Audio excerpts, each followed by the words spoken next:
that's what it's really all about. Yeah, I think it has to pass a litmus test. Is this going to help me paint that last unit quicker or easier before the next tournament? When we set out to create the new Warpaints Fanatic range, it had to be easy to use for the beginners. It also had to perform for the best painters in the world. But to call it a success, it had to meet the demands of the top tournament gamers. We also wanted to talk to some of the most well-known and top players out there. So we sent Adam down to the Art of War house, because these guys, they play for a living and they paint because they have to. So that was exactly the audience we needed. Three most important things I look for in a paint is obviously how it looks, the vibrancy, the color, etc. How it flows, it needs to cover effectively. How easily it's thinned, and also how easily it mixes. The vibrancy of the paint and like how well pigmented it is, that matters a lot because I really want my miniatures to pop a little bit more. I'm never painting models, I'm always painting armies. Sometimes I'm trying to make some models in an army look better, but there's always 2,000 points of friends that I have to do as well. So any kind of paint that I have to do 2 or 3 coats on is inevitably going to be annoying. The competitive gamer, it's basically the painters that want an army done fast, but has to have contrast and effects on the table. So you need vibrancy in the color, you need some strong colors to stand out so you can see it from a distance. You also want a one-time coverage. You don't want to sit and make endless amounts of coverage because that takes time. You want to roll some dice, you want to get out there and get more time for gaming, right?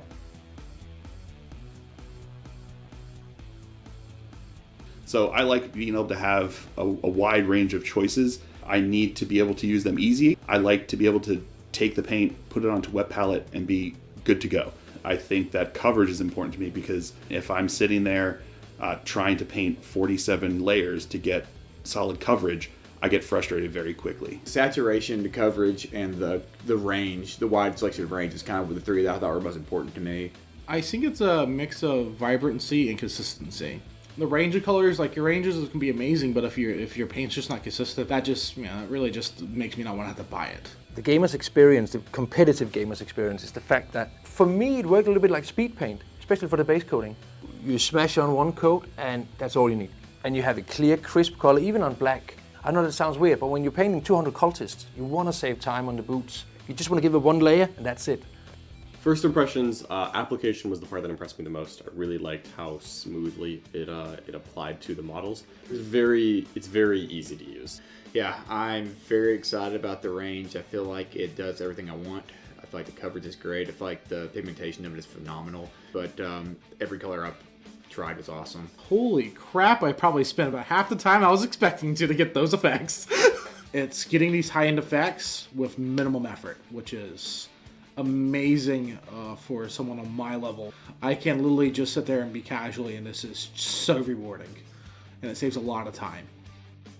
Many hobbyists enjoy spending hours with their minis. Some just want great results fast. The insane coverage, smooth flowing properties of Warpaints Fanatic reduces the amount of layers, offering speed and ease for gamers. And the flexible color triad system makes color selection simple and effective. You're smiling. Of course I'm smiling. I just used the Army Painter paints. So what do you think? They were awesome. Oh my god. So I'm not much of a painter. I paint very infrequently, but I painted for 20 plus years. And these are, without a doubt, like some of the nicest paints I've used. For real? For real. Like, I haven't used like every line, but like generally speaking, like, assuming that all the paints match the same quality as the ones I was shown today, this line is going to be amazing. First impressions are incredible. I really enjoyed them. They were smooth, easy to work with. I didn't have to thin them. As much as you could thin them, I didn't have to. It's easy enough to use that someone who's brand new to mini painting is not going to feel frustrated by it. A beginner is going to be able to pick up these paints as their first model painting set and be able to create something that they're very happy with.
today so I can play with it tomorrow.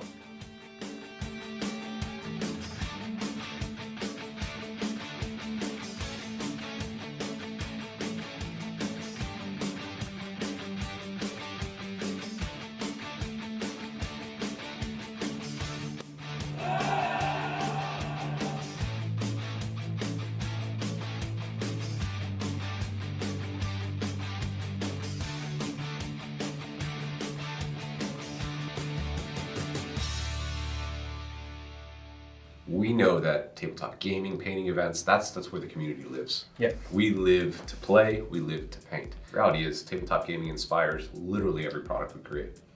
In 2007, the Army Painter was founded with one simple idea: to save time at the hobby desk and get more time for gaming. Whether you're a beginner in the hobby, showcase painter, tournament gamer, or somewhere in between, our products today are designed for performance, speed, simplicity, and fun. All our products reflect the fact that it's in that DNA of getting more time for gaming, and because that's what it's really all about. Yeah, if it has to pass a litmus test, is this going to help me paint that last unit quicker or easier before the next tournament?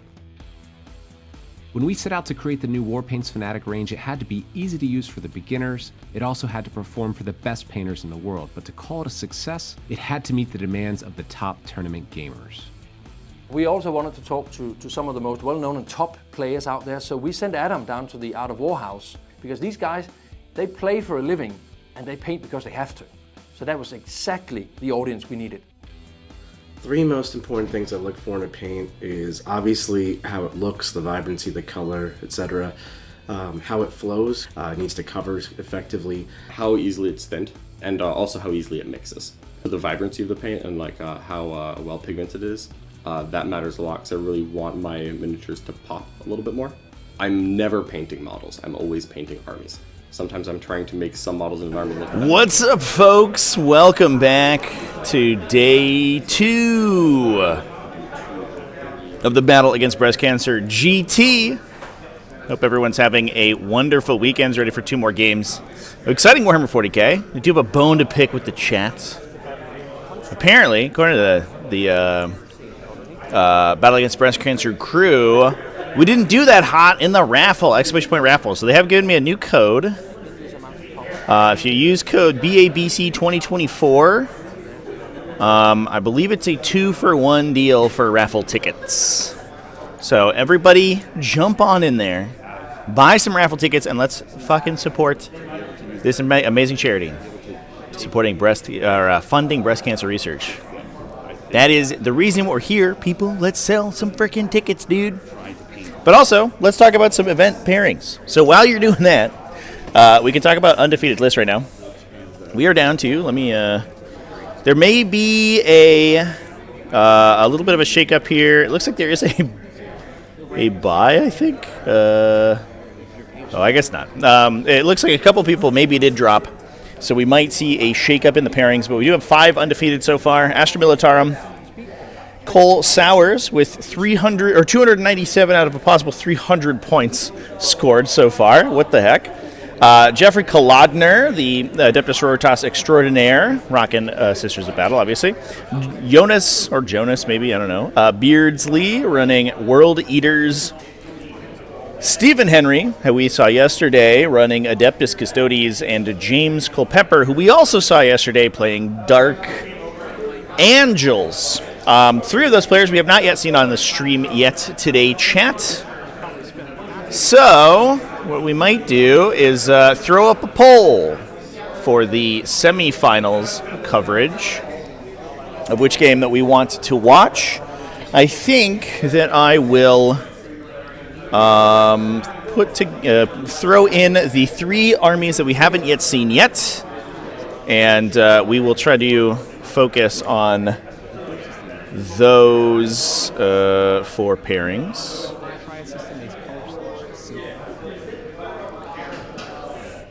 Those 3 being Astra Militarum, who apparently did get a pair down yesterday, but is basically a front runner to win the event. He is destroying people right now. Triple Rogaldorns, even, and no Aquilons. Not even any Aquilon. And then World Eaters is the last one. Could be cool to see some World Eaters on the stream. All right, poll is up. D-Bones in chat. What's up, dude? How's it going? Poll is up for which army that we want to focus on stream. I'm not 100% sure if the pairings are final. There are pairings available. Exclamation point event, or you can find the event link in the video description. And there are pairings up there, but I don't know if they are locked in.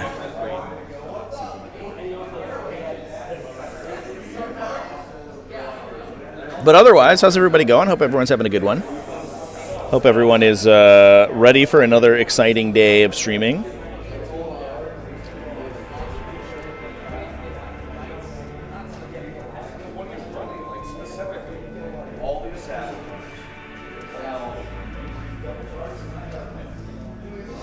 And don't forget to get in on that raffle, folks. The raffle is drawing later in November, but this is the best opportunity to get tickets because the discount codes will not be available after this weekend. Those are limited time only. So even if you think you might want a raffle, get in on the raffle. Do it now, because otherwise it will be more expensive later on. But obviously all of it goes to breast cancer research, so it's all a good cause regardless.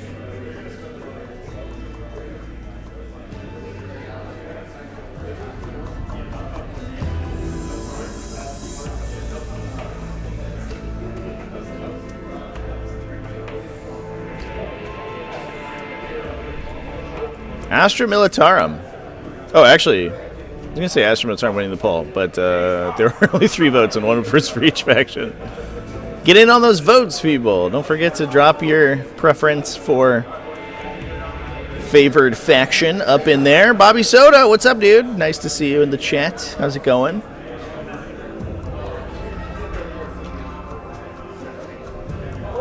Your name came up in discussion last night, actually, Bobby, by the way. All good things. All right, looks like they have repaired now, taking buys into account. Okay, there is an Astra Militarum versus World Eaters, which actually sounds sick. I think we're gonna try to get that game in if we can. Those are literally two players and 2 factions we haven't seen this weekend getting matched up. It is no, it wasn't JD actually. No shit talking though. Everyone was basically like, "We're sad you're not here." All right, I think I'm gonna confidently, with such confidence, I'm gonna plug that matchup into our overlay here. Actually,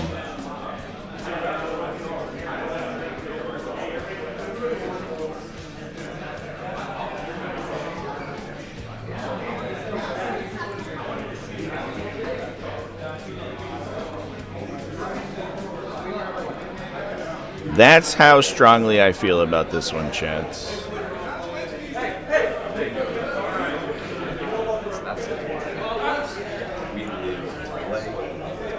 All right, official round time is about 5 minutes, so I'm going to go ahead and hop off, chat, and I'm going to go double check that we can get that matchup on the stream. Thanks, everyone, for chilling with me, and I'll see you in a bit. Whether you're a beginner in the hobby, showcase painter, tournament gamer, or somewhere in between, our products today are designed for performance, speed, simplicity, and fun. All our products reflect the fact that it's in that DNA of getting more time for gaming, and because that's what it's really all about. If it has to pass a litmus test, is this going to help me paint that last unit quicker or easier before the next tournament?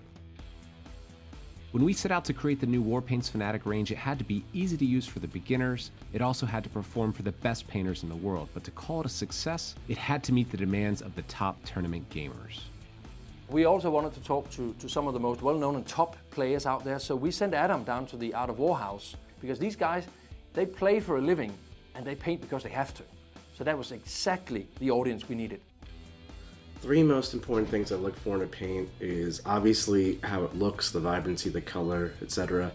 How it flows, it needs to cover effectively. How easily it's thinned, and also how easily it mixes. The vibrancy of the paint and how well pigmented it is, that matters a lot because I really want my miniatures to pop a little bit more. I'm never painting models, I'm always painting armies. Sometimes I'm trying to make some models in an army look better, but there's always 2,000 points of friends that I have to do as well. So any kind of paint that I have to do 2 or 3 coats on is inevitably going to be annoying. The competitive gamer, it's basically the painters that want an army done fast, but has to have contrast and effects on the table. So you need vibrancy in the color, you need some strong colors to stand out so you can see it from a distance. You also want a one-time coverage. You don't want to sit and make endless amounts of coverage because that takes time. You want to roll some dice, you want to get out there and get more time for gaming, right?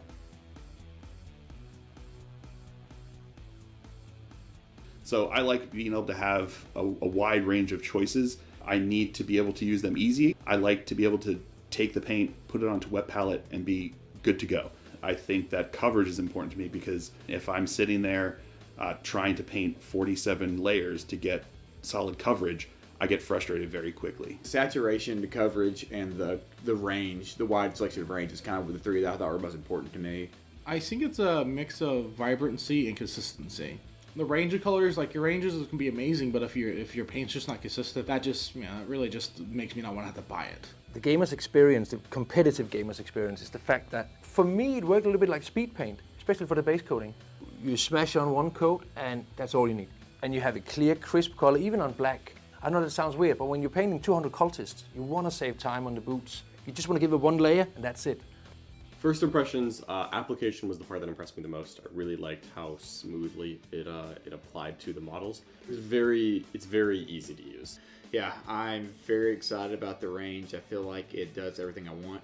I feel like the coverage is great. I feel like the pigmentation of it is phenomenal. But every color I've tried was awesome. Holy crap, I probably spent about half the time I was expecting to get those effects.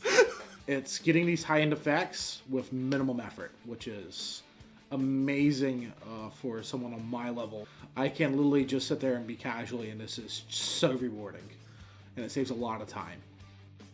Many hobbyists enjoy spending hours with their minis. Some just want great results fast. The insane coverage, smooth flowing properties of Warpaint's Fanatic reduces the amount of layers, offering speed and ease for gamers. And the flexible color triad system makes color selection simple and effective. You're smiling. Of course I'm smiling. I just used the Army Painter paints. So what do you think? They were awesome. Oh my god. So I'm not much of a painter. I paint very infrequently, but I painted for 20 plus years. And these are, without a doubt, like some of the nicest paints I've used. For real? For real. Like, I haven't used like every line. But like, generally speaking, like, assuming that all the paints match the same quality as the ones I was shown today, this line is going to be amazing. First impressions are incredible. I really enjoyed them. They were smooth, easy to work with. I didn't have to thin them. As much as you could thin them, I didn't have to. It's easy enough to use that someone who's brand new to mini painting is not going to feel frustrated by it. A beginner is going to be able to pick up these paints as their first model painting set and be able to create something that they're very happy with.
These painters, they don't want to spend 100 hours on painting. They want to spend 100 hours on gaming. I know I do. One of my favorite games just released a new edition, and I just want my new army out there, and I want to have it today so I can play with it tomorrow.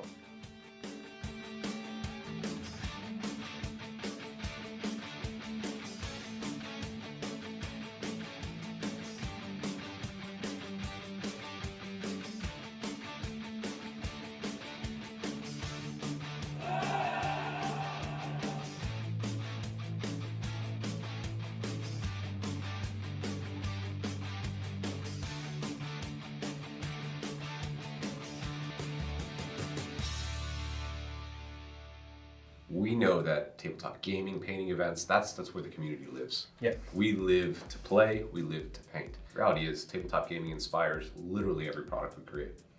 In 2007, the Army Painter was founded with one simple idea: to save time at the hobby desk and get more time for gaming. Whether you're a beginner in the hobby, showcase painter, tournament gamer, or somewhere in between, our products today are designed for performance, speed, simplicity, and fun. All our products reflect the fact that it's in that DNA of getting more time for gaming, and because that's what it's really all about. Yeah, if it has to pass a litmus test, is this going to help me paint that last unit quicker or easier before the next tournament?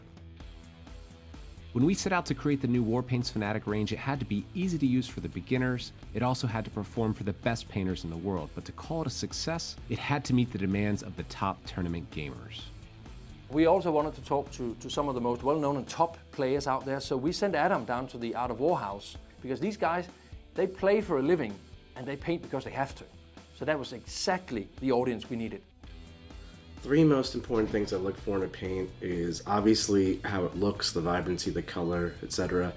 How it flows, it needs to cover effectively. How easily it's thinned, and also how easily it mixes. The vibrancy of the paint and how well pigmented it is. That matters a lot because I really want my miniatures to pop a little bit more. I'm never painting models, I'm always painting armies. Sometimes I'm trying to make some models in an army look better, but there's always 2,000 points of friends that I have to do as well.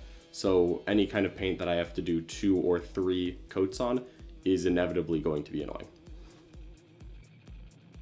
The competitive gamer, it's basically the painters that want an army done fast, but has to have contrast and effects on the table. So you need vibrancy in the color, you need some strong colors to stand out so you can see it from a distance. You also want a one-time coverage. You don't want to sit and make endless amounts of coverage because that takes time. You want to roll some dice, you want to get out there and get more time for gaming, right?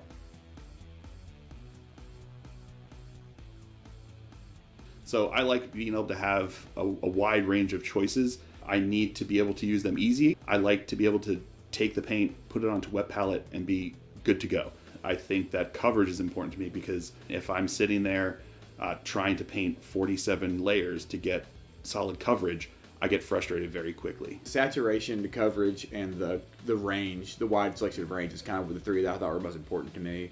I think it's a mix of vibrancy and consistency. The range of colors, like your ranges can be amazing, but if your paint's just not consistent, that just, it really just makes me not want to have to buy it. The gamer's experience, the competitive gamer's experience, is the fact that for me it worked a little bit like speed paint, especially for the base coating. You smash on one coat and that's all you need. And you have a clear, crisp color, even on black. I know that sounds weird, but when you're painting 200 cultists, you want to save time on the boots. You just want to give it one layer and that's it.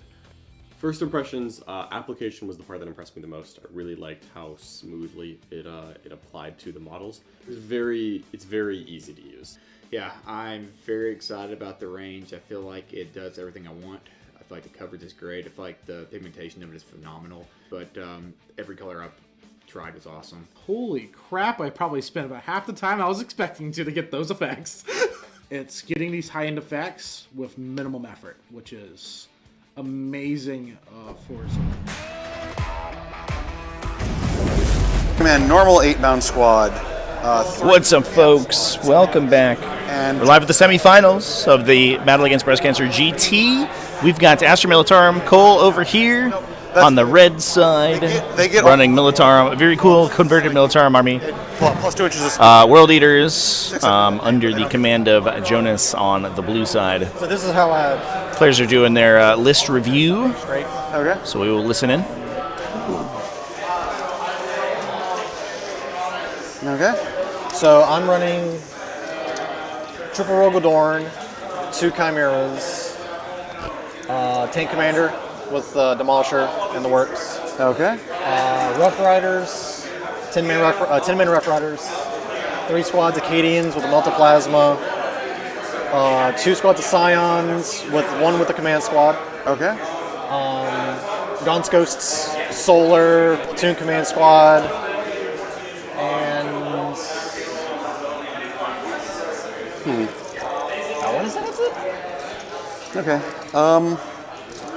And so what are the? So you have 2 squads of Scions. Yes. What do they do? I know they deep strike. So they deep strike. So I'll just go off of the one that's got the command squad. So the command squad has Multiplasma. They give sustained hits to the squad. Okay. And if you reroll ones innately, if you're on an objective, I reroll all hit rolls. Okay. And the squads themselves have 2 Melta, 2 Plasma, and 6 hotshot las guns. Okay. So they come the shooting. Yeah. They hit on 3s normally. 3s. I can make them hit on 2s. So and because they changed the way orders work, when they come in, you can immediately give them an order. So hitting on 2s, rerolling 1s with sustain. So it's a bunch of shooting. Yeah, that's pretty good. Yeah. I can recycle all of my infantry, including my Rough Riders. Yep. Okay. Yeah, because they're regiments. Yes. Yep. Okay.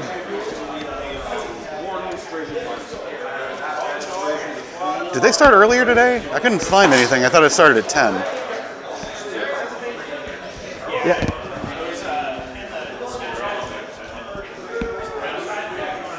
Okay, well, I just about got here in time. Do you have any infiltrators? No. Okay. A bunch of scouts, but no infiltrators. Okay, I have 1 unit that can infiltrate, and then before we determine first turn, I can redeploy 3 units. Okay. So. Okay. So, Tiger Defender. That's a 3. I'll go ahead and drop the first unit. Okay.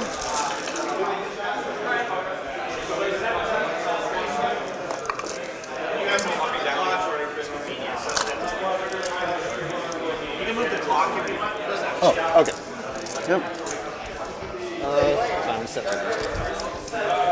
Okay, and this is table quarters. Yep.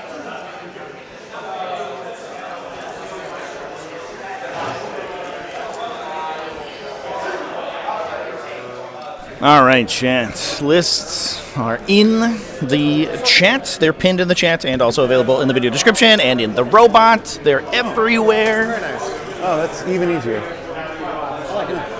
Oop, let me get these secondaries off the screen. They're not. Those are old.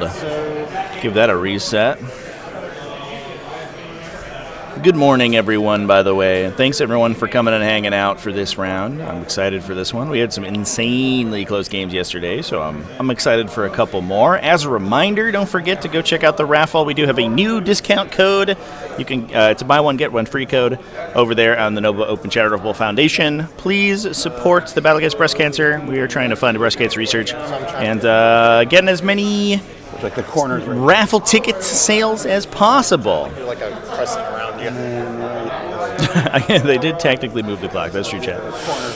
Yeah, just don't want it to be in people's way, but wherever's convenient for them. This channel used to be a tight knit family. It's like it's the Tyrannid family, assuming that like the Tyrannid faction in 10th edition is like a like drunk uncle who I don't know, keeps complaining about immigrants at every family meetup. They're just you don't really want to be seen near them. And they aren't allowed within like a certain distance of schools, They've really fallen off in their old age. Back in there. Solar and Friends. Yep. We can talk about the list momentarily here, Chan. We did listen in on the players as they were discussing, but as they're deploying stuff, we can give them a quick rundown again. So Cole's list over here, running Astra Militarum, taking some standard stuff. We have Gaunt's Ghost in there, Lord Sororitas, plus a platoon command squad, so we can use his Master Box combo. where he can co-opt the Master Box of the Platoon Squad unit and issue his orders 24 inches rather than 6.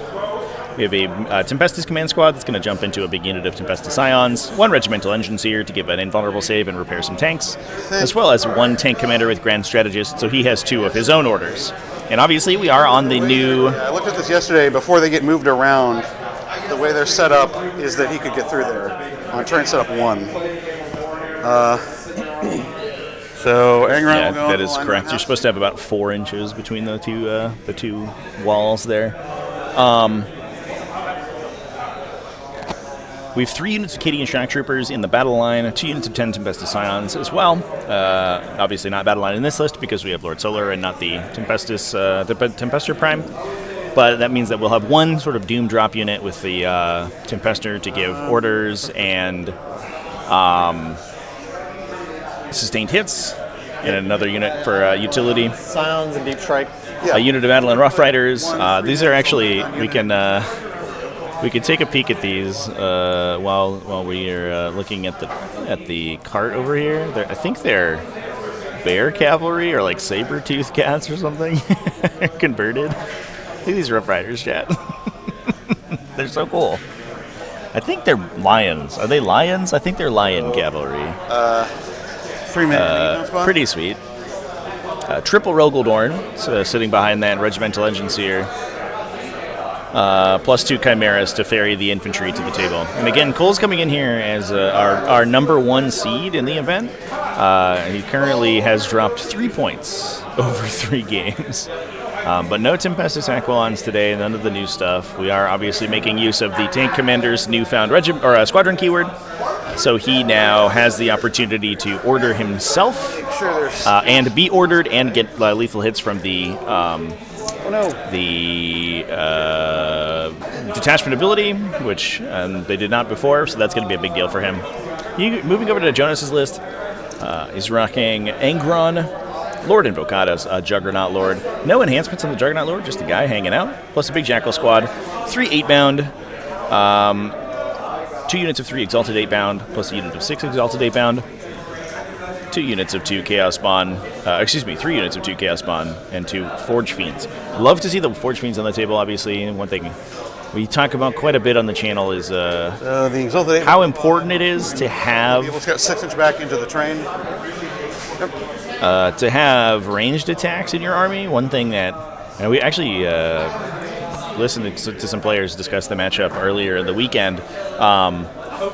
They mentioned that the benefit of, or the advantage of playing against no sort of ranged attackless World Eaters is that you get to set up to eat their charge, no pun intended, as optimally as possible. And for Exalted 8-bound?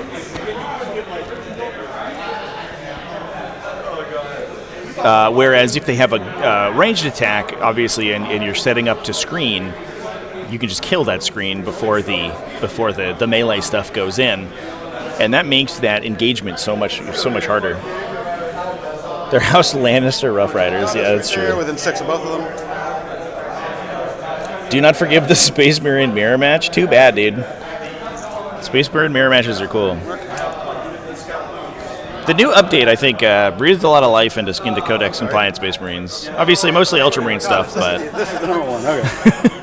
But I don't know, it's a much more interesting faction now. Spawn.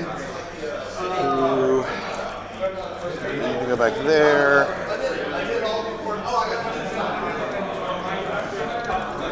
Alright, chat. We got to pull up. Who's going to win this game? Let's go ahead and drop my... Give us your thoughts.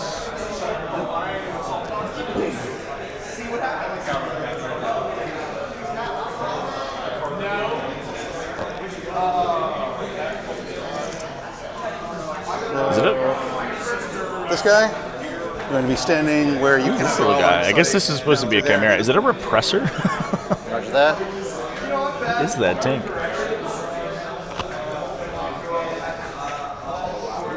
Very nice looking Militarum list, obviously.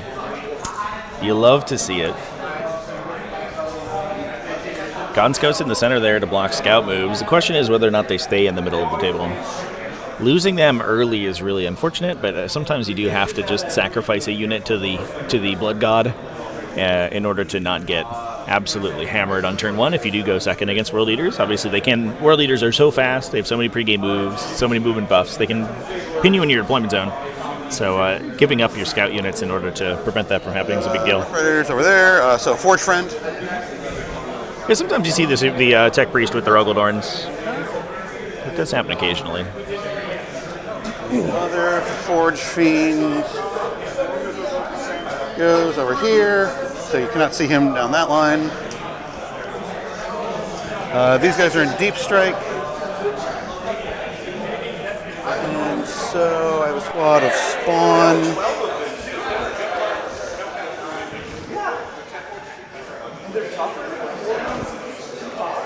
And I think they just get stuck right there. Otherwise, they're not doing much. I do have one question. I'm not sure how this works. Do scouts or redeploy happen first? Redeploy happens first? Okay. Yes. Yeah, because scouts happen at the beginning of the game and redeploy happens before that. Okay. Yeah. And I think the person who's going first does all their scouts, and then the person who's... Yeah, because you redeploy before you know who's going first, and then you roll the seal goes first, and then the scout... I've never run into that. Yeah. So I had to think about it. Yeah, it's an interaction. What's the tournament reward for winning? It's a Crozius Arcanum. That's me on the board. There's actually a bunch of prize support that has been donated to the event, which is redeploy. Pretty cool. Again, there's a bunch of miniatures and painting supplies and gift cards and things like that. But the big one is that if you check out my Instagram, let me post a picture. I will link the picture. No, I had to put them. They are part of the raffle at the event itself. I don't believe that these are available to the raffle. I can't link it from here. Here, let me just send a link up to my Instagram. What's the range on your Forge Fiends? 36 for the guns. And their speed. What happens to? I think it starts at 8, and I can give them +2, so it goes to 10. Yeah, starts at 8. Okay. 1. I'll back up. One sec, chat. This is unit himself. Let me fix this. Yep.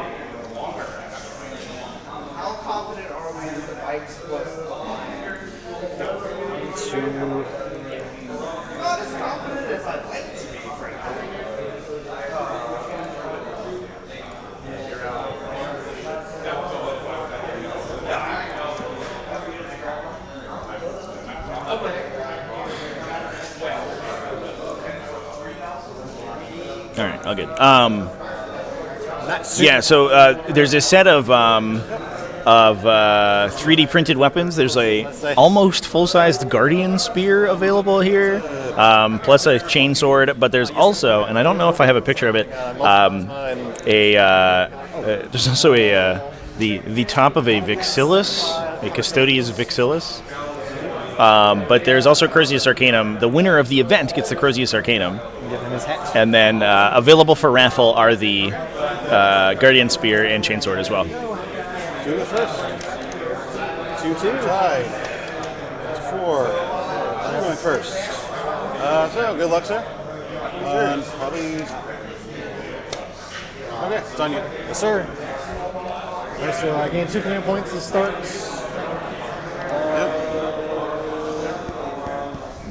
My secondaries.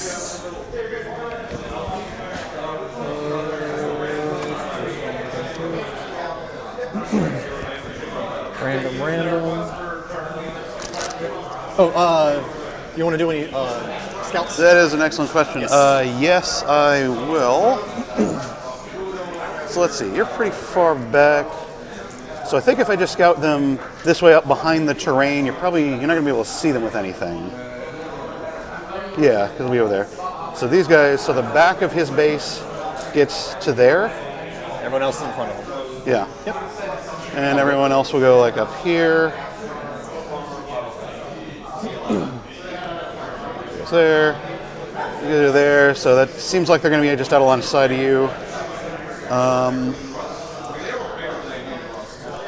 So Invocatus will not rotate. He will scout up to there.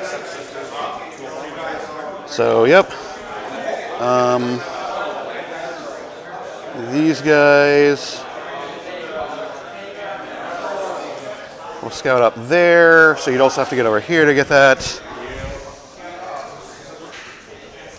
I think everyone's going to scout up anyway because,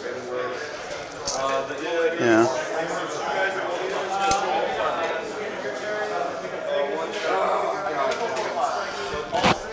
And you get your blood dice too. Yep.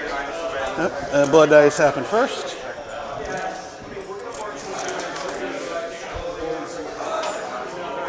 So I get triple fives, double threes. I have an icon unit on an objective, so I'll reroll the 1, still a 1. But triple fives and double threes is enough for pretty much anything I want to do. So triple fives gets me advance and charge. Okay. Double threes. Are you going to be able to shoot at me at all? I don't think so, right? I'm not sure. Yeah. You have to get like way around here. Let's just save me a CP. Feel no pain. Okay. Alright, my secondaries I got were Sabotage and Established Locusts. Okay. So kind of meh, but the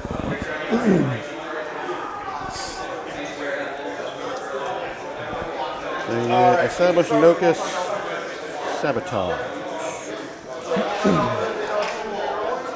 And I get precious command points. alright. So we will do orders. Would you like to cut, by the way? Yep.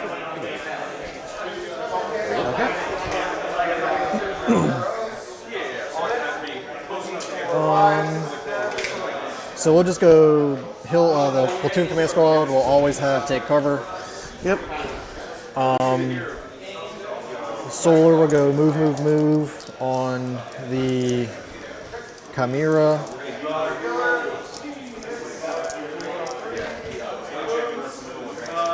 We'll go move on the Rough Riders. Okay.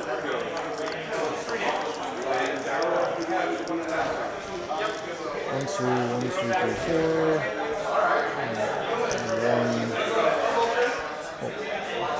Well, and do that, and then yeah, they can order them, and then we'll do +1 to hit on all of the main battle tanks. Okay. So order. You can order them. They order themselves. Yes. Yep. So does the tank commander have the 2 orders thing? Yes. Okay. He can order himself. Yay! Nice. Sticky heat at the beginning.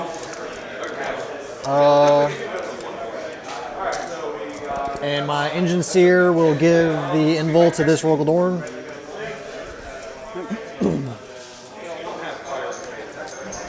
So I have to pay 2 to rotate, so I can move 11.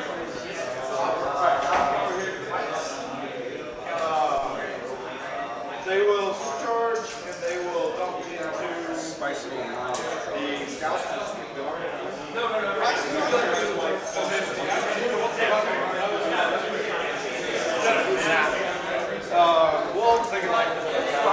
A close up on Angron. Yeah, we can.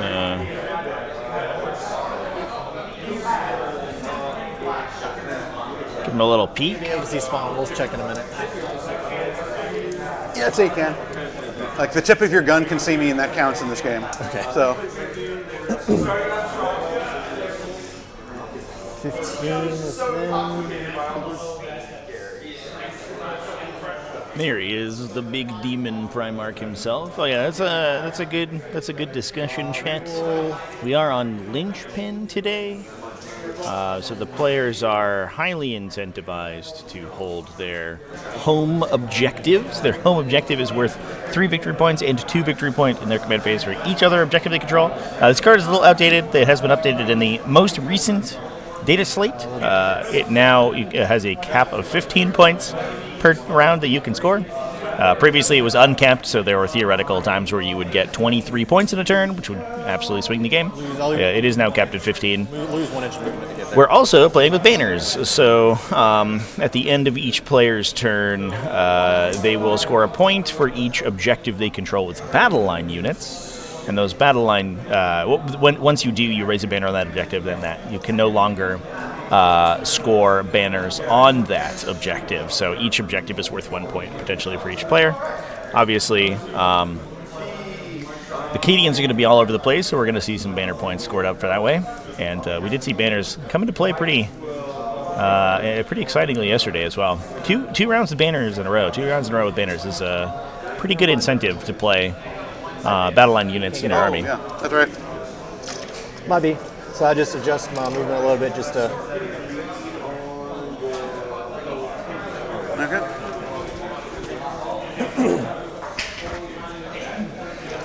Angron looks angry. He is extremely angry.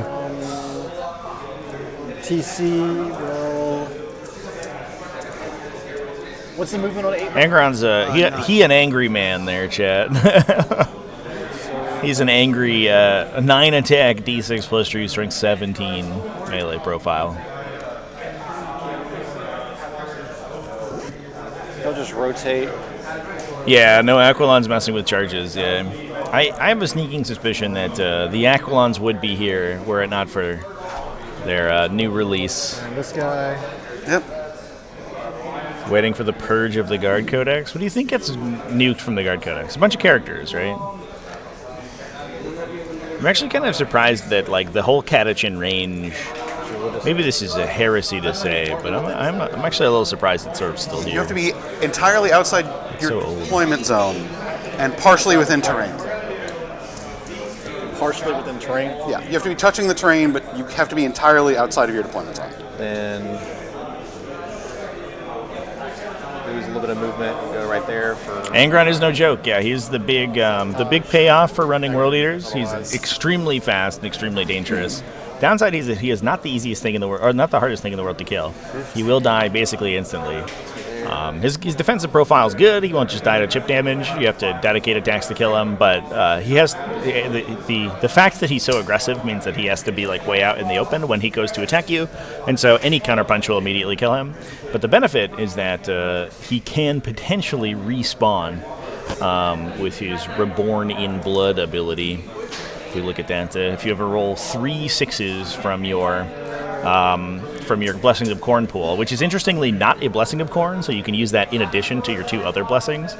And if you have additional opportunities to roll Blessing of Corn dice, then you have additional opportunities to get those 3 6s. If you do ever get 3 6s like that, you can burn them from your pool. Angron goes back into reserve and then can deep strike back on the table.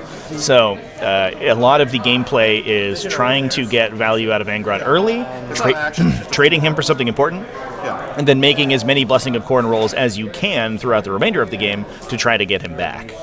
And if you can do that, then he swings the game sort of precipitously in his favor. Yep. So Dorn will put Big Gun into spawn. Okay.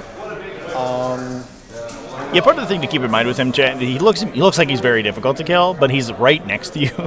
So, you know, all your melt-a-guns and things start actually like doing some serious damage to him. He actually does not stick around for very long once he commits. Out of the box. You're not a monster vehicle. I am not. Are you a monster? No, they're beasts. So a couple shots into the spawn unit way up in the top of the screen over here. They're almost off camera. So you have 5 at EP2. 4 up save base, 3 up in cover, goes to 5. Yep. 3 damage each. I make none of them. Okay, so there they are, way up in top. The first 2 will be 6 damage. So 4 up feel no pain. He takes 3. Next one, 3 damage. Excited to see how much the spawn will tank. Absolutely. Yeah. And then last 2, 6 damage. They are ridiculously difficult to kill. Yeah, for those who haven't played against World Eaters before. Oh wow. Okay. We actually did kill the unit, chat. Impressive stuff. So Sabotage.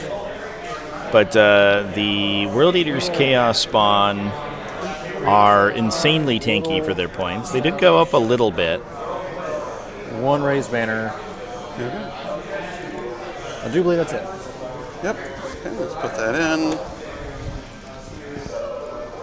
Establish for 2. These guys have a base 5-up Feel No Pain, but the big deal is that they have that 5. They have Blessings of Corn. Okay. You can use the Blessing of Corn to Jackals do. improve your Feel No Pain by 1. So they get their 4 wounds with a 4+ Feel No Pain, and each command phase, and that's each player's command phase, not your command phase. Each command phase they regain D3 wounds. So if you ever leave one of those spawn alive, then they're just going to heal potentially back up to full, and you have to get through 4 more wounds with a 4+ Feel No Pain. And for 70 points for a unit, they are incredibly difficult to kill. Not ideal. Oh, the early bring it down from World Eaters. That's so sad. Especially against this Militarum army that has a bunch of tanks in it. The bring it down is very good to roll out later on. I just don't think I want to. But this early is just unfortunate.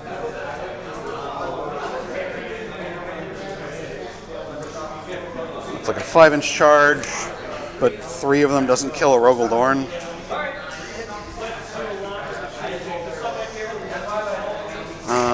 Yeah, the 4+ Feel No Pains definitely got overused in this edition, I think. On a Chimera?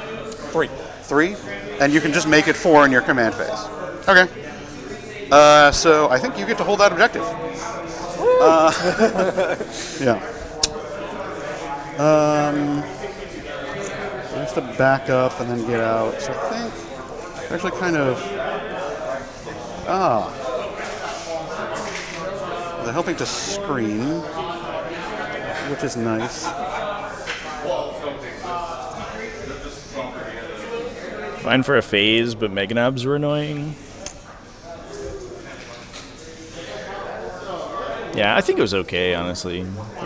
Both of them, which is... Meganobs were probably just too cheap, in my opinion. But the fact that you get it permanently on some stuff was kind of crazy. The worst was Necrons. Necrons did it. They had everything had it, and some of the things that had it regenerated after you killed them. So they would die, and then they would tank forever, and then they would just reanimate themselves and then do it again. So let's see. They're gonna easy stuff first.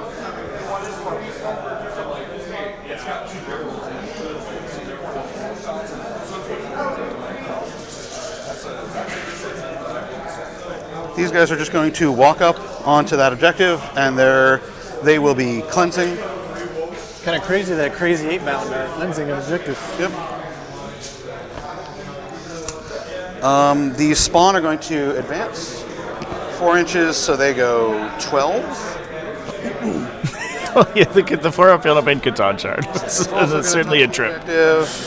And that guy's just going to follow behind him.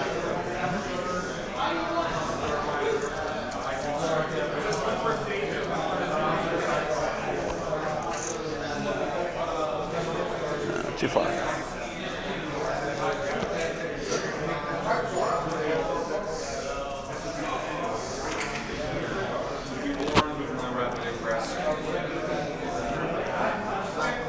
These guys are going to dirtle around a little in the backfield. This Forge Friend is going to advance.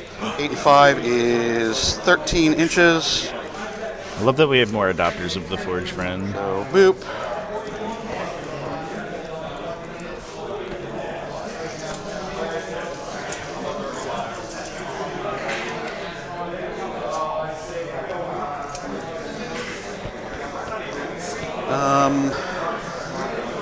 Okay.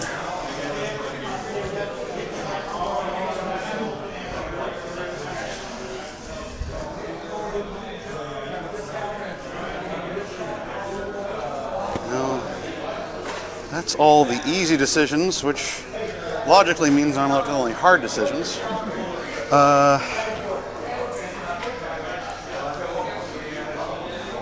What's the defensive profile on the Rough Riders? 4 up, 2 wounds.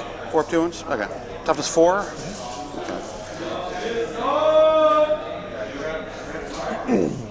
Don't matter.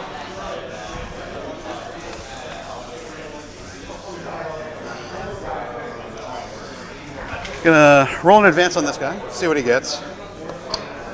He gets a 3, puts him at 15 inches.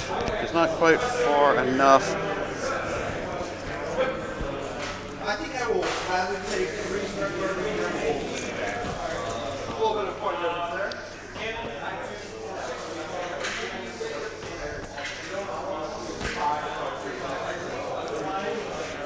Gets him to there.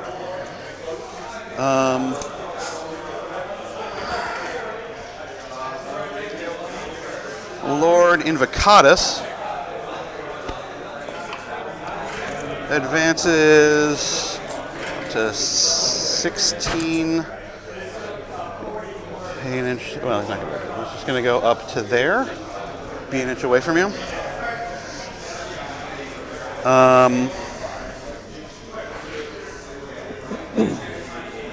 Invocatus has a pretty good profile into these Rough Riders, and one of the benefits that he has is that he actually doesn't kill the unit, which is kind of what you're hoping to do in this situation.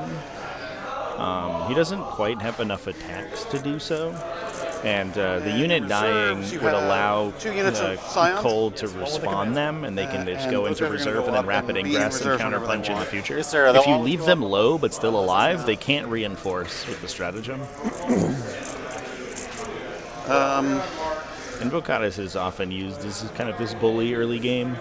He's a very good force multiplier because he can speed your army up on turn 1. You can just dump a bunch of scions on them. He's kind of out of steam. Kill them, and that makes me sad. So I'm going to do something. Yeah, it's double Juggerlords, chat. But might make me less sad, which is they're just going to go backwards. Hey, they're really scared. Yeah. They're getting their cardio in. I can't just lose this squad to randomly scions coming down. So they're just going to go back like that. And the humans with the biggest balls are just like, yeah, you better get back there. Yeah. Yeah, so they're just going to go back there, which I'm pretty sad about, but, you know, needs must when the devil drives. So these guys are just going to hide behind there.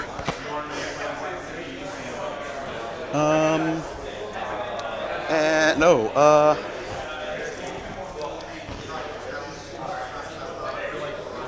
yeah, because Invocatus might not kill all of them, but Invocatus plus him probably will. So if you move there, I'd be able to draw a line of sight. That's true. I know you're trying to prevent that, so I'm not going to... I'm actually not sure that you can select to use only extra attack weapons, chat. Dies. The extra attack ability is non-optional, so I'm not sure you can choke on your attacks. There might be an FAQ in there that I'm not aware of, but I don't entirely know. So here's an important question. Scions kill them. Do the Scions have a way to get any bonuses to wound? So Invocatus will have a total of 12 attacks. Okay. So he could theoretically, if he rolls like perfectly into the Rough Riders, he could theoretically kill them, but it is very unlikely. Charge at 10. He does get +1 attack and strength on the charge. So if I just move Angron here from the detachment ability, but inches, I don't think he's going to be able to see me because you have to go. That will only buff his because the Scions probably do kill them because you get lethal hits against them and you're rerolling all your hits. But they don't get lethal hits against Angron, right? Correct. Because he is the wrong type of like vehicles kill monster vehicles. Okay. And it's the other way around. So I'm going to advance Angron. Okay. Yeah. 16 inches, which is more than enough. So the extra attack ability specifies that if you have an extra attack weapon, you attack with your extra attack weapons in addition to one of your other weapons. So I'm not 100% sure. That might be a TO question. So you can see them, and I realize I can see him. But if you are able to really purposefully select your extra attack weapon as your main weapon attack, I think that's will shoot at the Rough Riders. Without knowing if there's a specific ruling on that, that feels a little bit like a. We're in space over here. Number of shots. Like I don't know, Plus 6 from blast. pretty broad interpretation of the rule.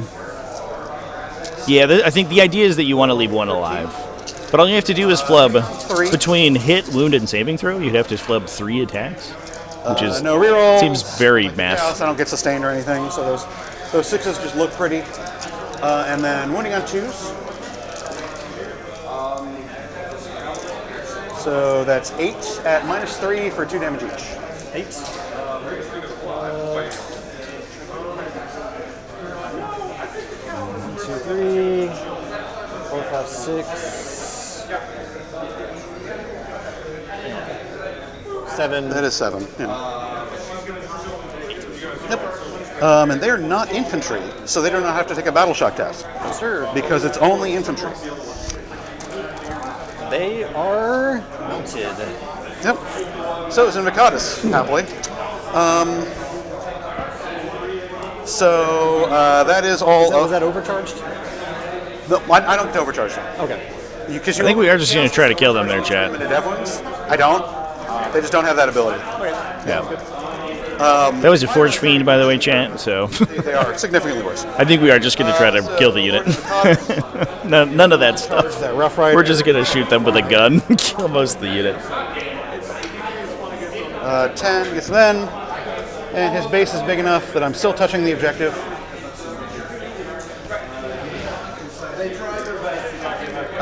That's the only charge. So, Lord Invocatus attacks. First his axe, Coward's Bane. Hitting on 2s. And strike 6 goes to 7, so 3s. 2 saves at -2 and 1 dev wounds. For Okay. Mine only -2, so I get a 6 up. Yep. Oh, I saved 1. Yep. 2 damage each. So yeah, it doesn't matter. And then the dev wounds, so yeah. Doesn't matter. As they die, I'll pay 2 CP. Okay. No, we are just going to res them. There you go. Yes. Okay. Okay.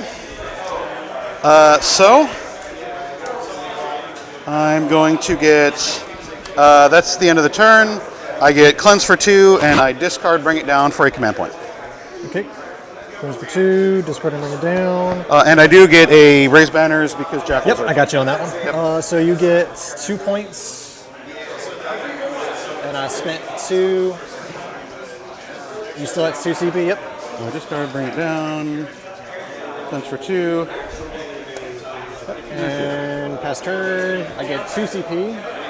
Back up to 3. Linchpin. I control 1, 2. Yep. You control your home and then 1 and 1 in no man's land, so random. Secure no man's land and assassination. Okay. So assassination and secure no man's land. That's a rough break a little bit.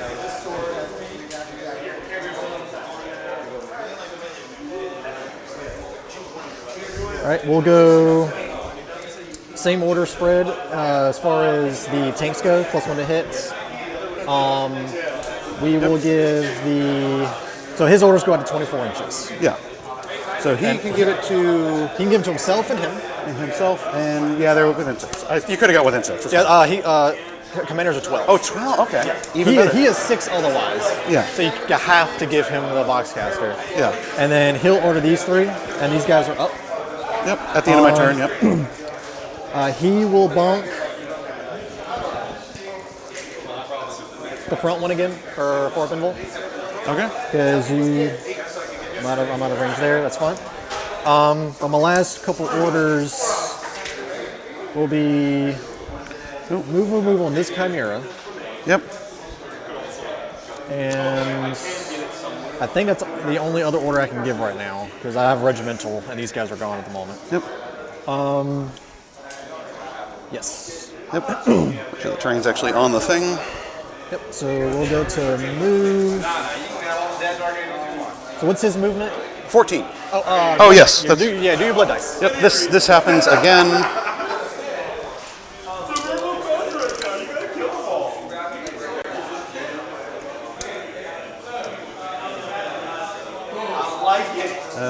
Reroll a 1.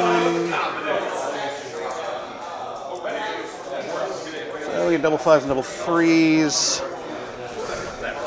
I'll go feel no pain and plus 2 inches of movement. So now he moves 16. Yes.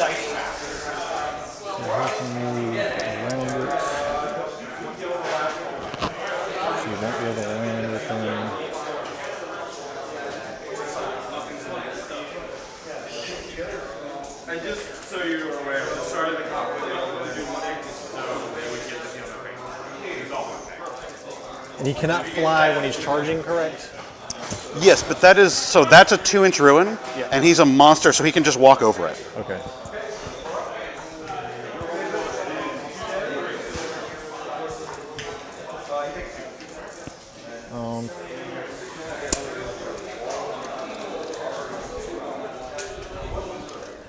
My boys will pile out.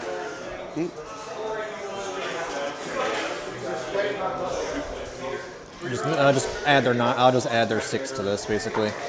Yep. So that's where it started? Yeah. You did it. Kill the mice. They're very disappointed.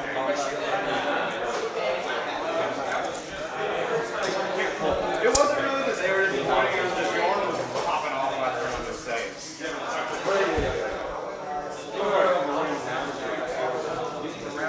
So much work with that.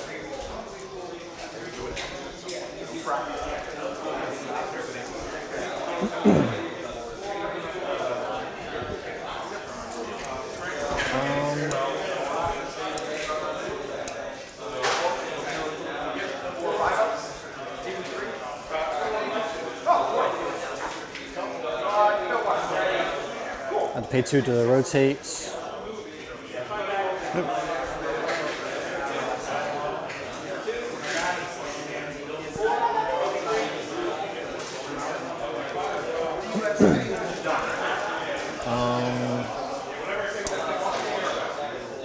the front door has. So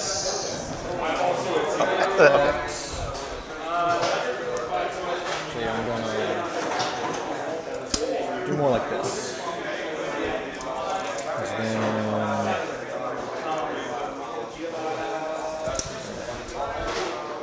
So I can't be shot from this way.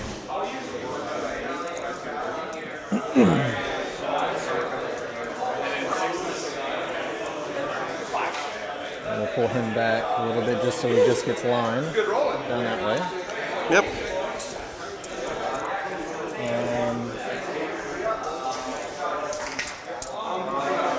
Move up to there. These guys will just kind of spread out a little bit.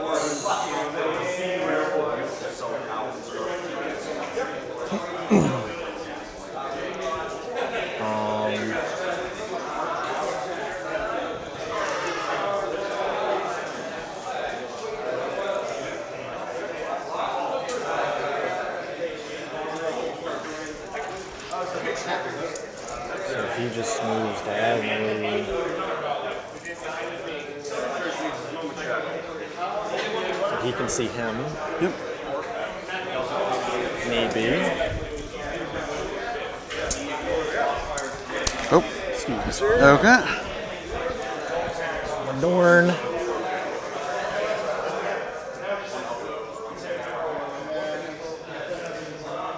Actually,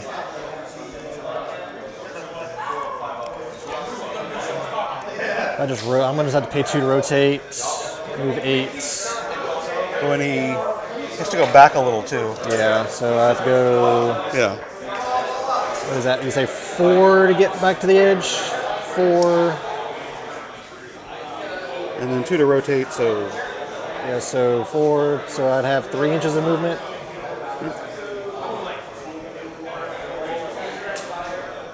I'll first get my guys out. Let me roll, see if I take any more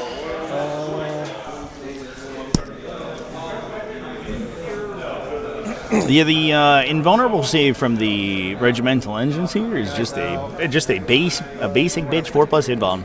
So you get that against everything.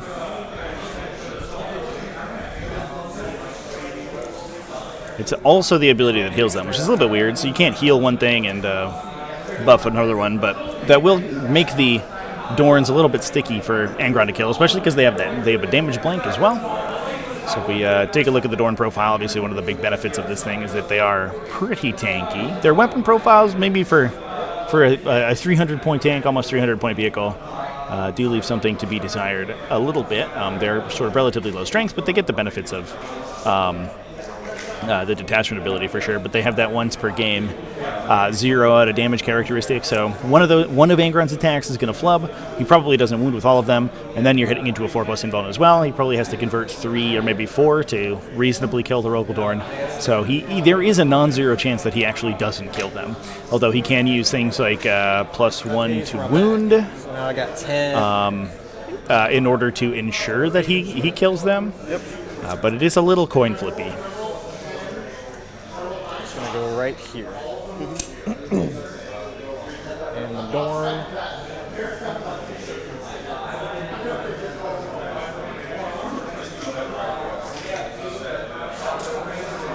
So if he sits here, I cannot see him correctly? Yeah.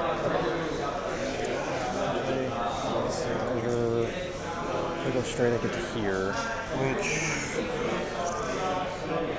So that's further than 10 inches, avoiding that ruin from the back of him. So I have to go backwards a little bit. So yeah. That's all good. Yeah.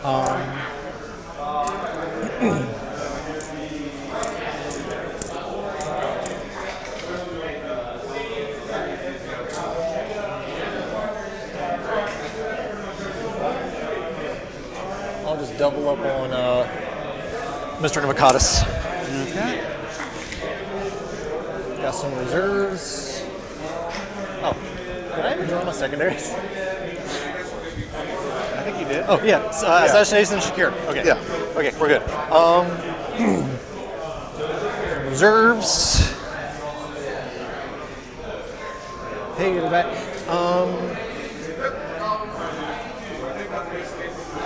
Oh, and sorry, I didn't mention, Angron always chooses reroll hits, unless I say otherwise.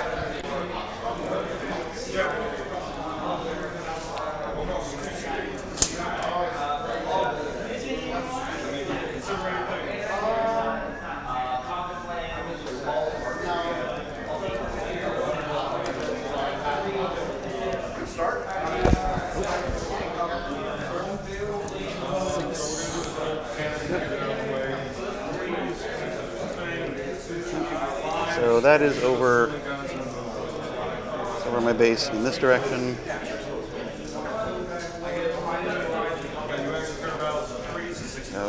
My intent was to put them here, as best I can. Should be all 10. If need to, I can bump these guys back a little bit. I mean, you might be able to get... Not sure what to do with hundreds of gaunts and Jade Stealers. I don't know. Use them as like packing material or something, probably. It's very, very hard. Basically, I want to be 9-inch direct. Realistically, wait till 11th edition. Maybe Tyranids will get a better codex. Good. Multi-lancers, let's see what they can do, baby. Yep. If I make that, probably won't, but we'll see. Yeah. Oh, I got one more. If not, they're another roadblock. Start another army using them as basic material. I was talking to a little kid the other day. He wasn't a little kid. He was a teenager. But he came in to hang out at the LGS, and he said that he got the Leviathan starter set. I was playing Astra Militarum. Didn't want to paint the Tyranids, so he was very excited about using it as basic material. I was like, oh, that's all the faction's good for now, apparently. 9 inches away.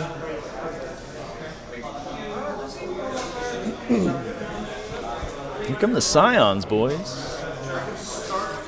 This is a big push early on in the game, but the screening from the World Eaters is pretty good. They've been able to keep themselves pretty safe from the shooting. 300 Termagants? Yeah, I think that's pretty close to what I have. Between Termagants and Hormagants, I for sure have 300. Yes, sir. Thank you very much. Yep, there you go. And when they come in, Hand them out to opponents. Yeah, it's like when people give dice, you just give miniatures. Okay.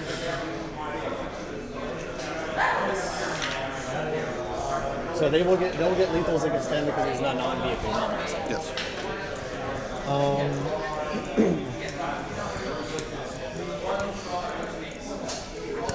Let's see, we got one more unit to come in, but I don't know if they have anywhere to come in really. Ghosts can go somewhere.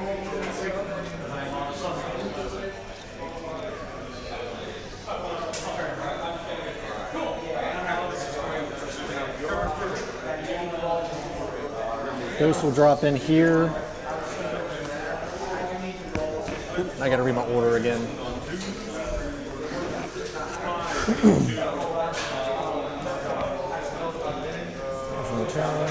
Index, one regiments.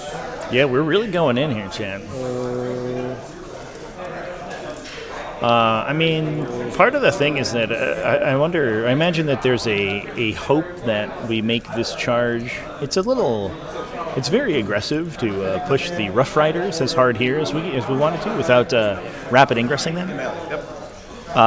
But yeah, we're going to drop those guys in and then buff them with fixed bayonets from the we'll go to the best Gonskos from Ibrin Gaunt over there. But these Rough Riders do have the capacity to knock down Angron if they get a little bit lucky, or at least put him into a position where he has to worry about Overwatch. They do have those Melta-Tip lances. If you pull the profile up real quick, if I can find it. 3 Melta-Guns.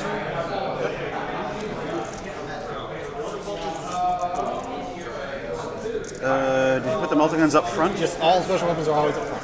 Okay. So there's 4 guys who are within 12 inches. Yeah, they're swinging at strength 9 with lance, so they're +1 to hit and wound at that point. So they're hitting on 2s, wounding on 4s with 10 attacks, AP 4 for D6 damage each. So realistically, you're probably getting, I don't know, 7 or 8 damage through, but obviously it's very spiky. There's the capacity for you to do a lot more, potentially. It's the 4+ invuln save that kind of makes things a little bit awkward. 2 wounds, like 4. But if they're able to put... D6 damage piece, first one, 6. If they're able to put some damage into Ingron, they can put the Fear of God into him and restrict his capacity to push super far forward. Second one takes 2. Alright, and now the 6 plasma shots. I remember them as sustained. Lethal sustained. I'll hit. Wounding on 3s again. So 3, 6, 7, 8 saves on your goal, sir. 7, 8 saves. 2 damage each. 3 pills. So we'll go there.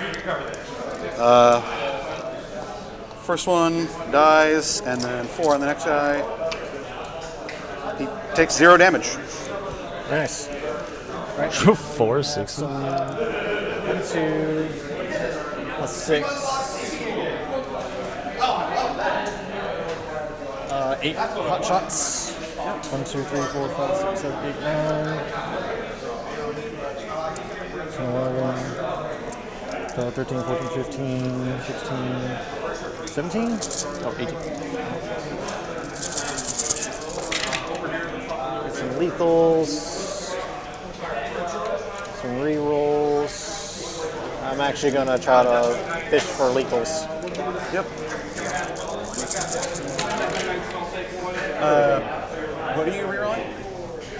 Oh crap! I'm not on an objective. I was only supposed to reroll once. It's my fault. I had 2 ones, so let's see. But they all no, they actually all hit. Never mind. Okay. I was trying to fish for lethals. Okay. All right, so I only have 4 lethals. I'm wounding you at your T6. T6, so 6s.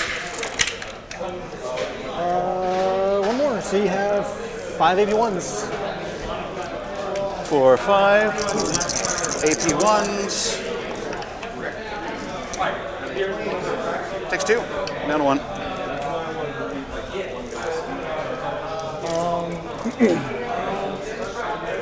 Can this guy see this guy? The last 8 rounds? No. Like you maybe could have seen that one, but he's dead now. Okay, that's fine.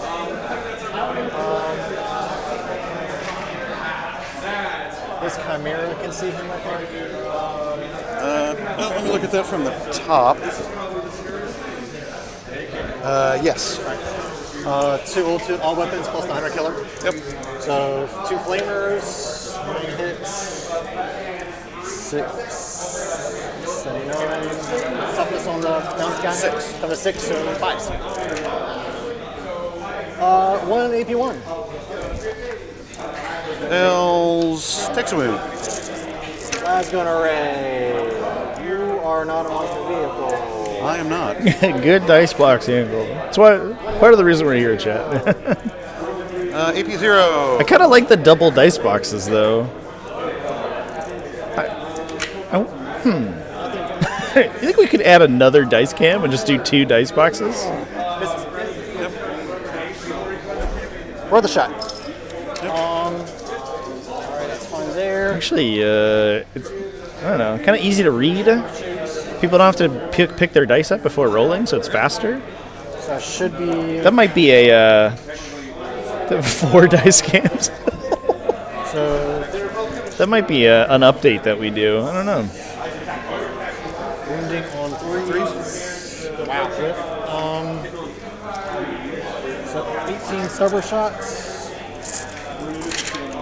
Get the dice cam numbers up. Speaking of numbers, chat, ! Raffle. Get in on that raffle. It's entirely for charity, by the way. I don't make anything off this raffle. 0 AP on Avocatus. Battle Against Breast Cancer, entirely a charity organization. Takes 1. Autocannon. It's a dicey situation. 2 wounds on -1 on Avocatus. He's taken 1. None of that. 2 -1. In cover, so... Okay. 6. So those both fail. Start a second stream to stream only dice cams. I tried that one time in TTS, actually. I've rolled nothing but 1s for saves for these guys. Belly gun. 2 shots. Yep. 3s. With big gun. I mean, he was going to die anyway, but you never want to see the double 1s on saves. Oh yeah, absolutely. Yeah. 7 3s. And 2s. 5 -2s. Okay, so here's where saves are going to turn on. Yes. I'm in cover, so 2 up save goes to a 1 up, so -2 means 3 up. Makes it all up. Okay. Yeah. Next. Tank to him. Yep. Last cannon. Misses. Multi-meltas. With big time.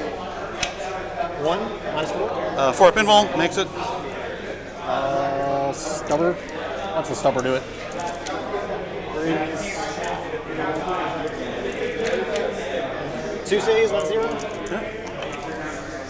The stubber. Yep, stubber.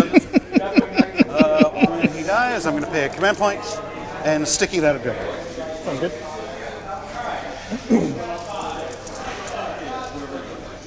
All right, the other targets would be big gun downrange of your whole big guy right there. Yep. Everything else is out of range. The targets, number of shots, 8, 5, 6, 7, 8, 3s. You are a monster vehicle. Indeed he is. And 3s. 4 saves, -2. So I'm in cover, -1, so 4 ups. He's fine. Okay. Second verse, same as the first. And triple kill rigs at the tournament. I know there were 2 orc players at the beginning, if I remember correctly. Vehicle. I know. We watched one of them, and he was kill rigless. 4, 5, 6 more. Okay. The other army does not look like there are kill rigs in that one. 4. Nobody rocking kill rigs today, chat. The other one is a Zodgrod Bully Boys list, which is pretty spicy. So, if feeling fan, I make 2, so he's alive on 2. I got 1 gun to see if I can pick him off. I got a mortar. Oh, you have a mortar. Okay. I got 1 mortar. Yep. 1 shot. Mortar's gonna get him. Any hits, but no lethal because any wounds. Okay. No way, not like this. Saved. It's all good. Worth a try. Last but not least, I'm attempt to charge Angron with the Rough Riders. Yep, just need a 9. Nope. No. I got an FCP. I'm going to try for it. Okay. Oh, no. Nope. Okay, now I'm scared of Angron. I kind of wish you made it, honestly. That's fine. Yeah. But the order persists, so they'll be able to hit on 2s. So. Yep. Yeah, I don't know if that unit is surviving the Forge Friends, though. For 2. Very aggressive to respawn the Rough Riders in that position, for sure, and not wait for an ingress. And baby secure. Okay. My turn. Everybody gets a precious command point. I control 3 objectives.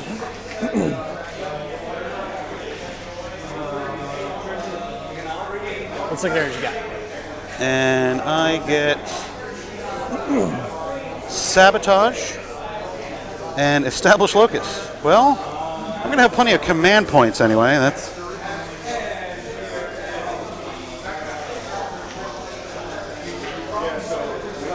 Okay. And I gain 1. Gain 3.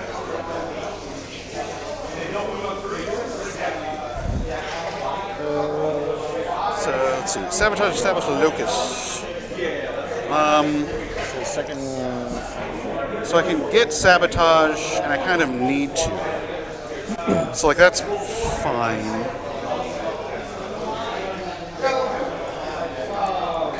Establish Locus. I mean, I could just walk him in the middle and get it for 2, but that's not good, and he needs to come over here and kill something. He can kill like half the squad, and more importantly, he can touch the squad. Okay.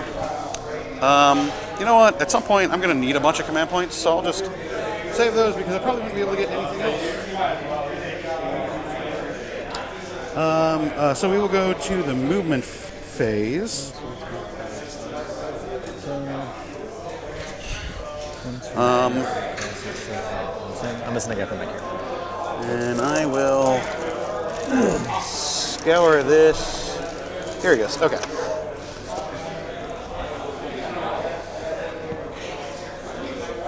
So that is Angron's base size.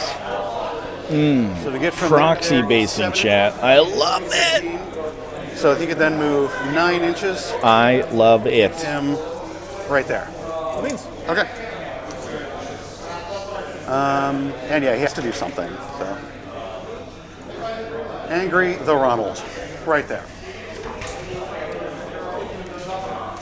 Hello.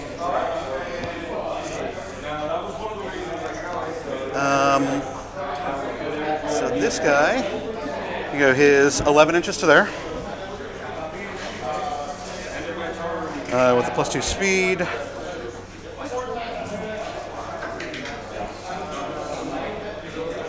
I'm going to see an Overwatch here, chat. So his speed to there.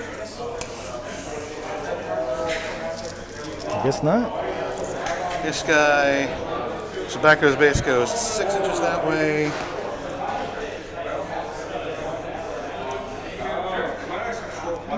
And yeah, he is super extra special dead as soon as anything actually shoots at him, so he'll go there.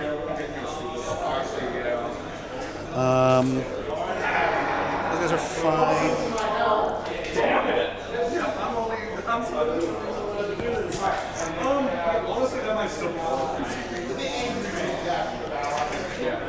This guy's going to poke himself out that way.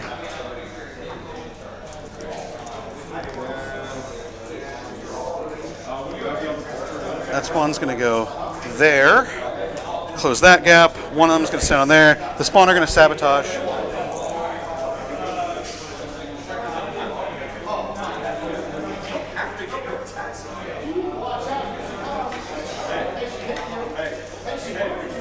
Where Angron hit the dirt and both of his arms popped off. Keith, I'm sorry, that sucks. Hopefully it wasn't too bad and you can fix them. I broke my Lord of Change yesterday, but That was because I put a backpack on top of him. That's what I get for owning models. The big squad of Exalted 8-bound is going to... Oh, his scenic base broke too? Oh, I'm sorry. That sucks. This is important. I'm going to spend a CP. So they just advanced 6 inches. Oh no, they're +2 speed. Never mind. I forgot I had +2 speed this turn. They're just going to make a regular advance. His name is Armgon. 13. Perfect. So, yeah.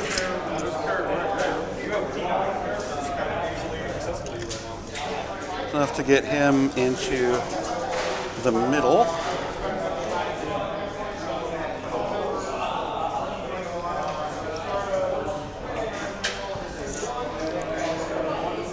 Worst break I've seen?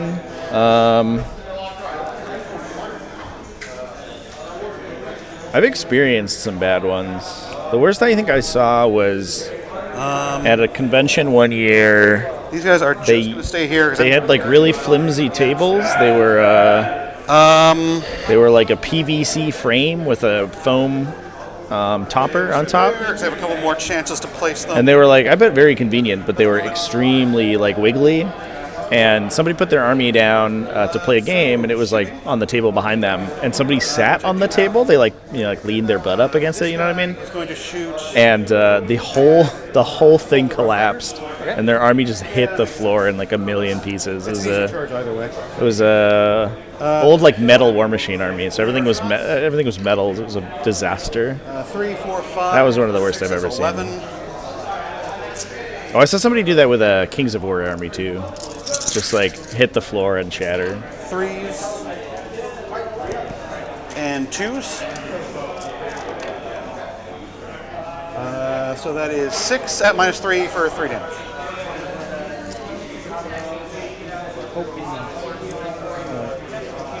Goodbye, Rough Riders. 2, 3, 4. The unfortunate part about this Rough Rider unit is that I guess it's forcing the Forge Fiends to expose themselves. I mean, so they have to be. We'll be in melee soon, but not quite yet. So this guy is going to shoot. So they have to eat the return fire from the Rogaldorns, which are pretty good at fighting them. 1, 2, 3, 4, 5. The downside is that they. 14 men, right? Yes. Okay. So 6, 14 shots. 12 shots, rather. He's bracketed, so I'm hitting on 4s. The downside is that the Rough Riders are basically the perfect target for the Forge Fiends because they are multi-wound, medium save infantry, so they get entirely punched through by the armor save, the multi-damage on the Forge Fiends attacks. One-shot them, and they have enough models that you can blast them. They're like medium infantry sweepers, basically, and you're just giving them medium infantry to shoot at. It's a little bit unfortunate. Whereas even if they were shooting at the smaller units, the one-wound models are more efficient, and you don't lose any extra Air infantry, so they owe me a battle shock test. efficiency for the overkill on the multi-damage. They're fine. Okay. Yeah. Well, 7, 8. I'm missing 2 models. Yep. Hang on.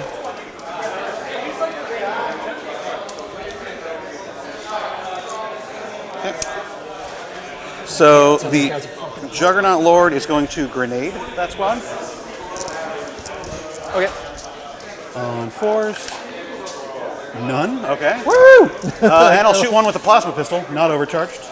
Hits. 1 wound, -2. Nope. Goes on. Nope.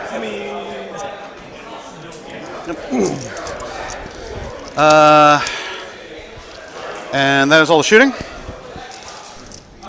What's the points efficiency? The Forge Fiends versus the Tigers? They are basically tigers.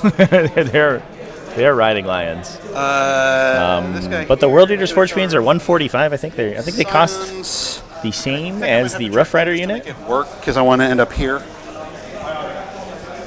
The Rough Rider units are 120 points, so the Forge Fiend itself is a little bit more expensive than the unit itself. But they basically kill almost the entirety of the Rough Rider unit every time they shoot at it, or at least about 70% of it.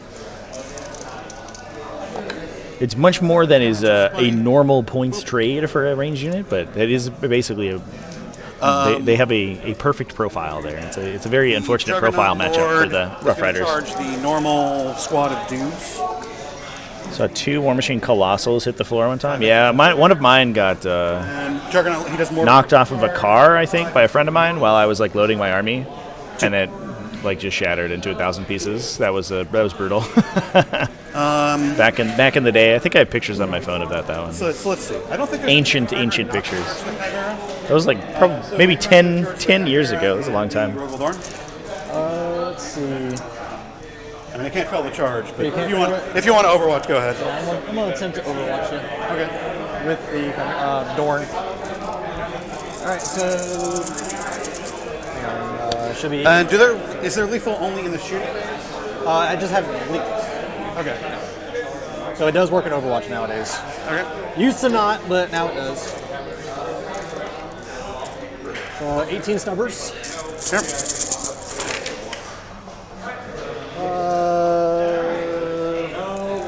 5 saves. AP 0. He's fine. Multi-meltas. Nope. Nothing. Autocannon. Nothing. Belly gun. 2 shots. So overrushing Angron, not the Juggerlord that's on 1. But I guess the Exalted 8-bound got into the unit over here. This is feels like a low value Overwatch. -2. Okay. Like you might chip into Angron, but he probably dies to the direct fire shooting anyway. Whereas you could potentially save yourself a lot of damage killing one of these other low wound guys on the left hand side. I rolled 2 6s. Curious about it. 12 left. Okay.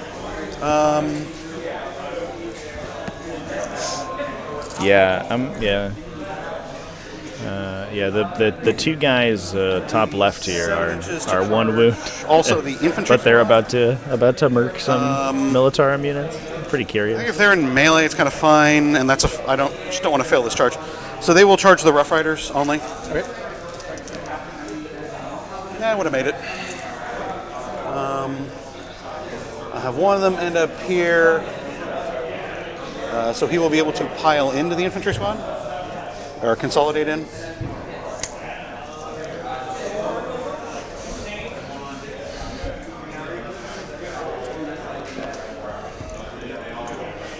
Okay. And I believe that is all my charges. Okay. So, Fitton. We're going to go with the normal 8-bound first. Okay. So I will do the 2 with 8-bound eviscerators. So the 2 that aren't the sergeant. Hitting on 3s. Nothing special yet. How many hits? Strength 6 on the charge. 3s. So 3s, and they have an aura of rerolling 1s to wound just all the time. Actually, you're below half, so they reroll all wounds. So 9 minus 2. 9 6-ups. 6, 9. 2 wounds each. 2 damage each. Yeah, we're done. Okay. And I didn't hit that back, so I just wasted a lot of time. Great. So I have killed something in melee. So I will use a stratagem to immediately make a Collections of Corn roll. Double 5s gets me sustained hits. And I can only pick one of them from this roll. So, double 5s, we now have sustained hits.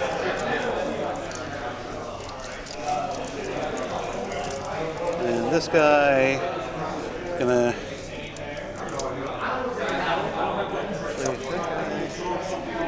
Nope, still not within 6. So they're gonna go over there, and over there. Okay. So next, I'll do Angron. Why wait? Okay. The main event. So I will spend a command point to get +1/2 wound against vehicles and monsters. And he will put all of his attacks into the Rogel Dorn. So hitting on 2s, rerolling because of himself. That's why we always activates his reroll aura. That misses, but I am now sustained, so two more go in.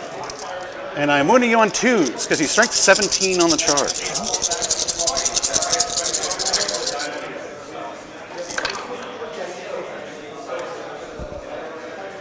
Nine wounds.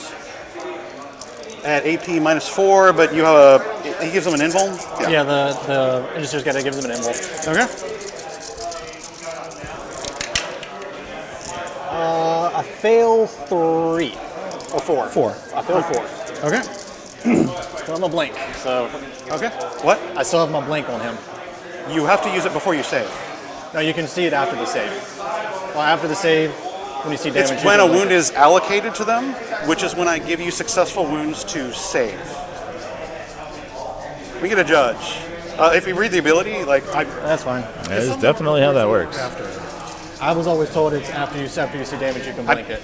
Well, let's look at its data sheet, because if it's when you allocate the wound, then it's when I successfully wound you before you save. When an attack is allocated. Yeah, it's whatever at this point. Yeah. Yeah, you definitely can't do that after rolling.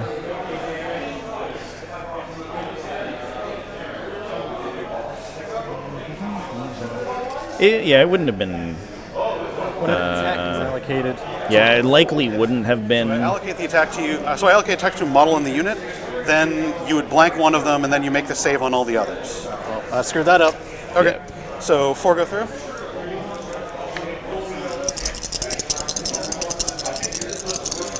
Yeah, Inky's destroyed some models for sure. Okay. You would have blanked one of them had you known. Yeah. Unfortunately, we don't know if it's one of the ones you passed or one of the ones you failed. It's whatever at this point. Okay. Yeah. I was always told by all the other girl players that after you roll it, and then you can choose which one you want to blank. Yeah, that's definitely not how that works. Trying to mess you up here, so we can get a judge and it's fine. Okay. That is indeed correct. Yeah, it's the exact same ability as the Tranifex The has. good news is any 3 of those would have killed you anyway. Because it's d6 plus 2 damage each. 18, so 3 of them kill me. Yeah. I mean, I could have lived, but... Yeah, you could have lived, but... I don't think there's any way to really prove which way or another. To what? I don't think there's any way to prove it one way or... prove what would have happened. Oh, yeah. He doesn't explode. Okay. So I just am in melee with the Chimera.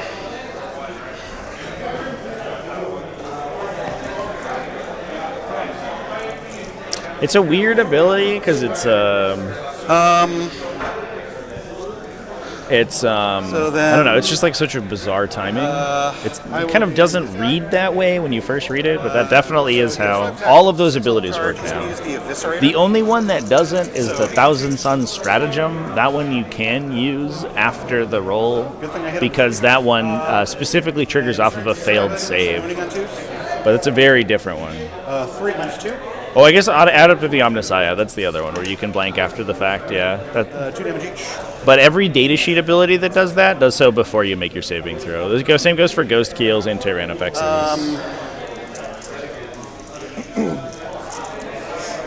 And Harold's like a little different, right?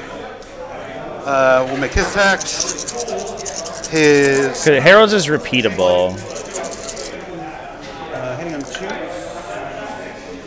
With sustain, because everyone's got sustain now. Strength 7, so wounding on 2s. That is 8 at -1. Yeah. Yeah, 8 at -1. 1, 2, 3, 4, 5, 6. I guess it's like its effect is the same. Pass 2. He just, I guess for whatever reason he gets to do it after seeing, but he also gets to do it 10 times a game. Harold's insane. I have 4 more attacks. I'm not sure. The Rhino also. Every time I play Space Wolves, I feel like I should put Harold in my list. I feel like he might be one of those units that you should just automatically be taking every time. 2s because it has lanes, so 4 more. Same thing? Yep. Yeah, probably did. Yeah, these one does. It's also -1.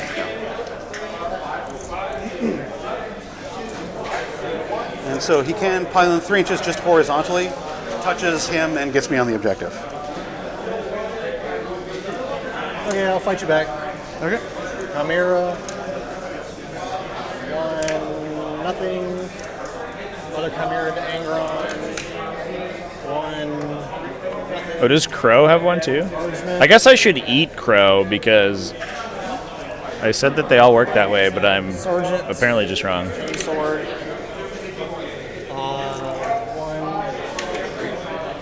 Oh, Crow's is weird because Crow's is always the first one. Okay, on the 8-bound?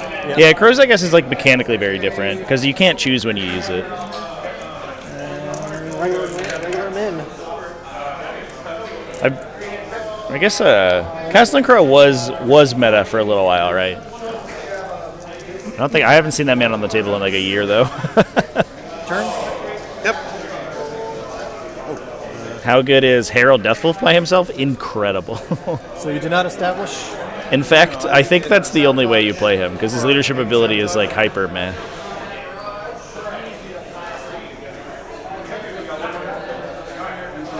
And I just control 1, right? Chad, look at this. Absolute Chad. Total. All right, so contested. So yeah. Absolute Chad. This man is 85 points, by the way. What? All right. Excuse me? My missions are... You could buy him or 5 intercessors. And he has like the same number of wounds. Well, how many lines? Actually, I forgot to roll a battle shock for him last turn. So if he fails this battle, it doesn't change anything about his thing, but if he fails the battle shock, you do control the objective. Oh, sure. 6 is fine. Okay.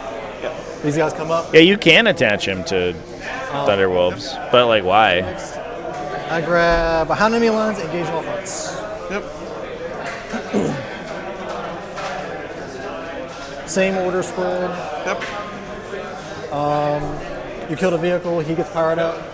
He will bonk him for the 4 pit roll. Yep.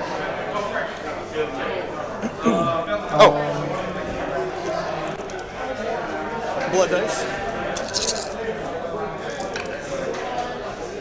Well, unfortunately, Angron's still alive. Triple sixes here. So triple sixes, double fives is anything I want. I'll go with advance and charge and feel no pain. Oh. All right, we got our dice cam number 2 ready to go. I've got it set up.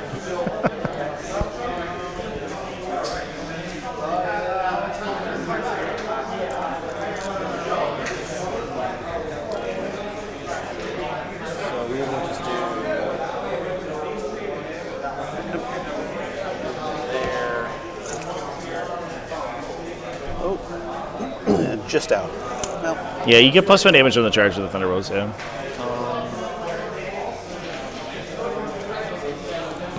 So, any of your units that are within 6 inches of Exalted 8-mount have to succeed on a leadership test to fall back. He's just outside of 6 inches, so he's fine. But that Chimera is within 6 inches of these Exalted 8-mount, so it has to make a leadership test in order to fall back. Okay. Same thing with these guys? No, those are normal 8-mount. Only the Exalted have that ability. Oh, we've already recreated Season 8 of Game of Thrones. He is an Exalted 8-mount, so he's good too. Yep. It was even true to their disappointing performance as well.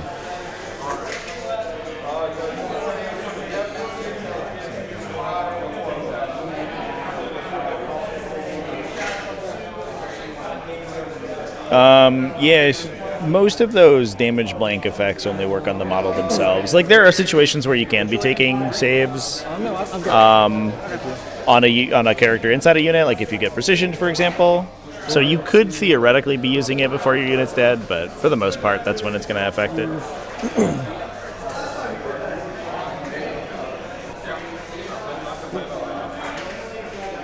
going to try for a tank shock here.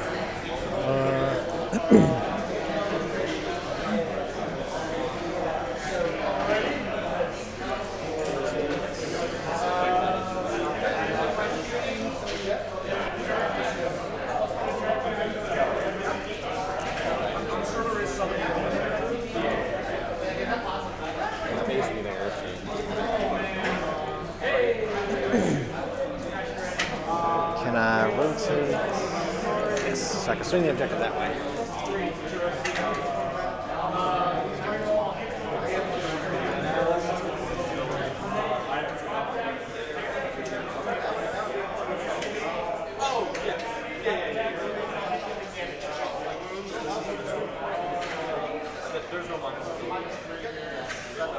Lord Solar needs to be on the front lines with his mortar. I mean, he basically is, right?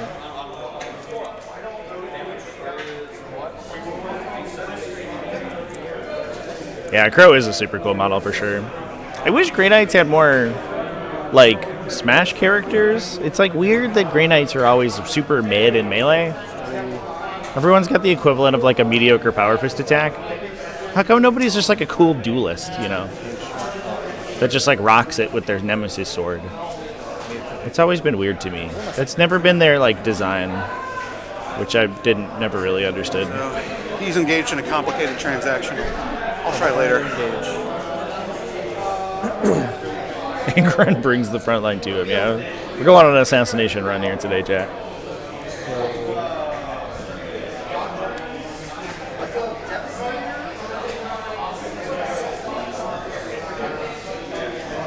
Yeah, Drago's the exception for sure, but he's like a big epic hero. I don't know.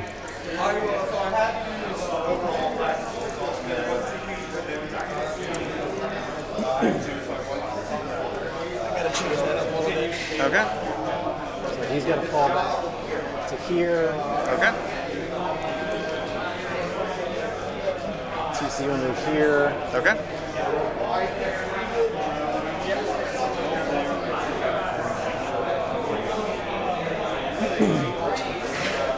The Brotherhood champion is kind of that, but like he's expensive and I don't know. His like profile's super mid.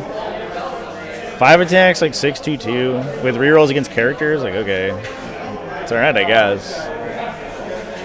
And he gives Fight First. Like Fight First is good, but like you compare him to like a Space Marine Smash Captain, and you're like, oh, now I see what true power is. This man who has like 11 attacks and devastating wounds with full rerolls. You're like, oh, okay, sure.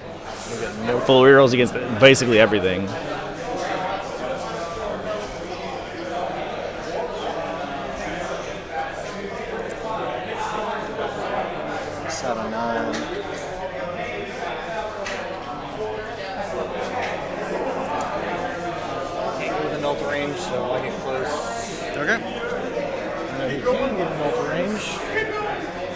More of a squeeze captain.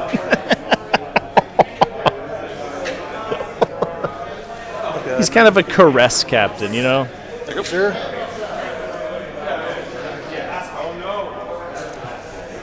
Gives him a light touch.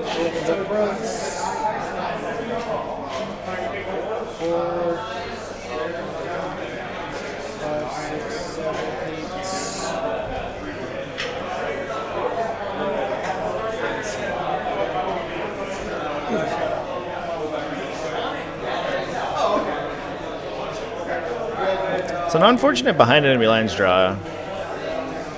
Put one las gun behind here. Yep. Thank you, sir. Okay. Ghosts will come down here.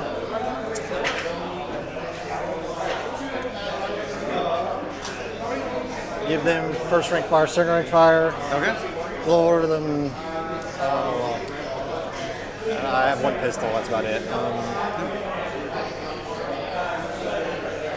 They reroll ones for themselves over there, I forgot about that. Okay. I mean, plus one pistol, sorry. Yep. Alright, we'll just see if I can get that one pistol shot to kill that guy. Put it on me. I'm going to think about a rapid ingress. You could put the time on me. I'm just cogitating. You got that guy there. That makes that awkward. Should be able to put them over here. I'm not actually sure what good. The Rogaldorns are OC 5. Okay. So those guys do not overcome the Rogaldorns OC, so that's actually without a purpose. I could put them over there.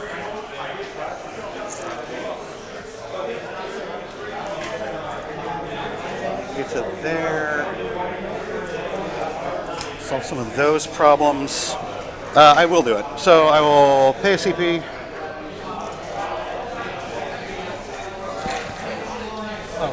For engage, basically. I've got engage right there. So he just fell back. Okay, he just fell back and he's got engage right there. Yep. So these guys are going to come down. Why wouldn't you be able to objective secure your home objective, chat? I'm just genuinely curious.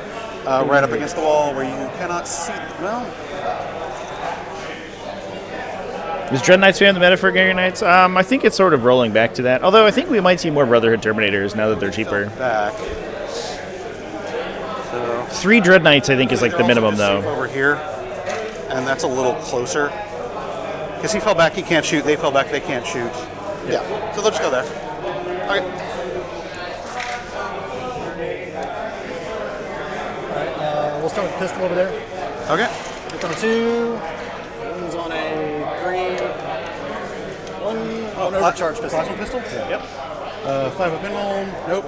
2 damage. He dies. Yeah! And do you explode?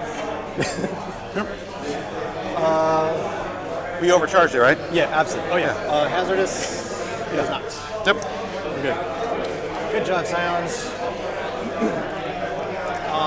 Start with Oh no. fire, so it's only 2 meltas. Yep. You might be right, chat. I got caught by that. That's true. When I was playing Militarum last. Let's double check the lists. Plasmas. 2 plasmas.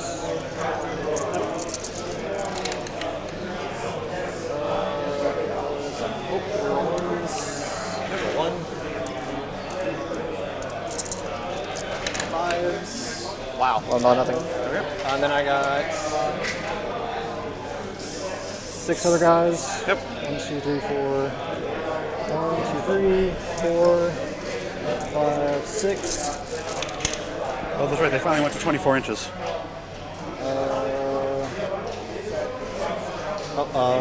The 2s are bad. Real 1s. Get myself confused over here. Hey! 1, 2. AB1s. Okay. Save. Womp womp.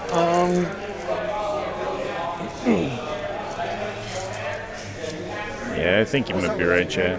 Okay. All weapons here. Yep. I'm not going to interrupt the game. The Hunter Killer. Yep. Actually, That is a classic Astra Militarum mistake because their cover right there from. their index is like wildly too complicated in terms of keywords. He's not. I will bring it up with the TO and we'll see what he wants to do about it. I'm gonna try to. I'll shot at you. Just have to hit me. Yeah. Yeah, I hit you. Plus 1 AP. Yeah. Yep. All right, so Hunter Killer. Misses. Yep.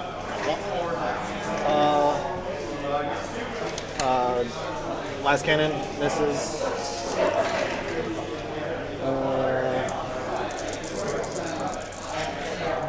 Multi-meltas. The issue is that 5s. there's no Leontis Pass and fail. attachment, right?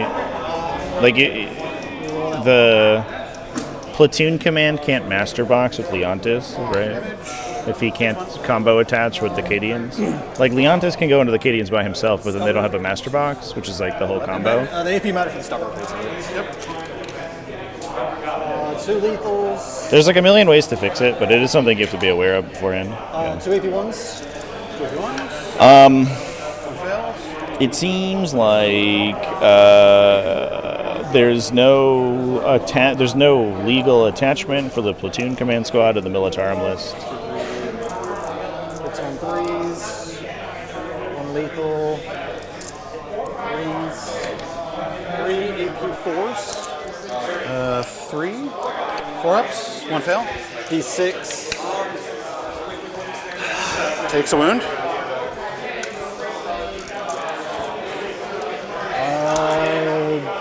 Tank commander's done. Okay.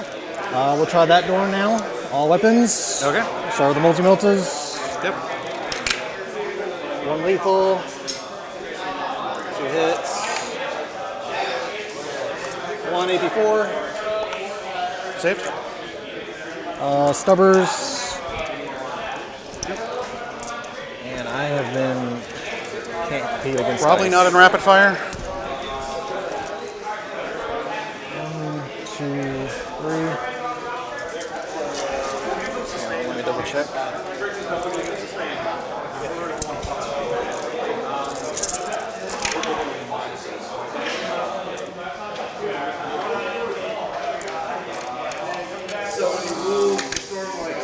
Nothing. Yep. Autocannon hits on a 2. God. 1. AP. AP2. AP2. Do I get cover? From this guy. Yes. He can see all of you. Okay. Fails. 3 damage. Belly gun. 6 shots. 6 straight.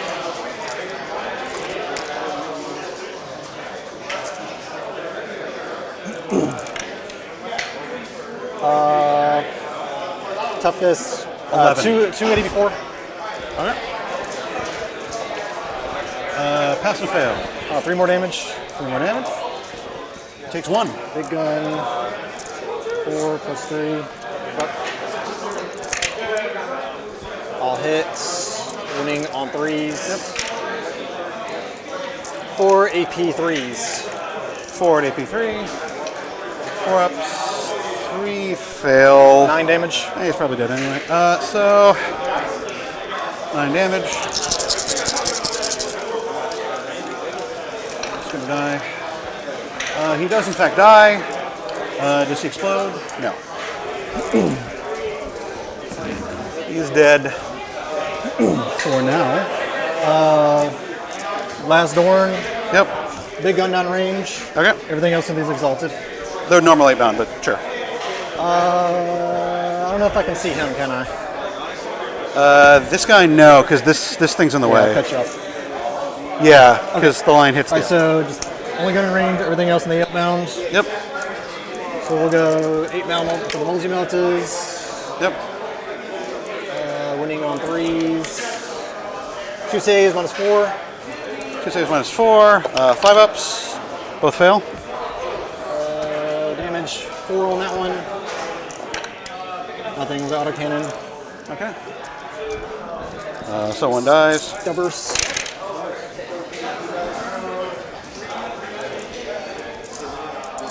Not the sergeant. 5s, right? 2 AP0s. On the 8 bound? Yes. Both pass. Oh, shit. Belly gun. 6 shots. 3s. 3s. 5 AP3s. So 5 up in roll. So 3 damage each. First one dies, and then the next one dies. I'll find that die later. They're dead. Big gun down range. 7 shots. 3s. 3 lethals. 4 saves, -2. Okay. Fails a bunch of them. Is dead. Does he explode? No. I'm going to declare a charge with Tank Commander into this guy. Okay. It's in. Yep. We're going to rotate. Yep. And I'm a tank shot.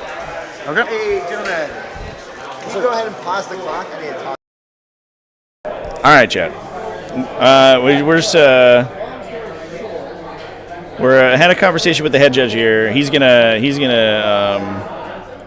just do a little list repair. I've lost my hall camera, but anyway, Chance. Thanks for pointing that out. By the way, I missed that. I literally. Man, we've talked about this exact thing on stream before. I've literally made this mistake in my own lists, and Okay, yeah, they're working it through right now. I think it sounds like the resolution that the judge wants to go with, and what the Militarum player wants to go with, is that he just literally switches the Cadian command squad into a regular infantry squad. He loses the special ability to sticky objectives, and he otherwise stays the same, and basically is just like a slightly unoptimal unit. For those who don't know, just to reiterate the weird thing, and this is, God, man, the Militarum Index makes me so angry because it's so easy to do this stuff.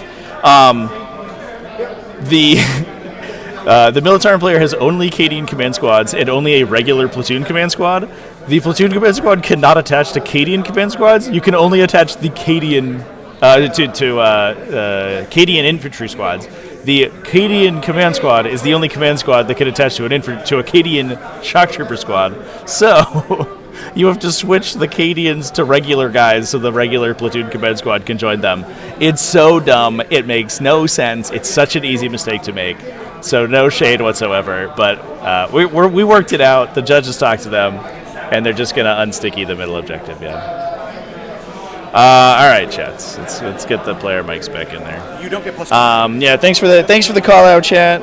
I overlooked that on the list when I ran through it, but one of the many ways that the Militarum Index is extremely dumb.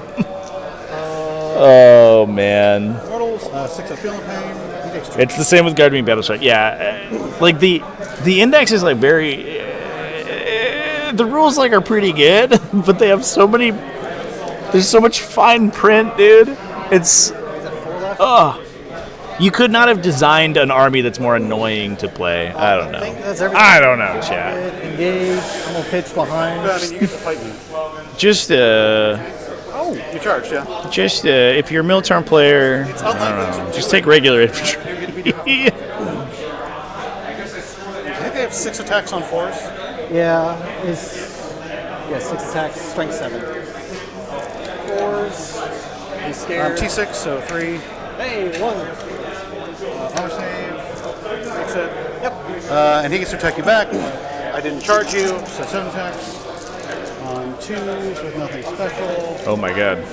Bunch of 1s. Winning on 5. There was 5 1s, chat. In that roll. Can we talk about that real quick? That was insane. Oh man. Also 5. Just grab a bunch of tanks. Yeah, just play nothing but tank squad. Tank lists.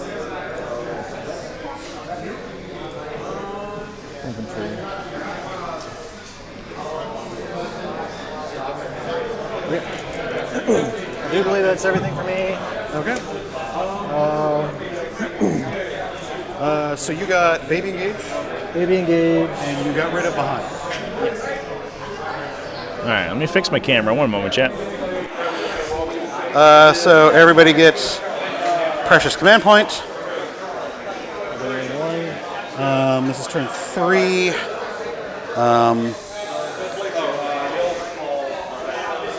So those are gone. I get Storm Hostile Objective and Containment. Did you pitch a status focus? What? Did you pitch a status Yeah, I focus? pitched. Okay. Containment and what else? Storm Hostile. Storm Hostile.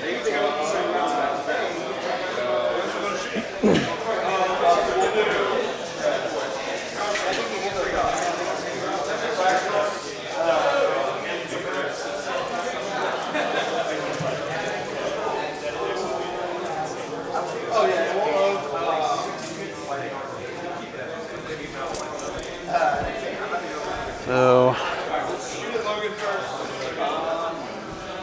just go to there, and then that's like a 5-inch charge to Gaunt's Ghosts, and like a 7 or an 8 to Leontis.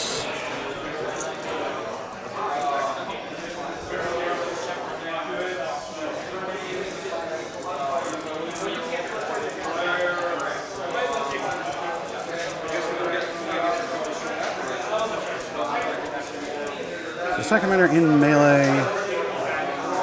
Just going to stay there. I mean, you on that objective, so that's fine. Okay. Could go over there. It's only turn 3. So they go over, take care of those guys. They go over, take care of that guy. End up over in there. He can't shoot. So that's good for next turn. Yes. Okay. And I do have advance and charge. Good.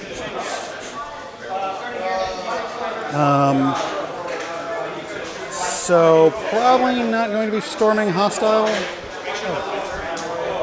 but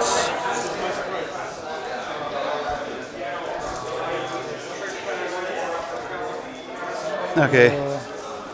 These amazing utility spawn are going to be going up this way,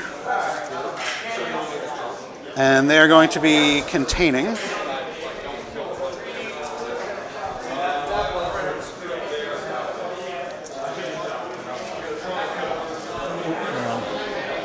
A lot of OC on that objective. I'm not going to get it. 15 total there. It's too far. 11 there. Hang on. Should have more than that. Oh no, 26.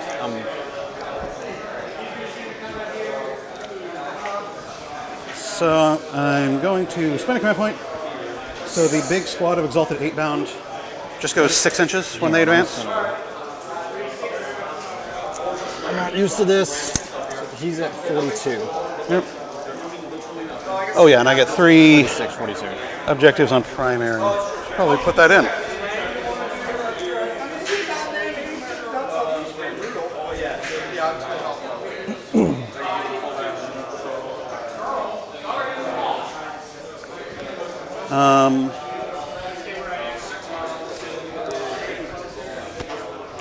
And this squad of Exalted 8-bound going to roll their advance like chumps. Every game against World, you just hope Angron doesn't come back. I mean, literally. Literally correct. There. It's definitely a butt clench moment. Serving as a marker. Every time that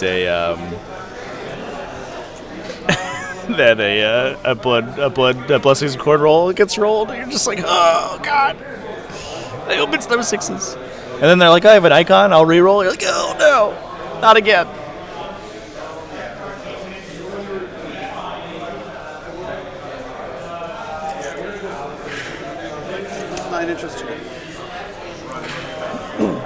Yeah, we're going to take care of him. Okay.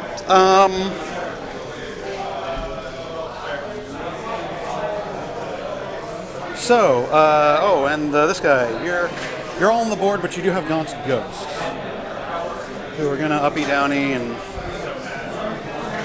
be generically the bane of my existence. I think he might have just put it all in primary chat. I'm not sure. Because his primary score has been really low. He scored 8 on round 2 and 3 on round 3, so I think he just put all the points in the top thing. Okay.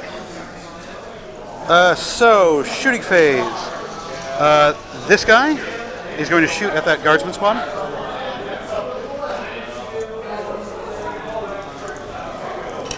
Number of shots. Oh. Yeah. And 6 is 12. It froze on my cameras. Ugh, what the heck? Freeze. Dice cam, go. And then 2. So that is 6 at minus 3. 1,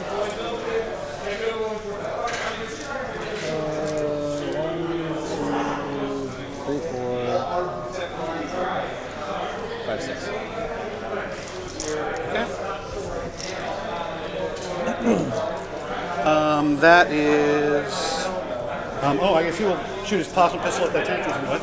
It's a pistol, not overcharging. Second verse, same as the first. No wounds. Okay. I bet I could figure this out. Ready? We're doing it live here, chat.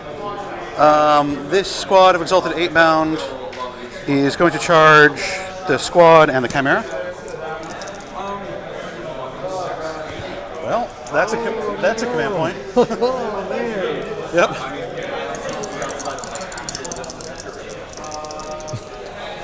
We fail? Jesus. Oh no! Yeah. So he can get in on this guy if he just goes straight sideways. But you have to get both units, don't you? Yeah. Yeah, so he goes that way. But you have to go 2 to get with the negation rings up? Well, you have a 5-inch vertical engagement, right? It's 1 inch to the side, 5 inch vertical. That, I guess. Yeah. So he'll go there, because I can't base you, but I have to engage you, and these two have to base him because they can. These guys are going to charge just, well, I guess the question is how brave do I feel, because I can't re-roll this charge. So they're just going to charge the big tank. Okay. Rolling a 2 and a 3, yeah, okay. Not my idea of a good time. And he can't go through the wall. So he's going to end up over here.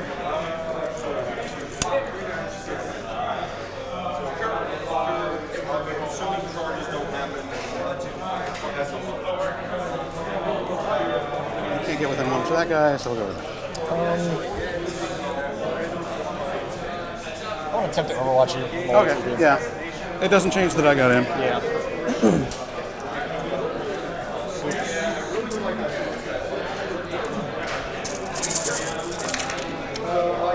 No lethals because you're not a monster vehicle. One more, sorry. 1 damage. One of them takes a wound.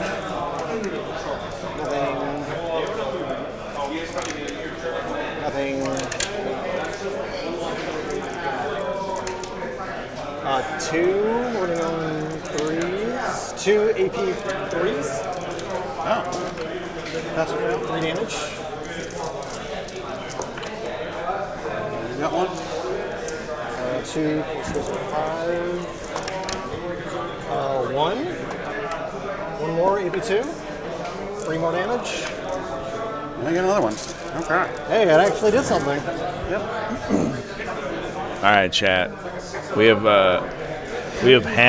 hack job, dice cam number 2. Which is better here?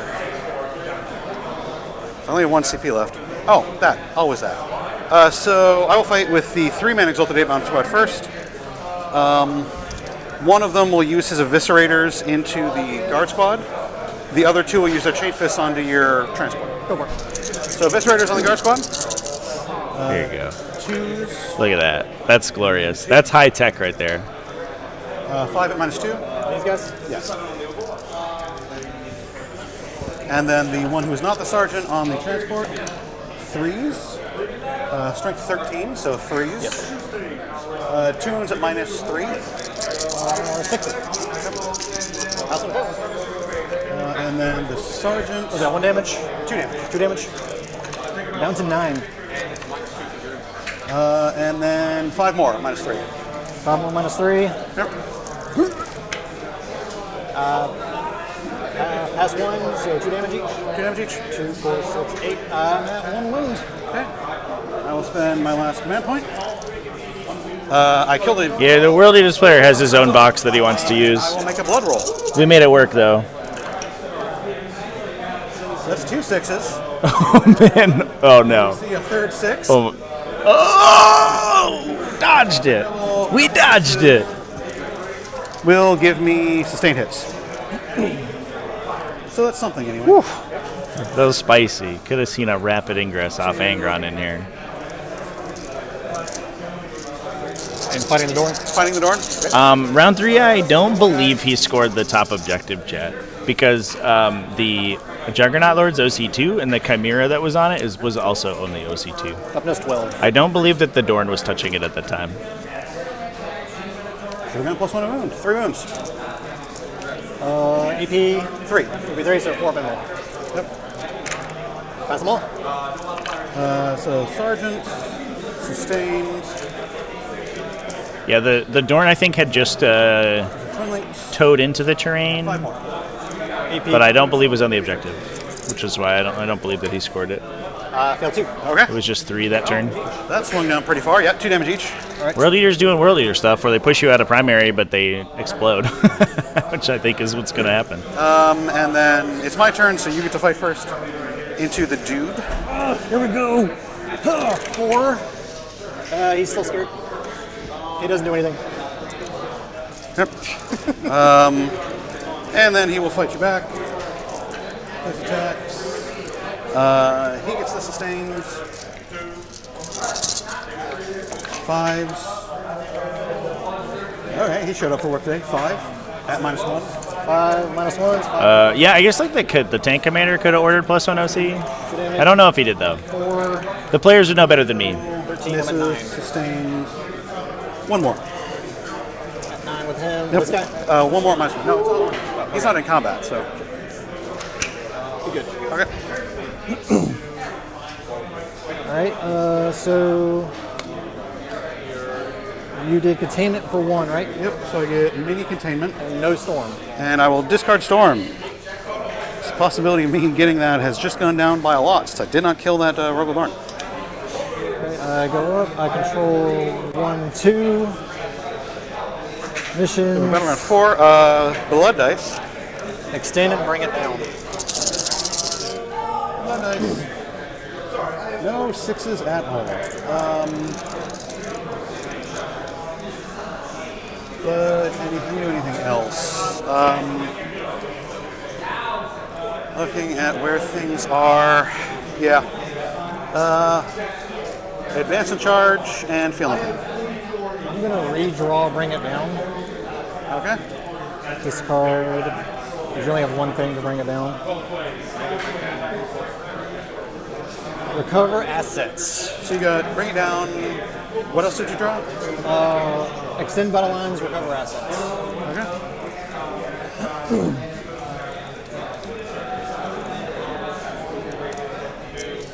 All right. Orders will remain the same. Yeah, Angron already being dead actually makes that bring it down kind of an awkward draw because all the tanks are engaged now. Give him his invul. Will fall. He has to make a he has to make a battle shock test. Battle shock test. Yep. He also has to make a leadership. We're good. He also has to make a leadership test to fall back. Same orders there. Well, no, the battle shock test is because he's on 1 wound. Yes. Yeah. Those are exalted Avon. They have the aura where if you want to fall back, you have to pass a leadership test. I gotta do it again? Yes. It's the second test. It's good. Okay. Loves it. Look at them go. And we're gonna just fall back and touch the objective. Okay.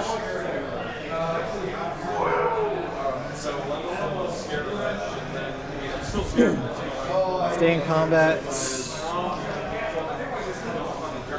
So that should be another 8 on primary there, chat.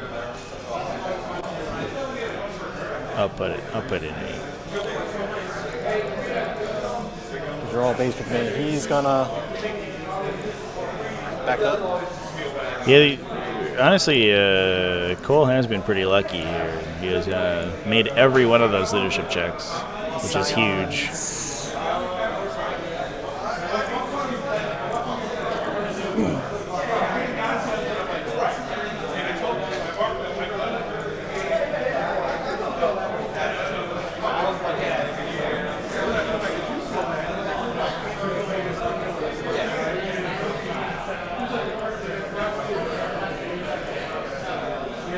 He's not in combat.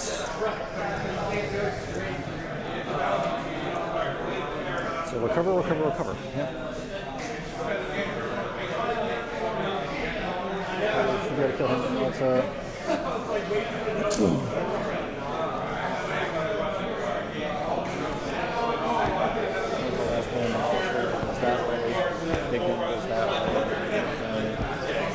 Gorgrid and Clan 1 with 3 Nurgle Soul Grinders. I played it with Lords of Change the other day, or I played 3, I guess, and it was shockingly better than I expected.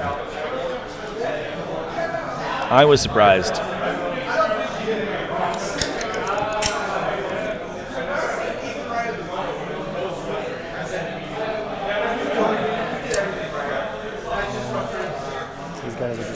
This does sort of feel like Militarum's game to lose, but we have to keep in mind that there is that 15-point bottom 5 score on the World Eater side. And so far, they are keeping it fairly close. They're just down a couple points.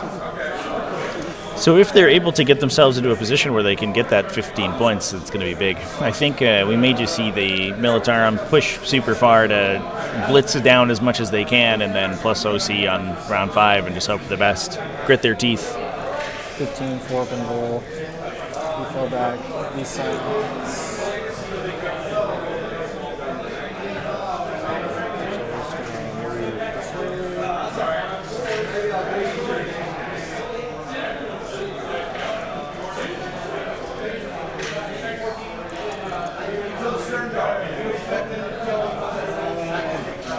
Yeah, just have to hold out and not get blown away.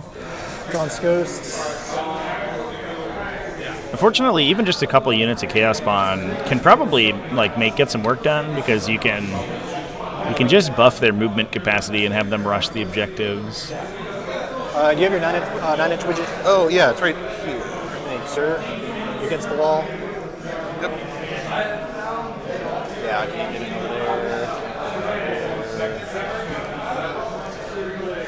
Because I got to get past this line here. Yep, that's fine.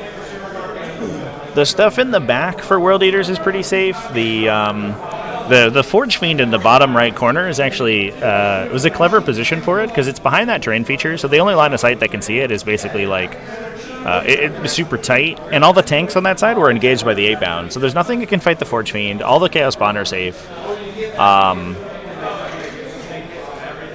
And the Jackals in the back are pretty safe. I think the only thing that could potentially get in them is the Gaunt's Ghosts over there, but they're going to go to the center. Alright, we'll go to shooting now. We'll start with Adorn. We'll put all guns that can't shoot out of combat here. Big guns there. Okay.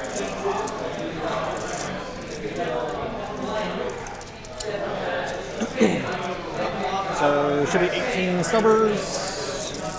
Hang on 4 for the combat.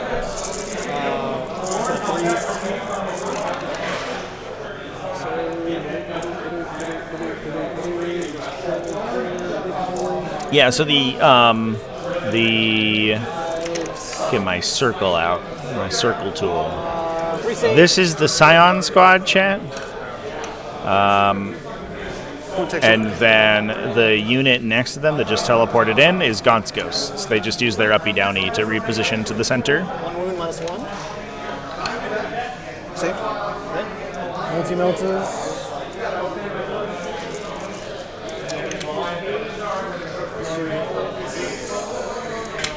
Two wounds minus 4. One pass and fail. One just dies. They have a film effect. Yeah, D6 plus 2, 4 damage. No. Big guns there, belly gun, 3 shots. 3 -3. Man, this matchup is like Rogaldorn's bread and butter here. They all fail. We have to kill exactly one big monster and then shoot medium, heavy infantry for the rest of the time. We're into that. Woo, I did it. Yep. They're dead.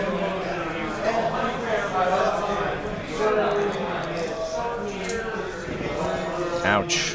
Oof. That's brutal. And tank commander, anything else, nothing, you can't see anything else, so just everything but the big gun. Yep. So we'll go multi-meltas. 3 hits. Toughness 6. Yes. So 3s. 2 84s. Hey. Last cannon. Yep. Stay strong, Juggy Lord. 1.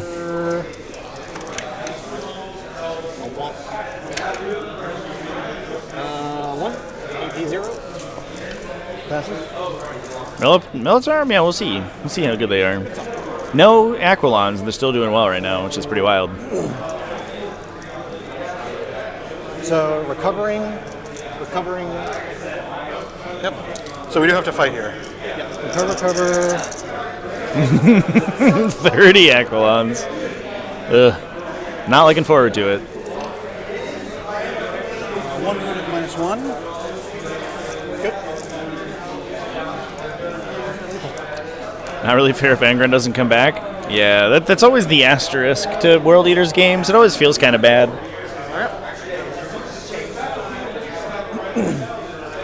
So you do get extend. That one's basically automatic. And you're not finished recovering yet. But it's... Donate to help the Juggy Lord fight breast cancer. Probably will. Maybe that's who the BABC like mascot guy is. He's the Lord of the Jug. He's the Melon Master.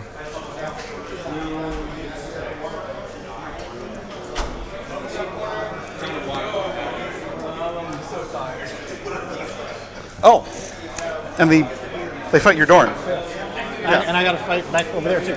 Yeah. Okay, 2 hits. 1 wound on your guy right there. Okay. Save. Okay. And then fighting your Dorn. 3, and then so 4 at -3 from that guy. So I got my 4 up in the roll.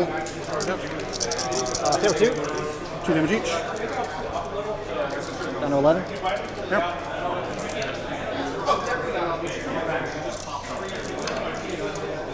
Three more. I'll go ahead and blank one. Okay. Pass my tail. It takes 2 more. Yep, 2 more. Is that 9?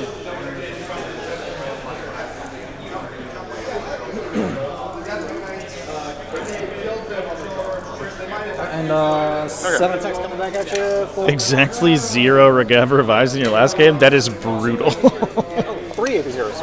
Was that because none of your units died? Maybe that would do it. Alright, 1 takes 2. 1. Okay. So it goes to my turn. Command point. What do I get? Assassination and overwhelming force.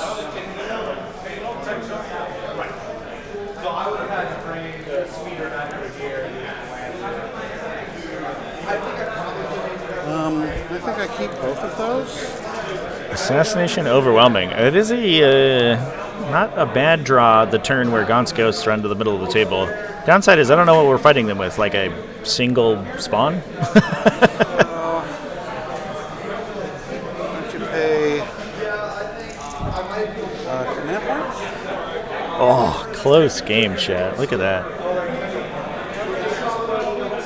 These guys advance.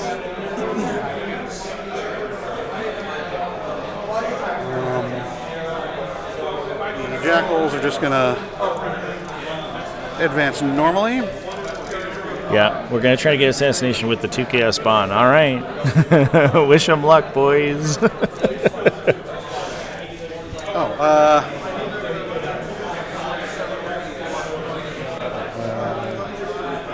that. Sorry, linchpin for 2. A little spawn that could over here. Look at these guys go. They're ready. Ready to kill an entire Gaunt's Ghost unit.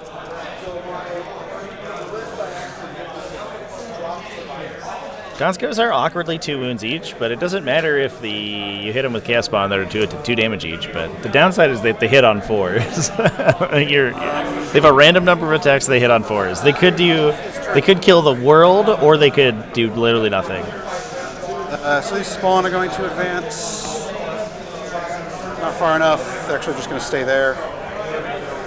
Yeah, this Rogaldorn on the bottom being locked into melee right now is very, very valuable for the World Eaters. They don't have to worry about it, just rocking around and blowing them up. I can't. You cannot overwatch while you're in combat. Yeah.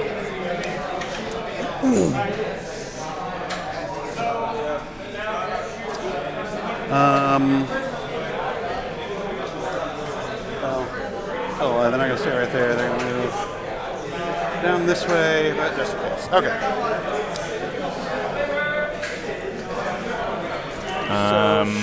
The only way to trigger another Blessing of Corn, I think, would be if the Juggernaut Lord killed something, or if. But I don't know if that's possible before the charging fight. Chimera. Okay. Yeah. Number of shots. 8 shots.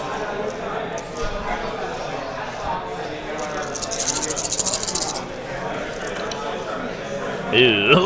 Wow, that was a gross roll. Yucky. Forge friend, no. Strength 10, T9. Yeah, strength 10. Yeah, the plasma strength 10. 3 wounds at -3. 6s. Ooh. All right. Well, fair enough. Good job, Chimera. So the only thing left to do is to have these spawn charge Gaunt's Ghost. Oh, this Gaunt's Ghost kill is worth 8 points if they can get it, because it's over an overwhelming force as well. Oh, they have to fight first? No, that's fine. I have to charge you anyway. Yeah. Yeah. Yeah, we can take a peek at Gaunt's Ghost here. They do have fight first, but it is largely the most irrelevant fights first in the game. It's on 2s. T6. 5. 5, so 5s, dead wounds on 6. 3 dead wounds, 1 wound, -1. Okay. He saved. Right, so 3 dead wounds. Takes 1. Oh, yeah, they got a hang over. Alright, so Yeah. Yeah, their fights first and with all entirely strength 3 like AP 0 weapons with a couple AP 1 devastates in there. They are. Sometimes they get a Space Marine with their powers combined, but it is funny when you try to like clip them out with a utility unit or something, and they just like knife them. But it is mostly for show. But it does make them kind of sticky to deal with sometimes because they have lone operative against shooting and then fight first against melee. But if you have a 3+ armor save and high toughness, they probably won't do anything. 2 AP 0s. 2 AP 0. Yeah, you don't want to charge them with your T6 heavy infantry. They have fight first. Oh, hit really good, devastating, but I feel nothing just in case. Yep. So the number of attacks they get? 13. Alright. It's a normal number of attacks. An average attack volume. Now we just have to roll a billion 4-ups to hit. 3 little duders. Yes. I just have Gaunt's got a 5-up and ball at the end. Ooh. 7 on the charge. So 2s. Yes. 10 wounds? 1 damage or 2? 2 damage. 2 damage each. At -1. Are they supposed to hit? 6s on 5 guys. Yep.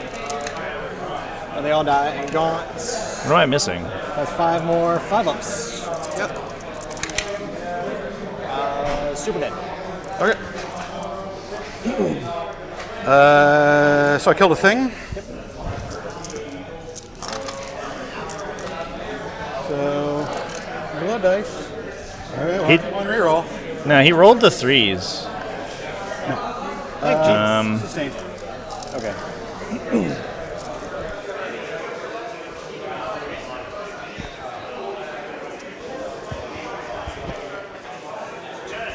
Yeah. No? Oh, they hit him. Okay. I'll do that again. We can go back and do that again. There's what? Okay. So it's 2 fewer saves. So does that mean Gaunt is alive, or? It'd probably. I think I failed 3. Yeah. We can just put Gaunt back if you want. Yeah, we'll just put Gaunt back. Yeah. Gaunt's by himself. Yeah, that's actually kind of a huge deal. Yeah. Yeah. So guys that aren't in. Like I said, that's literally all of his secondaries. Yeah, so I can't spend that. So I still have 2 CP. There you go. Boop. Yeah. Yeah, that was Okay. So guys that did not charge, is you first. All right. Well, we fixed the chat. Good thing we have a second dice cam to save us. Come on, Goran. 1. AP 0. Yeah, that was big. That was big. I wonder. I don't know how many CP. I think he's got 2 CP. I wonder if you would have just re-rolled a hit roll there or something, All right. just to make sure. That was otherwise a great hit roll. There's no for reason sure. to do it the other way. I think he only missed like 5 times or something.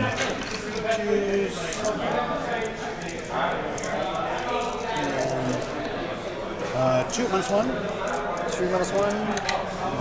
That's good. 2 more minus 1. Fail 1. 2 damage. 2, 5. Yep. Yep. And then the 8. Oh, that means recover completes too. That was 11. That was an 11-point swing, chat. Oh my god. 3 hits. That was so big, yeah. Very important roll right there. Oh, I'm sorry. Got to make sure that's correct. 2 minutes. I'm not strength 13 anymore. There we go. Also fail 1. All right, 2 damage. All right. Yeah, they were recovering. Yep. That was so big. I think maybe we needed a CP reroll one or two of those for sure. 0. Saved. Also, this druggy. Can we talk about this Juggernaut Lord right now? They are chillaxing. Do you have any OC on your spawn? Yeah, they're one each. Okay. I think Gaunt is 1. So, our Gaunt is 2. So test it. So it's a tie. Oh, hang on. Sorry. Wrong thing. Third one. Yeah, so you have that one. So Comping 2 would be just wild. Gaunt's a character, or are they all characters? They're all characters. So I do get assassinate. Yes. And I killed 1 unit on The character unit's still alive. Yeah. Oh, it's units. Yeah. Okay. Yeah. So he can't go anywhere.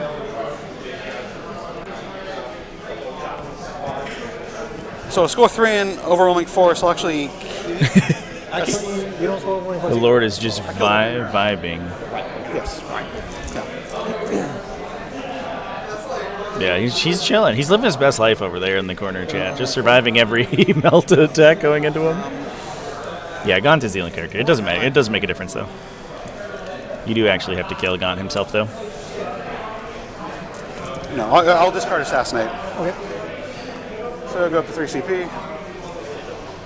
I'll go up to 4. And then 4 on your turn. Yeah, definitely should have rerolled there, I think. That was too impactful. These are turn 5. So you control 2 objectives? Yes. Overwhelming force and cleanse. Overwhelming force and cleanse. Okay. So Gaunt needs a leadership test. Yep. He's fine. Okay. Oh, and I get these all over again.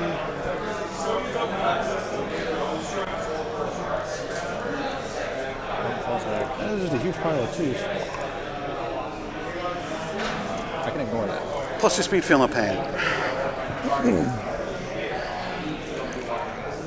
Same order spread. Yep. Plus 1 to hit.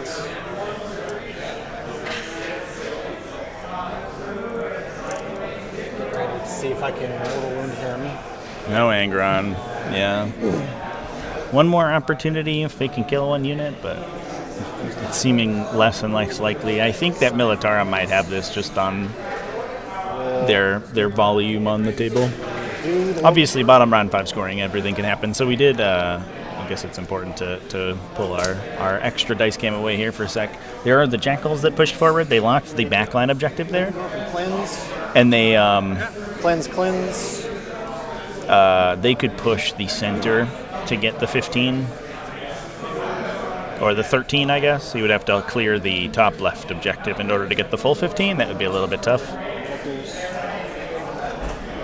Yeah, so that was 3 points for recover, 2 points for overwhelm, and 3. It was a 10-point swing, I think, on surviving there.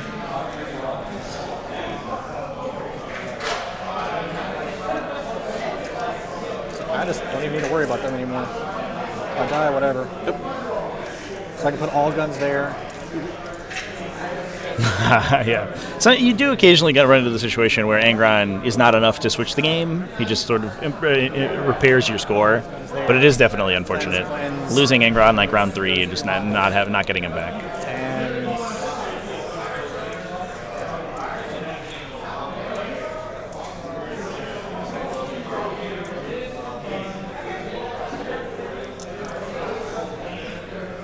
probably just be armor points. Yep.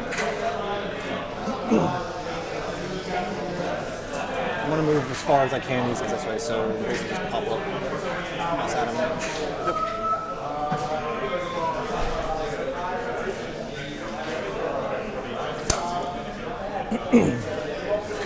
Shooting.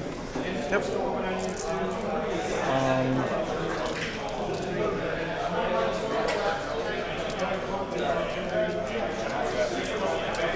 Actually, movement.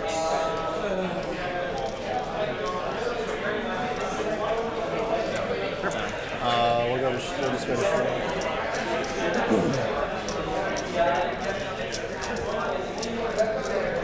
We'll start with this guy. Yep. You can't see them.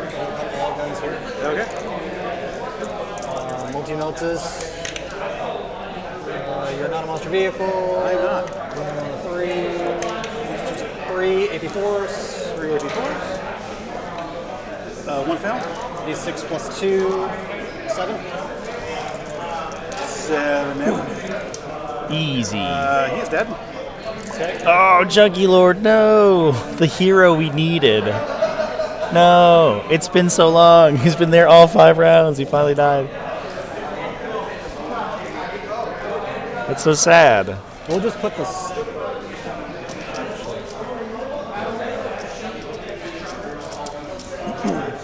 Both big guns here. Yep. Is there 3 guns each? 4. Oh, yeah, he should be back to full. On 2. Yeah. 1. So he's on 3. The Chaos Bondi. They're so hard to kill. Can we get rid of him with a Tempestus Scion unit and a Rogaldorn? I don't know. Probably not. This Dorn needs to do something. 1-2 games so far. Through a turn 5 8-inch charge from Angron. Insane.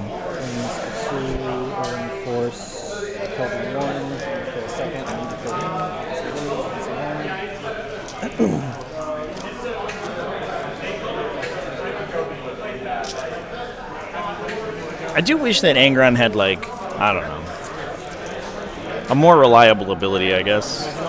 Yep. Shooting out of combat, so -1. But it is exciting, to be fair. No save. Just D6. Yeah, there's 30 minutes left in the round, chat. Yeah, they're gonna have enough time to finish. I don't think the clock is gonna be the problem there. -1. Fails. 3 damage. That one dies.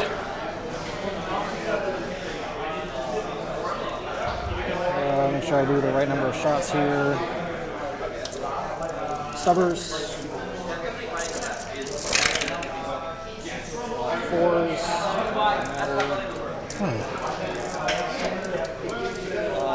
So T5, so yep. 3 AP0s. Yuck. 1 damage each. Takes 1. Belly gun. 4 shots. Just run Jackal spam? Yeah. I missed them all. Run the big gun. Josie Cartwright special. It is 4s. Oh, I was hitting. I'm just going to see if you roll the number of shots. Okay. Changing dice. They can take demons and Chaos Knights, yeah. 9 shots. There we go. Yep. The problem is that none of that stuff benefits from Blessing of Corn or synergizes really with the army. So there's very little incentive to go outside faction. Sometimes you see some demons as like deep strikers and stuff. A couple flesh hounds and things like that. 5, maybe 2s, 6s. Yeah, they haven't input the scores for this round, chat. I think it's or for last turn. I think it is going to be pretty. I think it's going to be pretty Militarum favored, but we'll get the final scores in a moment here. I don't want to interrupt while they're running out their last turn. So you get 4 for cleanse, 5 for overwhelming force. So I have you at 69 points. Yes. Hey. So your command point, I have. That is close. I mean, I guess technically it could matter if I randomly kill you over there. Oh, yeah. So the sergeant on 3s, and then on 4s, 20. Actually, just kidding. World Leaders might have this one. 3 minus 3. I thought there were more points in the ether, but I guess not. 3s, So if the World Eaters can take the center objective, they'll score 2 5s and a 3. So a 13 on primary. That will put them to 66. So They'd be down 3 points. And recover assets. And if they score secure, they win. Oh my god. Is the dream alive? That was what a pull. What a pull that was. So signs are 1 OC. Recover asset sucks. That's very bad. But secure is just worth an extra 5 if you get the 13 on primary.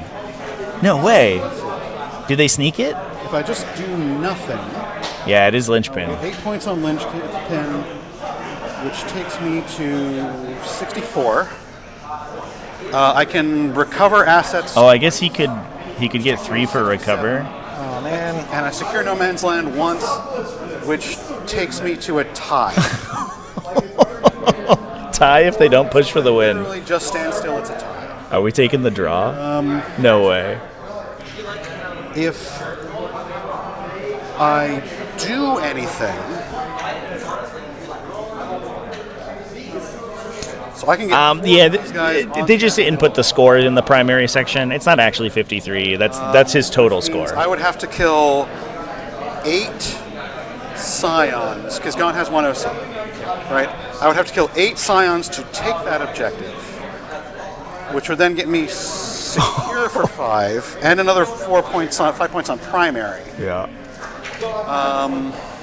So it's but then I can't recover assets because they're the only ones who can do it in my deployment zone. And I'd have to kill 8 of them with a single volley from that guy. Which... Ooh, a conundrum, chat. I thought that this game was much harder in favor of Militarum, but that was a misread on my part. What I want to do is advance in charge of these guys and then World Eaters might grab it. Kill enough of you that I take the objective, but I can't do that. Don't do it, take the draw? The semifinals draw would be wild, dude. So I think I stand still and we tie. We taking Let's see if I'm doing this. The unintentional draw here. I'm keeping it with everything you were saying. It is 69, 69. So I have 53. Hang on, let me make sure. 69, yeah, that's fair. A 69-69 tie is a win for everyone. If we just have our 2 players 69 at the table, everyone's having a good time. So, 56. That gets me to that. No, 56 should win then. Because if... if he only scores 8 on primary, yeah. Sure. So basically, if we push for the kill on the Scions and flub it, then Astra Militarum win, otherwise World Eaters win. So if it was any other number...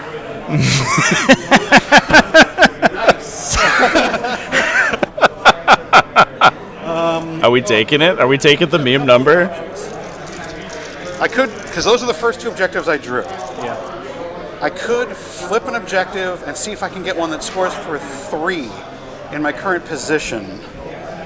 I don't know what's left in my deck. Fun game, chat. This will tell me. Area denial wouldn't work. Behind lines wouldn't work. That's not real. Defense stronghold would work. Yeah, rip the recover assets. You might pull no prisoners, and then it's all good. So only 2 of them would actually give me the game, and 7 of them wouldn't.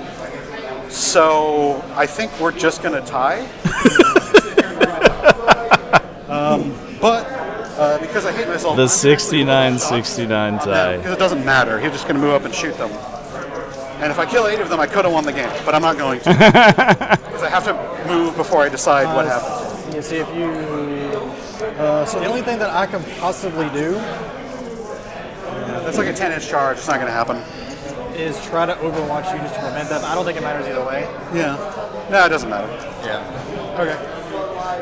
So... That incredible. What a game.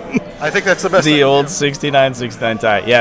Yeah, for sure, Chad. People will think that it was an intentional draw, but no, that's the real score.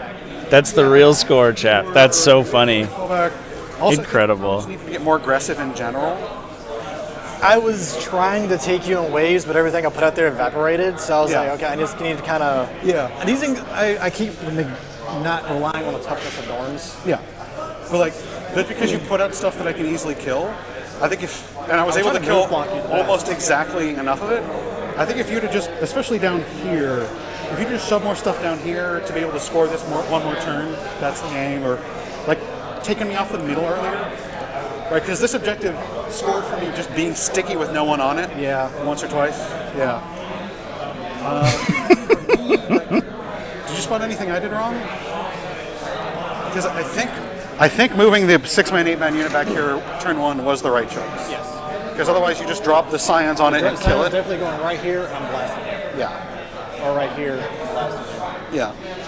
Well, they would occupy like this space here, so it would have to be back there, but you can still get a line of sight. And they, in theory, can kill a Dorn. In practice, sometimes they don't, but in theory, they can.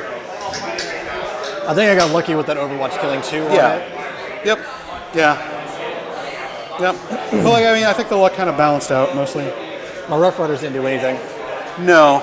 I mean, they made me kill them twice. I mean, I guess that's a good thing. Yeah. I was trying to, like, right here, I was trying to, like, just not care about this way and stop this because it's the shortest distance. Yeah. I didn't have enough units to do that, though. Yeah, but, like, you stopped me over this way, but Angron can just go that way. Yeah. He's very hard to stop from charging you once he gets to right there. But, yeah. Also, right on. Our game, best possible result, 69-69. Nice. All right, chat. What a score to end the game out. What a fun game. That was rad. It was. That was super fun. Do actions. All right, everybody. We're going to go ahead and go on a break here for the lunch break. We'll be back in about an hour and 15 minutes or so because we did end up a little early today. So, yeah, don't forget, everyone, to jump in on that raffle. Exclamation point raffle is how you can get tickets. We have a new discount code, BABC 2024, over on the Nova Open Charitable Foundation site. All of those raffle tickets go to support the battle against breast cancer and support breast cancer research. Please go support because they are looking to get some sales and pump those numbers up. This is, I think, going to be the last week or so that they're running the charity for this year, so they're looking to make a big push in the last couple of weeks before they round out this season of Battle Against Breast Cancer. 69-69. Everyone answers is nice. Yeah, incredible score. That's super fun. I definitely was being cognizant of that bottom round 5. I didn't know if World Leaders had enough left to do it, but they did. So anyway, chat, I'm going to go ahead and run to the bathroom, but I will be back in about an hour or so once we know the round 5 pairings for the last game of the Battle Against Breast Cancer 2024. Thanks, everyone, for joining with me. I really appreciate it. And have a wonderful lunch break, everyone. I'll see you in a bit.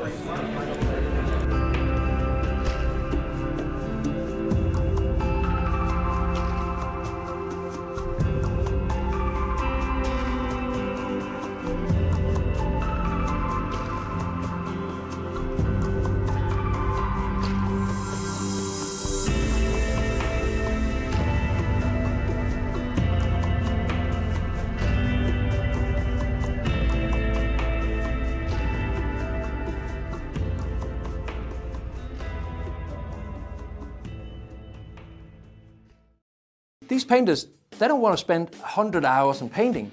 They want to spend 100 hours on gaming. I know I do. One of my favorite games just released a new edition, and I just want my new army out there, and I want to have it today so I can play with it tomorrow.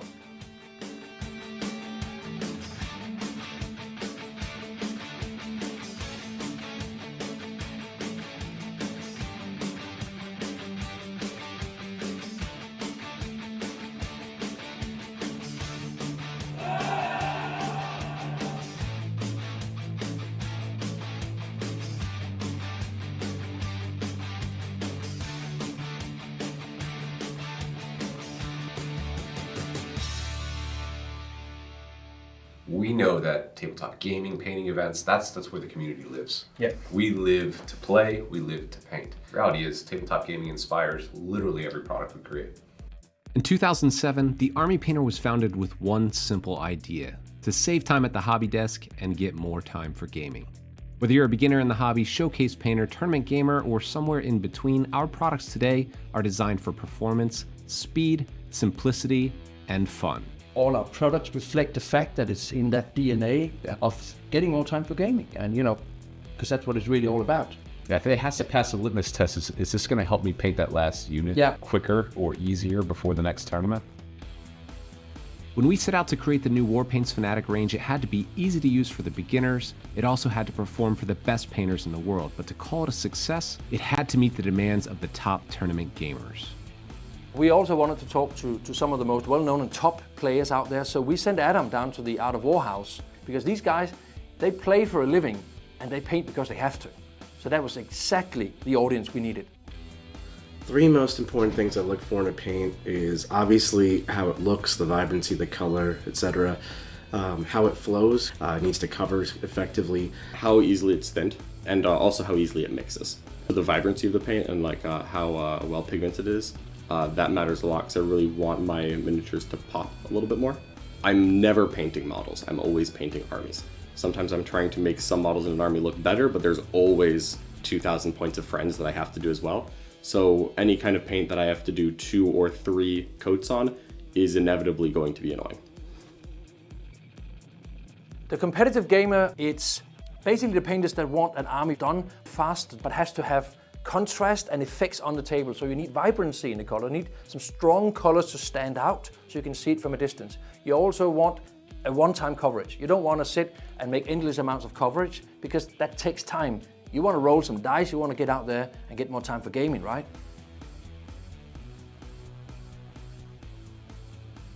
So I like being able to have a wide range of choices. I need to be able to use them easy. I like to be able to take the paint, put it onto wet palette, and be good to go.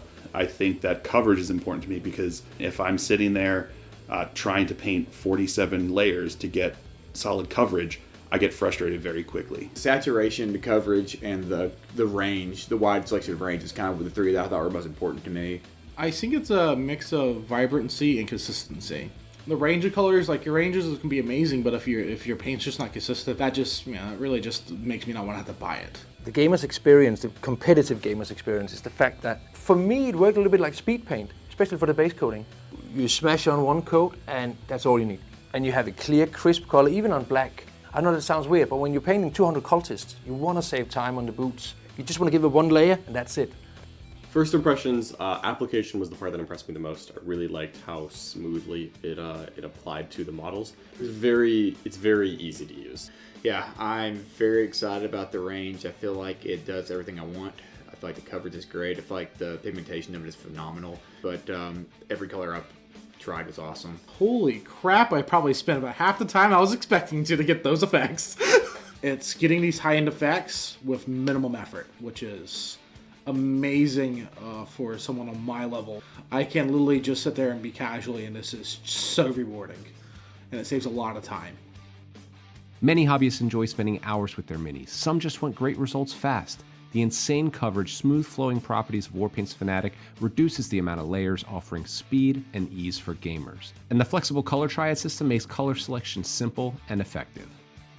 You're smiling. Of course I'm smiling. I just used the Army Painter paints. So what do you think?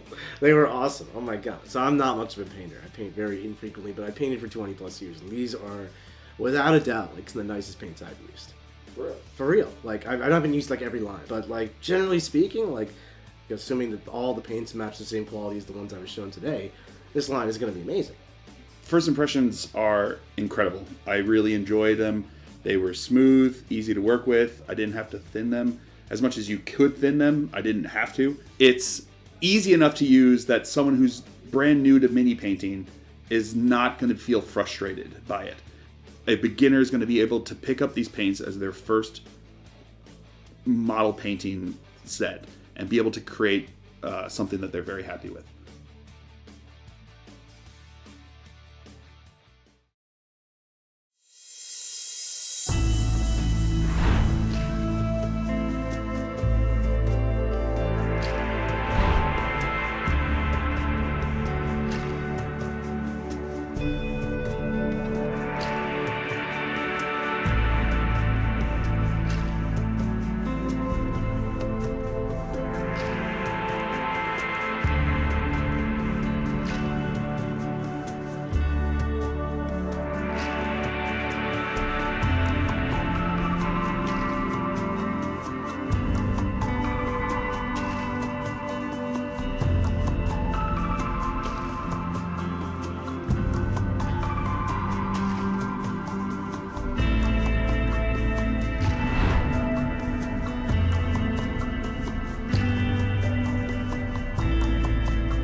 These painters, they don't want to spend 100 hours on painting. They want to spend 100 hours on gaming. I know I do. One of my favorite games just released a new edition, and I just want my new army out there, and I want to have it today so I can play with it tomorrow.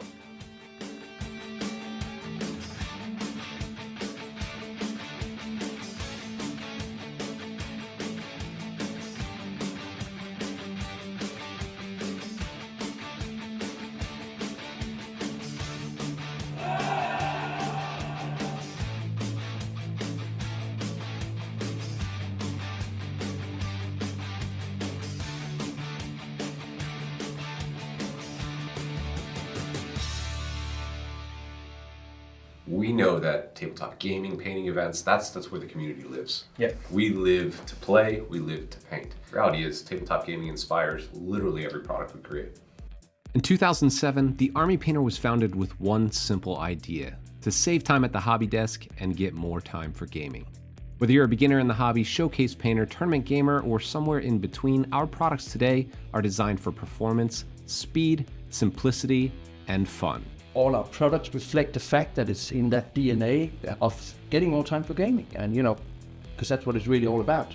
Yeah, if it has to pass a litmus test, is this going to help me paint that last unit quicker or easier before the next tournament? When we set out to create the new Warpaints Fanatic range, it had to be easy to use for the beginners. It also had to perform for the best painters in the world. But to call it a success, it had to meet the demands of the top tournament gamers. We also wanted to talk to some of the most well-known and top players out there, so we sent Adam down to the Art of War house, because these guys, they play for a living and they paint because they have to. So that was exactly the audience we needed. Three most important things I look for in a paint is obviously how it looks, the vibrancy, the color, etc. How it flows, it needs to cover effectively. How easily it's thinned, and also how easily it mixes. The vibrancy of the paint and how well pigmented it is. That matters a lot because I really want my miniatures to pop a little bit more. I'm never painting models, I'm always painting armies. Sometimes I'm trying to make some models in an army look better, but there's always 2,000 points of friends that I have to do as well. So any kind of paint that I have to do 2 or 3 coats on is inevitably going to be annoying. The competitive gamer, it's basically the painters that want an army done fast, but has to have contrast and effects on the table. So you need vibrancy in the color, you need some strong colors to stand out so you can see it from a distance. You also want a one-time coverage. You don't want to sit and make endless amounts of coverage because that takes time. You want to roll some dice, you want to get out there and get more time for gaming, right?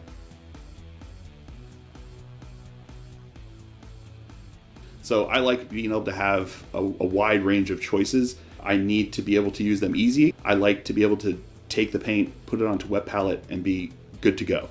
I think that coverage is important to me because if I'm sitting there trying to paint 47 layers to get solid coverage, I get frustrated very quickly. Saturation, the coverage, and the range, the wide selection of range is kind of the three that I thought were most important to me.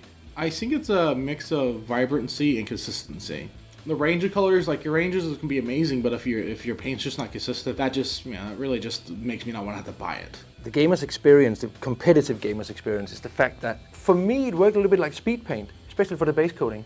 You smash on one coat and that's all you need.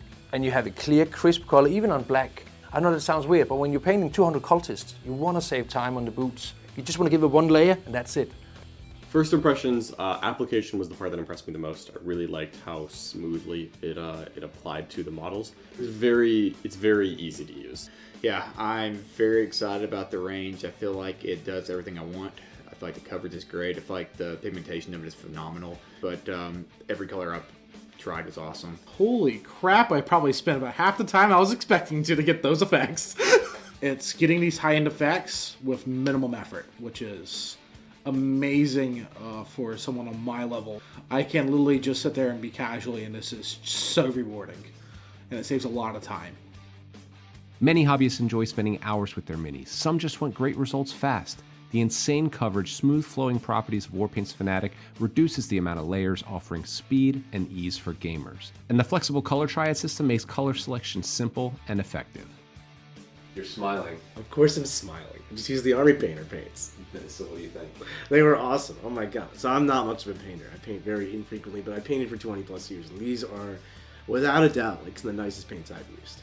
For real. Like, I haven't used like every line, but like generally speaking, like assuming that all the paints match the same quality as the ones I was shown today, this line is going to be amazing. First impressions are incredible. I really enjoyed them. They were smooth, easy to work with. I didn't have to thin them. As much as you could thin them, I didn't have to. It's easy enough to use that someone who's brand new to mini painting is not going to feel frustrated by it. A beginner is going to be able to pick up these paints as their first model painting set and be able to create something that they're very happy with.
These painters, they don't want to spend 100 hours in painting.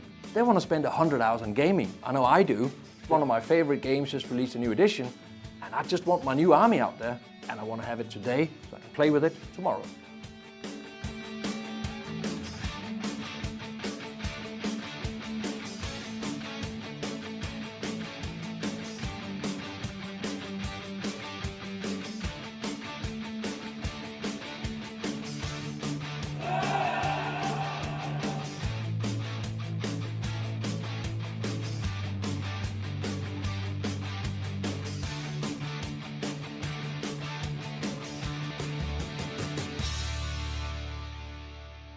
We know that tabletop gaming, painting events, that's where the community lives. Yeah. We live to play, we live to paint. The reality is tabletop gaming inspires literally every product we create.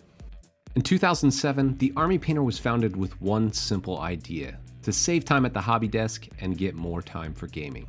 Whether you're a beginner in the hobby, showcase painter, tournament gamer, or somewhere in between, our products today are designed for performance, speed, simplicity, and fun.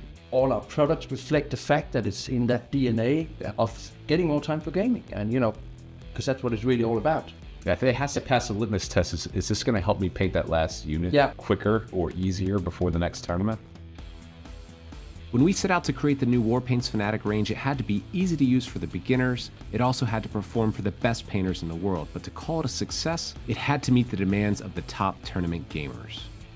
We also wanted to talk to some of the most well-known and top players out there, so we sent Adam down to the Art of War house, because these guys, they play for a living and they paint because they have to. So that was exactly the audience we needed. Three most important things I look for in a paint is obviously how it looks, the vibrancy, the color, etc. How it flows, it needs to cover effectively. How easily it's thinned, and also how easily it mixes. The vibrancy of the paint and like how well pigmented it is. That matters a lot because I really want my miniatures to pop a little bit more.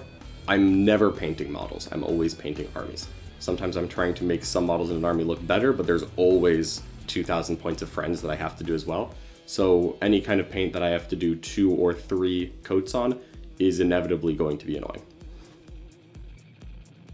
The competitive gamer, it's basically the painters that want an army done fast, but has to have contrast and effects on the table. So you need vibrancy in the color, you need some strong colors to stand out so you can see it from a distance. You also want a one-time coverage. You don't want to sit and make endless amounts of coverage because that takes time. You want to roll some dice, you want to get out there and get more time for gaming, right?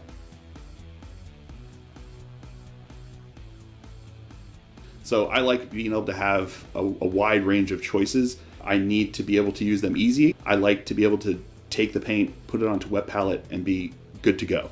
I think that coverage is important to me because if I'm sitting there trying to paint 47 layers to get solid coverage, I get frustrated very quickly. Saturation, the coverage, and the range, the wide selection of range is kind of the 3 that I thought were most important to me. I think it's a mix of vibrancy and consistency. The range of colors, like your ranges can be amazing, but if your paint's just not consistent, that just, it really just makes me not want to have to buy it. The gamer's experience, the competitive gamer's experience, is the fact that for me it worked a little bit like speed paint, especially for the base coating. You smash on one coat and that's all you need. And you have a clear, crisp color, even on black. I know that sounds weird, but when you're painting 200 cultists, you want to save time on the boots. You just want to give it one layer and that's it. First impressions, application was the part that impressed me the most. I really liked how smoothly it applied to the models. It's very easy to use. Yeah, I'm very excited about the range. I feel like it does everything I want. I feel like the coverage is great. I feel like the pigmentation of it is phenomenal. But every color I've tried was awesome. Holy crap, I probably spent about half the time I was expecting to get those effects. It's getting these high-end effects with minimum effort, which is amazing for someone on my level. I can literally just sit there and be casually, and this is so rewarding. And it saves a lot of time. Many hobbyists enjoy spending hours with their minis. Some just want great results fast. The insane coverage, smooth flowing properties of Warpaint's Fanatic reduces the amount of layers, offering speed and ease for gamers. And the flexible color triad system makes color selection simple and effective. You're smiling. Of course I'm smiling. I just used the Army Painter paints. So what do you think? They were awesome. Oh my god. So I'm not much of a painter. I paint very infrequently, but I painted for 20 plus years. And these are, without a doubt, like some of the nicest paints I've used. For real? For real. Like, I haven't used like every line. But like, generally speaking, like, assuming that all the paints match the same quality as the ones I was shown today, this line is going to be amazing.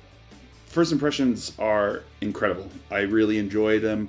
They were smooth, easy to work with. I didn't have to thin them. As much as you could thin them, I didn't have to. It's easy enough to use that someone who's brand new to mini painting is not going to feel frustrated by it.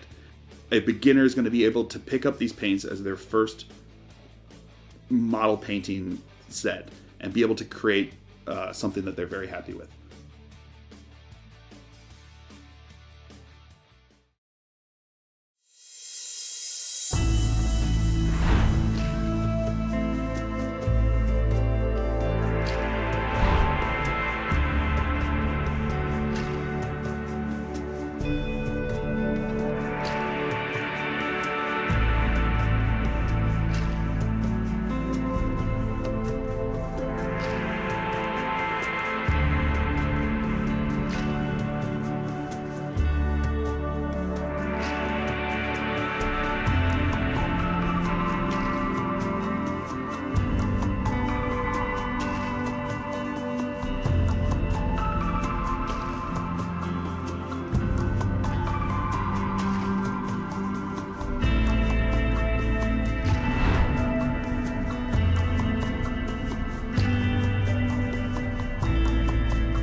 these painters, they don't want to spend 100 hours on painting.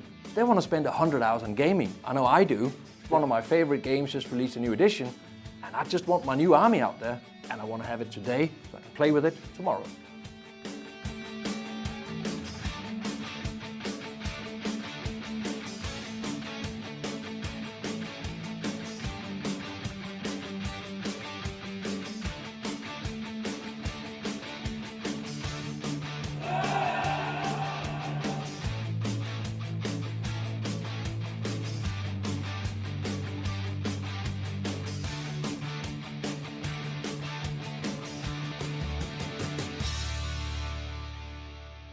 We know that tabletop gaming, painting events, that's where the community lives. Yeah. We live to play, we live to paint. The reality is tabletop gaming inspires literally every product we create.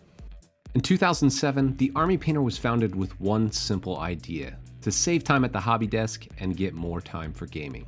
Whether you're a beginner in the hobby, showcase painter, tournament gamer, or somewhere in between, our products today are designed for performance, speed, simplicity, and fun. All our products reflect the fact that it's in that DNA of getting more time for gaming, and because that's what it's really all about. Yeah, if it has to pass a litmus test, is this going to help me paint that last unit quicker or easier before the next tournament? When we set out to create the new Warpaints Fanatic range, it had to be easy to use for the beginners, it also had to perform for the best painters in the world, but to call it a success, it had to meet the demands of the top tournament gamers. We also wanted to talk to some of the most well-known and top players out there, so we sent Adam down to the Art of War house, because these guys, they play for a living and they paint because they have to. So that was exactly the audience we needed. Three most important things I look for in a paint is obviously how it looks, the vibrancy, the color, etc. How it flows, it needs to cover effectively. How easily it's thinned, and also how easily it mixes. The vibrancy of the paint and how well pigmented it is. That matters a lot because I really want my miniatures to pop a little bit more. I'm never painting models, I'm always painting armies. Sometimes I'm trying to make some models in an army look better, but there's always 2,000 points of friends that I have to do as well. So any kind of paint that I have to do 2 or 3 coats on is inevitably going to be annoying. The competitive gamer, it's basically the painters that want an army done fast, but has to have contrast and effects on the table. So you need vibrancy in the color, you need some strong colors to stand out so you can see it from a distance. You also want a one-time coverage. You don't want to sit and make endless amounts of coverage because that takes time. You want to roll some dice, you want to get out there and get more time for gaming, right?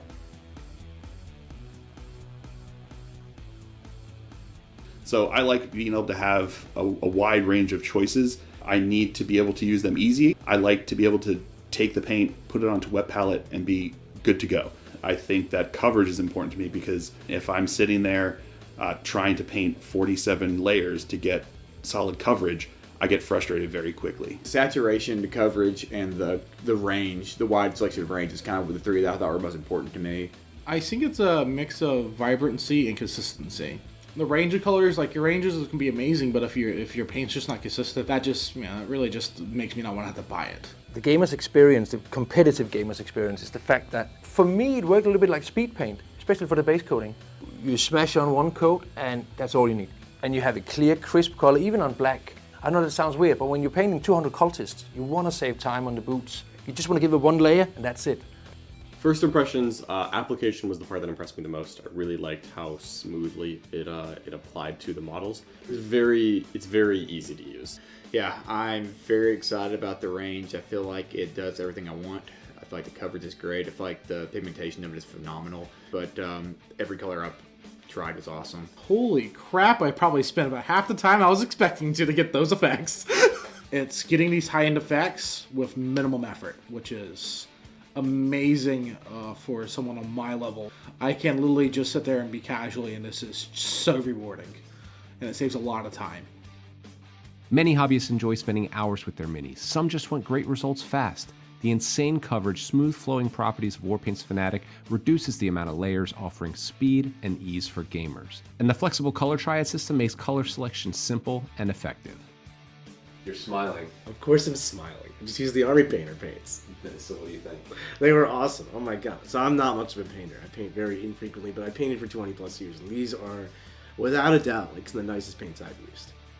For real. Like, I haven't used like every line, but like generally speaking, like assuming that all the paints match the same quality as the ones I was shown today, this line is going to be amazing. First impressions are incredible. I really enjoyed them. They were smooth, easy to work with. I didn't have to thin them. As much as you could thin them, I didn't have to. It's easy enough to use that someone who's brand new to mini painting is not going to feel frustrated by it. A beginner is going to be able to pick up these paints as their first model painting set and be able to create something that they're very happy with.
These painters, they don't want to spend 100 hours in painting.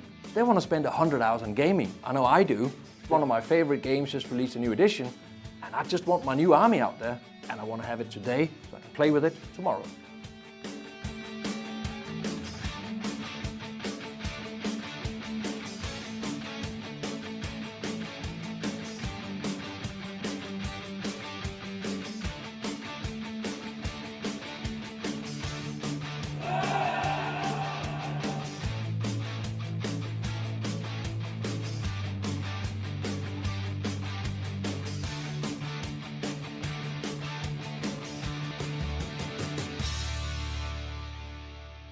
We know that tabletop gaming, painting events, that's where the community lives. Yeah. We live to play, we live to paint. The reality is tabletop gaming inspires literally every product we create.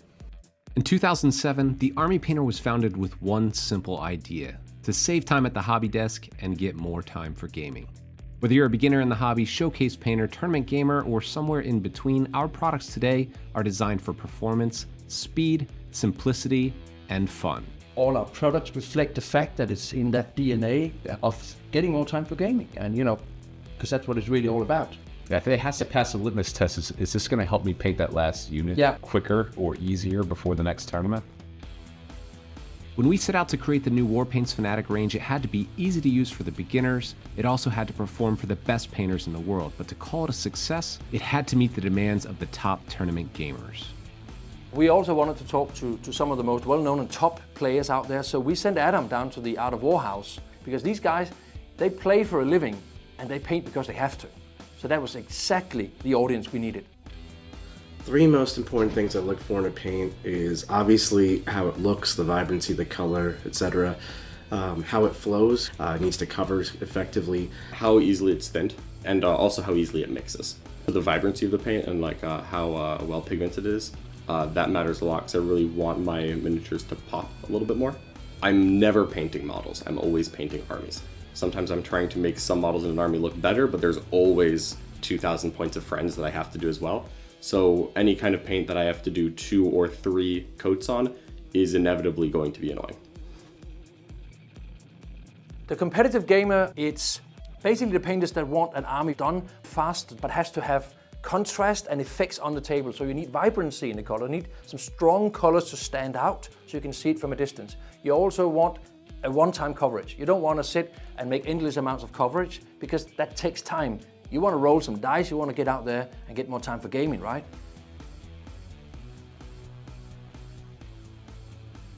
So I like being able to have a wide range of choices. I need to be able to use them easy. I like to be able to take the paint, put it onto wet palette, and be good to go.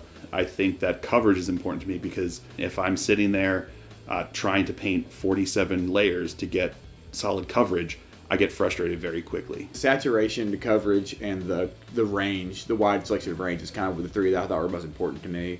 I think it's a mix of vibrancy and consistency. The range of colors, like your ranges can be amazing, but if your paint's just not consistent, that just, it really just makes me not want to have to buy it. The gamer's experience, the competitive gamer's experience, is the fact that for me it worked a little bit like speed paint, especially for the base coating. You smash on one coat and that's all you need.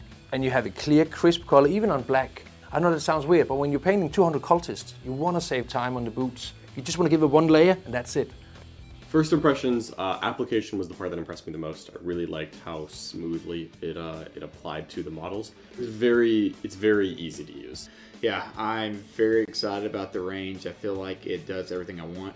I feel like the coverage is great. I feel like the pigmentation of it is phenomenal. But every color I've tried was awesome. Holy crap, I probably spent about half the time I was expecting to get those effects.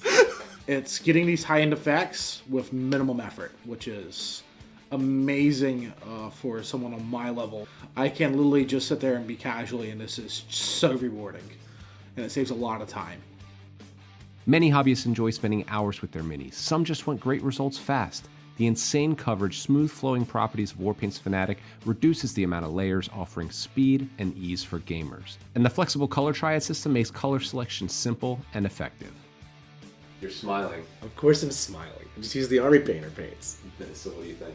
They were awesome. Oh my god. So I'm not much of a painter. I paint very infrequently, but I painted for 20 plus years. And these are, without a doubt, like some of the nicest paints I've used. For real? For real. Like, I've not been used like every line. But like, generally speaking, like, assuming that all the paints match the same quality as the ones I was shown today, this line is going to be amazing. First impressions are incredible. I really enjoyed them. They were smooth, easy to work with. I didn't have to thin them. As much as you could thin them, I didn't have to. It's easy enough to use that someone who's brand new to mini painting is not going to feel frustrated by it. A beginner is going to be able to pick up these paints as their first model painting set and be able to create something that they're very happy with.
These painters, they don't want to spend 100 hours on painting. They want to spend 100 hours on gaming. I know I do. One of my favorite games just released a new edition, and I just want my new army out there, and I want to have it today so I can play with it tomorrow.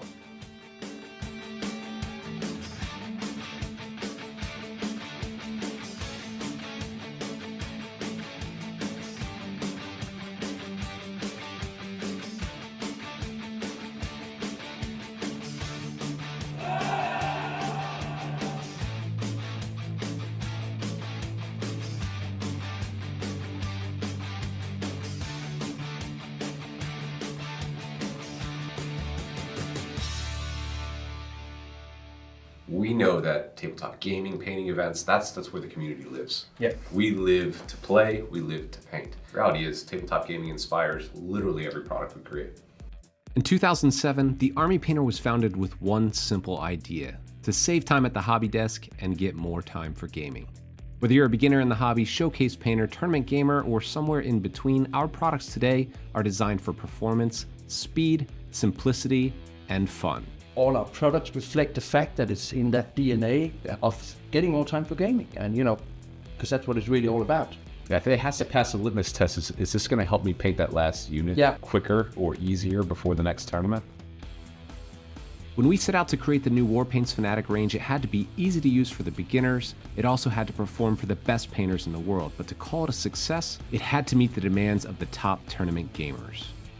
We also wanted to talk to some of the most well-known and top players out there, so we sent Adam down to the Art of War house, because these guys, they play for a living and they paint because they have to. So that was exactly the audience we needed. Three most important things I look for in a paint is obviously how it looks, the vibrancy, the color, etc. How it flows, it needs to cover effectively. How easily it's thinned, and also how easily it mixes. The vibrancy of the paint and how well pigmented it is. That matters a lot because I really want my miniatures to pop a little bit more. I'm never painting models, I'm always painting armies.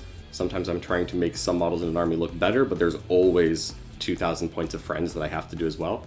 So any kind of paint that I have to do 2 or 3 coats on is inevitably going to be annoying. The competitive gamer, it's basically the painters that want an army done fast, but has to have contrast and effects on the table. So you need vibrancy in the color, you need some strong colors to stand out so you can see it from a distance. You also want a one-time coverage. You don't want to sit and make endless amounts of coverage because that takes time. You want to roll some dice, you want to get out there and get more time for gaming, right?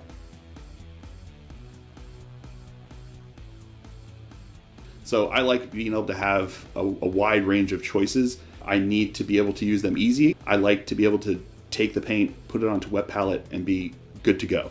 I think that coverage is important to me because if I'm sitting there trying to paint 47 layers to get solid coverage, I get frustrated very quickly. Saturation, the coverage, and the range, the wide selection of range is kind of the three that I thought were most important to me.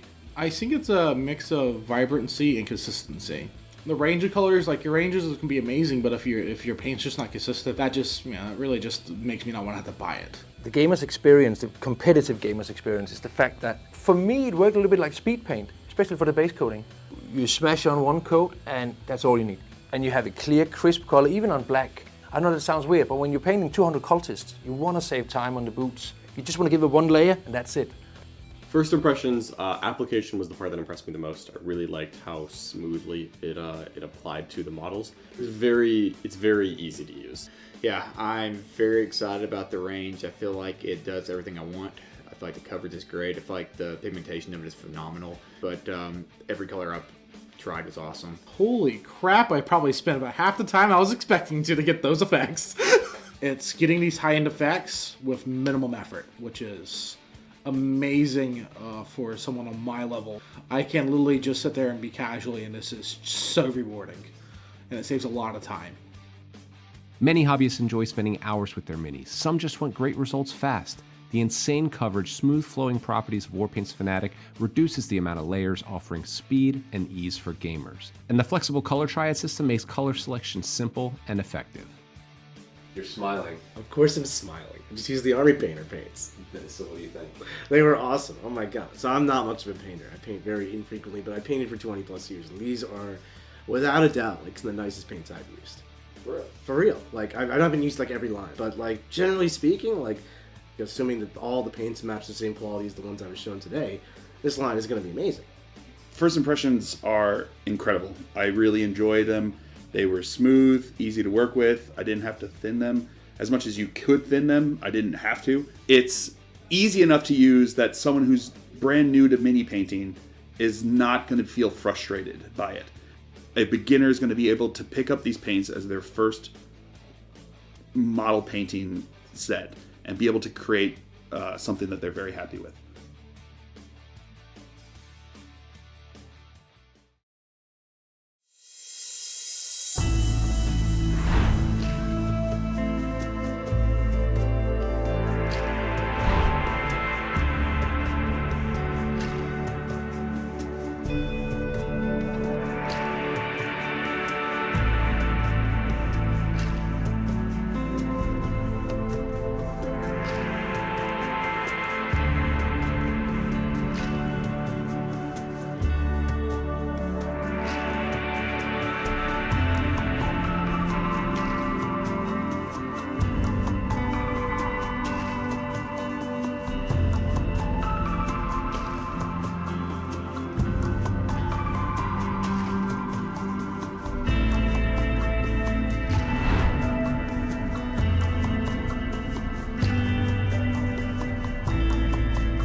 These painters, they don't want to spend 100 hours on painting. They want to spend 100 hours on gaming. I know I do. One of my favorite games just released a new edition, and I just want my new army out there, and I want to have it today so I can play with it tomorrow.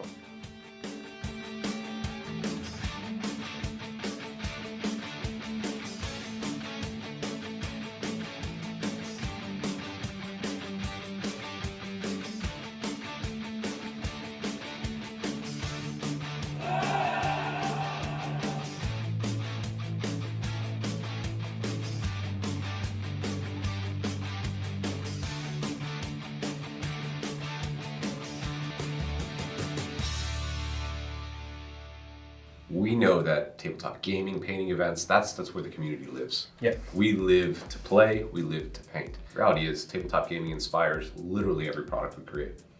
In 2007, the Army Painter was founded with one simple idea: to save time at the hobby desk and get more time for gaming. Whether you're a beginner in the hobby, showcase painter, tournament gamer, or somewhere in between, our products today are designed for performance, speed, simplicity, and fun. All our products reflect the fact that it's in that DNA of getting more time for gaming, and because that's what it's really all about. Yeah, if it has to pass a litmus test, is this going to help me paint that last unit quicker or easier before the next tournament? When we set out to create the new Warpaints Fanatic range, it had to be easy to use for the beginners, it also had to perform for the best painters in the world, but to call it a success, it had to meet the demands of the top tournament gamers. We also wanted to talk to some of the most well-known and top players out there, so we sent Adam down to the Art of War house, because these guys, they play for a living and they paint because they have to. So that was exactly the audience we needed. Three most important things I look for in a paint is obviously how it looks, the vibrancy, the color, etc. How it flows, it needs to cover effectively. How easily it's thinned, and also how easily it mixes. The vibrancy of the paint and like how well pigmented it is, that matters a lot because I really want my miniatures to pop a little bit more. I'm never painting models. I'm always painting armies. Sometimes I'm trying to make some models in an army look better, but there's always 2,000 points of friends that I have to do as well. So any kind of paint that I have to do 2 or 3 coats on is inevitably going to be annoying. The competitive gamer, it's basically the painters that want an army done fast, but has to have contrast and effects on the table. So you need vibrancy in the color, you need some strong colors to stand out so you can see it from a distance. You also want a one-time coverage. You don't want to sit and make endless amounts of coverage because that takes time. You want to roll some dice, you want to get out there and get more time for gaming, right?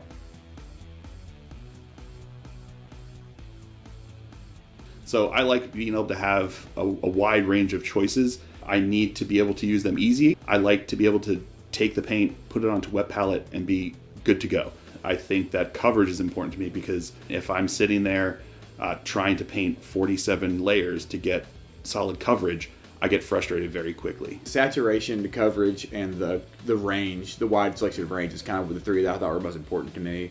I think it's a mix of vibrancy and consistency. The range of colors, like your ranges can be amazing, but if your paint's just not consistent, that just, it really just makes me not want to have to buy it. The gamer's experience, the competitive gamer's experience, is the fact that for me it worked a little bit like speed paint, especially for the base coating. You smash on one coat and that's all you need. And you have a clear, crisp color, even on black. I know that sounds weird, but when you're painting 200 cultists, you want to save time on the boots. You just want to give it one layer and that's it. First impressions, application was the part that impressed me the most. I really liked how smoothly it applied to the models. It's very easy to use. Yeah, I'm very excited about the range. I feel like it does everything I want. I feel like the coverage is great. I feel like the pigmentation of it is phenomenal. But every color I've tried is awesome. Holy crap, I probably spent about half the time I was expecting to get those effects. It's getting these high-end effects with minimum effort, which is amazing for someone on my level. I can literally just sit there and be casually, and this is so rewarding. And it saves a lot of time. Many hobbyists enjoy spending hours with their minis. Some just want great results fast. The insane coverage, smooth flowing properties of Warpaint's Fanatic reduces the amount of layers, offering speed and ease for gamers. And the flexible color triad system makes color selection simple and effective. You're smiling. Of course I'm smiling. I just used the Army Painter paints. So what do you think? They were awesome. Oh my god. So I'm not much of a painter. I paint very infrequently, but I painted for 20 plus years. And these are, without a doubt, like some of the nicest paints I've used. For real? For real. Like, I haven't used like every line. But like, generally speaking, like, assuming that all the paints match the same quality as the ones I was shown today, this line is going to be amazing. First impressions are incredible. I really enjoyed them. They were smooth, easy to work with. I didn't have to thin them. As much as you could thin them, I didn't have to. It's easy enough to use that someone who's brand new to mini painting is not going to feel frustrated by it. A beginner is going to be able to pick up these paints as their first model painting set and be able to create something that they're very happy with.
These painters, they don't want to spend 100 hours on painting. They want to spend 100 hours on gaming. I know I do. One of my favorite games just released a new edition, and I just want my new army out there, and I want to have it today so I can play with it tomorrow.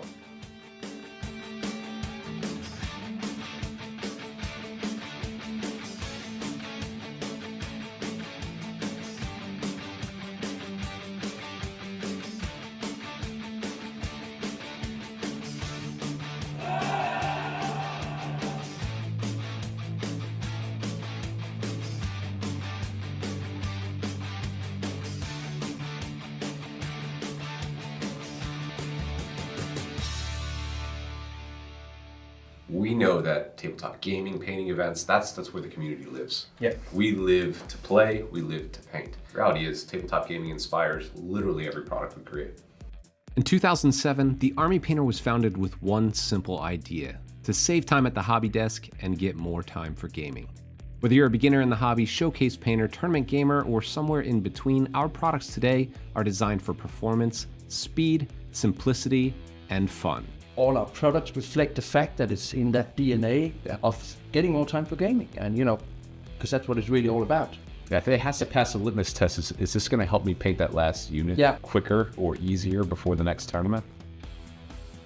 When we set out to create the new Warpaints Fanatic range, it had to be easy to use for the beginners. It also had to perform for the best painters in the world. But to call it a success, it had to meet the demands of the top tournament gamers.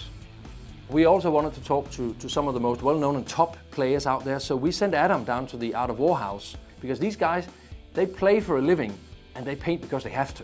So that was exactly the audience we needed. Three most important things I look for in a paint is obviously how it looks, the vibrancy, the color, etc. How it flows, it needs to cover effectively. How easily it's thinned, and also how easily it mixes. The vibrancy of the paint and how well pigmented it is. That matters a lot because I really want my miniatures to pop a little bit more. I'm never painting models, I'm always painting armies. Sometimes I'm trying to make some models in an army look better, but there's always 2,000 points of friends that I have to do as well. So any kind of paint that I have to do 2 or 3 coats on is inevitably going to be annoying. The competitive gamer, it's basically the painters that want an army done fast, but has to have contrast and effects on the table. So you need vibrancy in the color, you need some strong colors to stand out so you can see it from a distance. You also want a one-time coverage. You don't want to sit and make endless amounts of coverage because that takes time. You want to roll some dice, you want to get out there and get more time for gaming, right?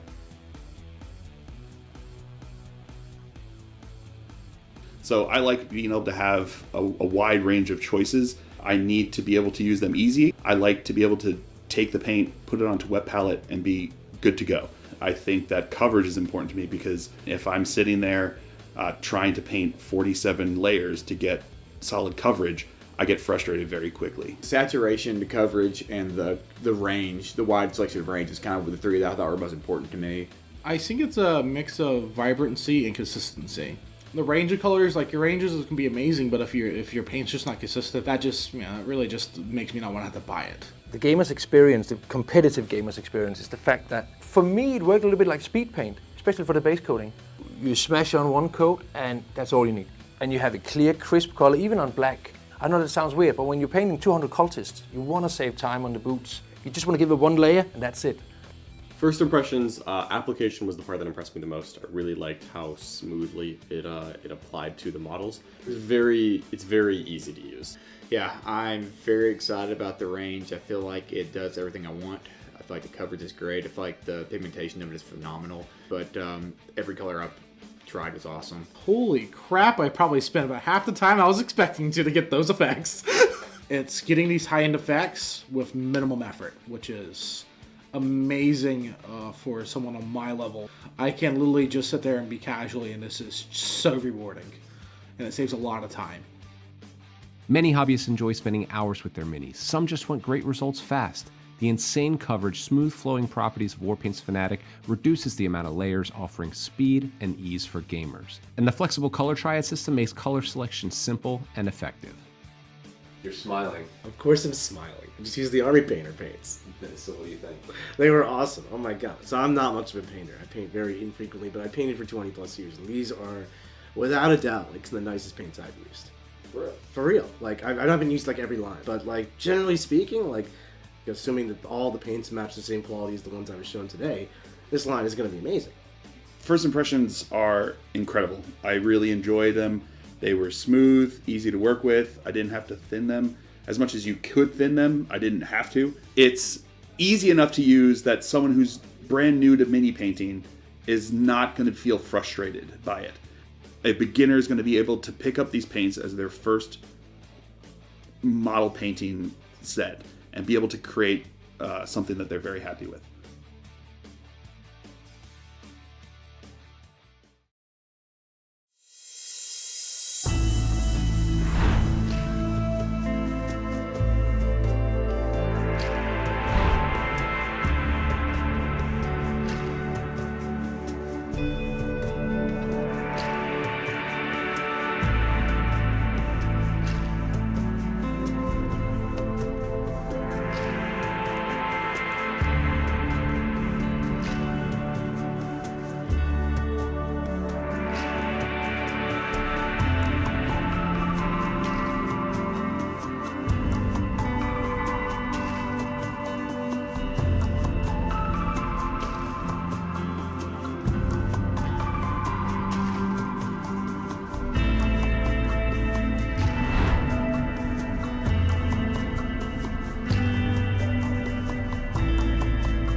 These painters, they don't want to spend 100 hours in painting.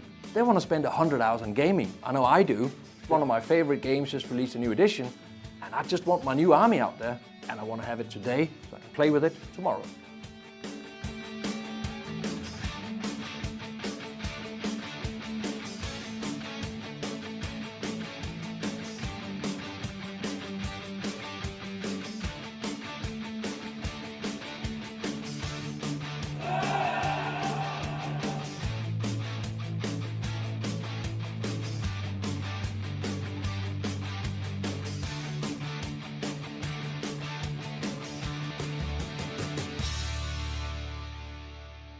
We know that tabletop gaming, painting events, that's where the community lives. Yeah. We live to play, we live to paint. The reality is tabletop gaming inspires literally every product we create.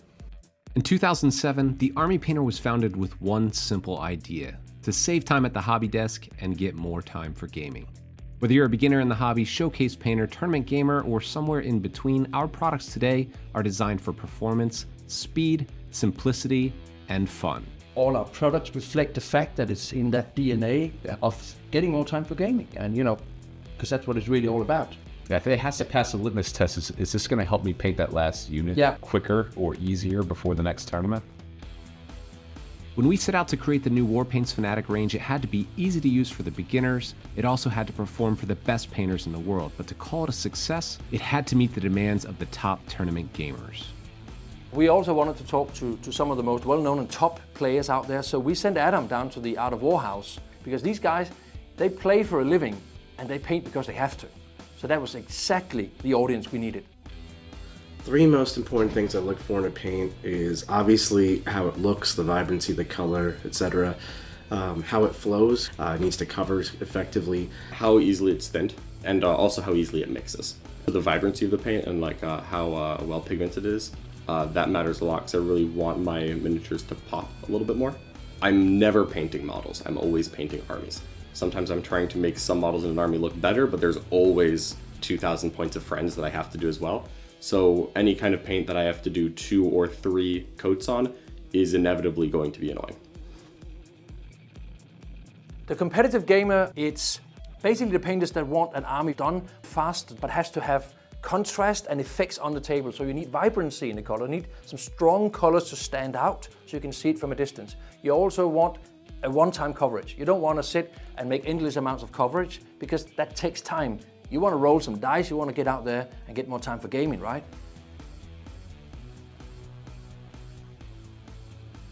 So I like being able to have a wide range of choices. I need to be able to use them easy. I like to be able to take the paint, put it onto wet palette, and be good to go.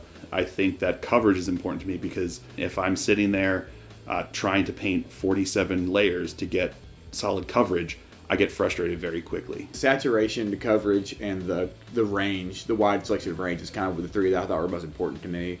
I think it's a mix of vibrancy and consistency. The range of colors, like your ranges can be amazing, but if your paint's just not consistent, that just, it really just makes me not want to have to buy it. The gamer's experience, the competitive gamer's experience, is the fact that for me it worked a little bit like speed paint, especially for the base coating. You smash on one coat and that's all you need. And you have a clear, crisp color, even on black. I know that sounds weird, but when you're painting 200 cultists, you want to save time on the boots. You just want to give it one layer and that's it. First impressions, application was the part that impressed me the most. I really liked how smoothly it applied to the models. It's very easy to use. Yeah, I'm very excited about the range. I feel like it does everything I want. I feel like the coverage is great. I feel like the pigmentation of it is phenomenal. But every color I've tried was awesome. Holy crap, I probably spent about half the time I was expecting to get those effects. It's getting these high-end effects with minimum effort, which is amazing for someone on my level. I can literally just sit there and be casually, and this is so rewarding. And it saves a lot of time. Many hobbyists enjoy spending hours with their minis. Some just want great results fast. The insane coverage, smooth flowing properties of Warpaint's Fanatic reduces the amount of layers, offering speed and ease for gamers. And the flexible color triad system makes color selection simple and effective. You're smiling. Of course I'm smiling. I just used the Army Painter paints. So what do you think? They were awesome. Oh my god. So I'm not much of a painter. I paint very infrequently, but I painted for 20 plus years. And these are, without a doubt, like some of the nicest paints I've used. For real? For real. Like, I haven't used like every line. But like, generally speaking, like, assuming that all the paints match the same quality as the ones I was shown today, this line is going to be amazing. First impressions are incredible. I really enjoyed them. They were smooth, easy to work with. I didn't have to thin them. As much as you could thin them, I didn't have to. It's easy enough to use that someone who's brand new to mini painting is not going to feel frustrated by it. A beginner is going to be able to pick up these paints as their first model painting set and be able to create something that they're very happy with.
These painters, they don't want to spend 100 hours on painting.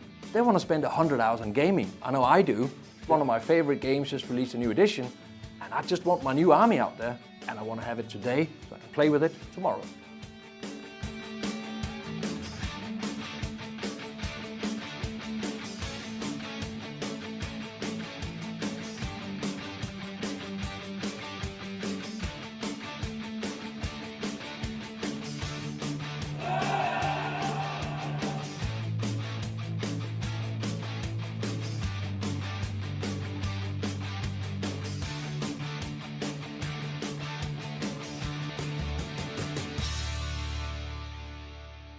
We know that tabletop gaming, painting events, that's where the community lives. Yeah. We live to play, we live to paint. The reality is tabletop gaming inspires literally every product we create.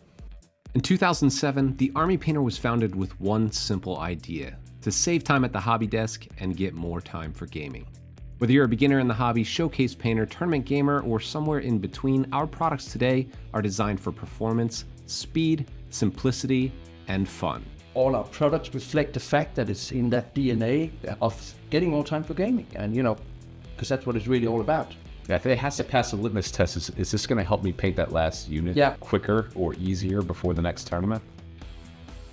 When we set out to create the new Warpaints Fanatic range, it had to be easy to use for the beginners, it also had to perform for the best painters in the world, but to call it a success, it had to meet the demands of the top tournament gamers. We also wanted to talk to some of the most well-known and top players out there, so we sent Adam down to the Art of War house, because these guys, they play for a living and they paint because they have to. So that was exactly the audience we needed.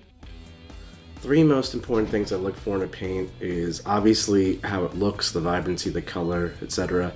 How it flows, it needs to cover effectively. How easily it's thinned, and also how easily it mixes. The vibrancy of the paint and how well pigmented it is. That matters a lot because I really want my miniatures to pop a little bit more. I'm never painting models, I'm always painting armies. Sometimes I'm trying to make some models in an army look better, but there's always 2,000 points of friends that I have to do as well. So any kind of paint that I have to do 2 or 3 coats on is inevitably going to be annoying.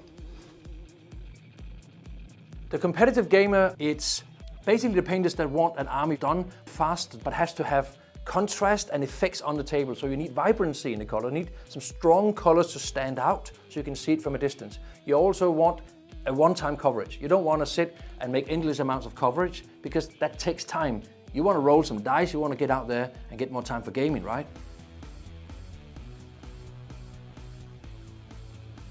So I like being able to have a wide range of choices. I need to be able to use them easy. I like to be able to take the paint, put it onto wet palette, and be good to go. I think that coverage is important to me because if I'm sitting there trying to paint 47 layers to get solid coverage, I get frustrated very quickly. Saturation, the coverage, and the range, the wide selection of range is kind of the three that I thought were most important to me. I think it's a mix of vibrancy and consistency. The range of colors, like your ranges can be amazing, but if your paint's just not consistent, that just it really just makes me not want to have to buy it. The gamer's experience, the competitive gamer's experience, is the fact that for me it worked a little bit like speed paint, especially for the base coating. You smash on one coat and that's all you need. And you have a clear, crisp color, even on black. I know that sounds weird, but when you're painting 200 cultists, you want to save time on the boots. You just want to give it one layer and that's it. First impressions, application was the part that impressed me the most. I really liked how smoothly it applied to the models. It's very easy to use. Yeah, I'm very excited about the range. I feel like it does everything I want. I feel like the coverage is great. I feel like the pigmentation of it is phenomenal. But every color I've tried was awesome. Holy crap, I probably spent about half the time I was expecting to get those effects. It's getting these high-end effects with minimum effort, which is amazing for someone on my level. I can literally just sit there and be casually, and this is so rewarding. And it saves a lot of time. Many hobbyists enjoy spending hours with their minis. Some just want great results fast. The insane coverage, smooth flowing properties of Warpaints Fanatic reduces the amount of layers, offering speed and ease for gamers. And the flexible color triad system makes color selection simple and effective. You're smiling. Of course I'm smiling. I just used the Army Painter paints. So what do you think? They were awesome. Oh my god. So I'm not much of a painter. I paint very infrequently, but I painted for 20 plus years. And these are, without a doubt, like some of the nicest paints I've used. For real. Like, I haven't used like every line, but like generally speaking, like assuming that all the paints match the same quality as the ones I was shown today, this line is going to be amazing. First impressions are incredible. I really enjoyed them. They were smooth, easy to work with. I didn't have to thin them. As much as you could thin them, I didn't have to. It's easy enough to use that someone who's brand new to mini painting is not going to feel frustrated by it. A beginner is going to be able to pick up these paints as their first model painting set and be able to create something that they're very happy with.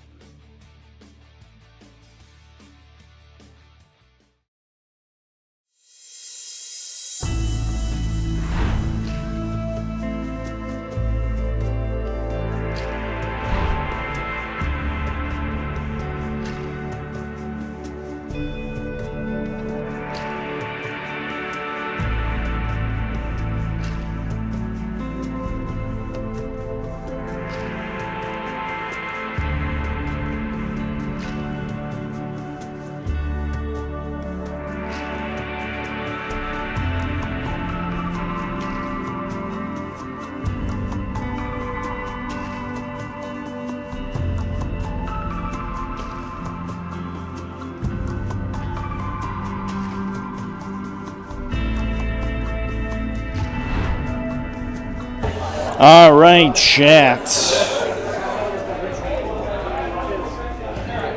We are getting set up for the final game of the Battle Against Breast Cancer 2024.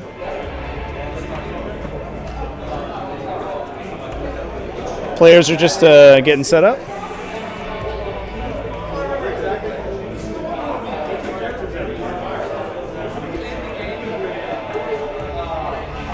Go ahead and rock us over here. Lists are in the video description and the robot. So it's basically a battle cannon, but it ignores cover. That's the only difference. 3 heavy bolters each, 100 killer storm bolter. Their rule is when they hit you, they get bonus AP to whatever else shoots you. Players are going through their pregame discussion, so we can listen in. 3 emulators, these have the Hellhound rule. When they hit you, they take away your cover. So they all have it. So they ignore cover because the emulators? No, they have it built into the battle cannon. Okay. It just always ignores cover. So these 3 just take away cover, though, for everything. They all have a Twin-Link Multi-Melta. So Twin-Link Multi-Melta, Heavy Bolter, 100 Killer for those. Each one of them is going to be carrying a squad. So this is carrying a melee squad. So these girls reroll charges. And then they have lethal hits. They reroll hits if you're on an objective, ones otherwise.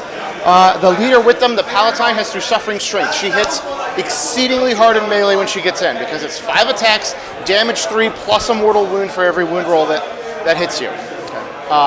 If she's ever injured, plus 1 attack, strength, and damage. So she's potentially quite dangerous. Next, I have 5 Battle Sisters. They've got a multi-melt and a melta gun. All my sergeants have a precision dev gun. I have a squad of Sacrosants, so they are girls with a 3-up, 4-up. Very cool color scheme on they all have Jeffrey's sisters over here. I don't know if I've ever actually seen them in person. They have a very nice, kind of a dull crimson. It's almost a maroon. I like it. Also mortal on her attacks. Welcome back, everybody in chat, by the way. Anything. That's all damage. Don't forget to jump in the raffle. I actually bought some raffle tickets on the lunch break myself. Last chance to get the discounted raffle tickets. Everything goes to support breast cancer research. Please jump in while we listen to these games. All has a Heavy Bolter and Cyclone Missile Launcher, so 2 missiles. I have 5 Battle Sisters on foot. I have 5 Infiltrating Girls with Flamers. I have a standalone Canoness, so she has free strap, and she has a once per game for the whole phase. She'll have a 2-up and vulnerable. I then have a Calidus Assassin. I have Junith, who gives me bonus CP in my turn, -1 to hit her squad, and she's leading a squad of 10 girls with 1 multi-melta and a melta gun. And that's the list. Okay. So I know my reserves and my objectives. So you can decide on yours and let me know, and I'll tell you what I got. All right, I'm doing tactical, obviously. Yep, I'm doing tactical. Do you know what my army does, basically? Pretty much. I may forget a strat or something here or there, but you'll remind me if it matters. Strats another great. I have a +1 AP. Yeah, I can do it if I hit you. Yep. I know about Fields of Fire. I know about reinforcement. I don't know anything about cat ears, Chant, but they do look good. You've got the -1 damage for 2 CP. Yeah, that's only in shooting. Yeah, so.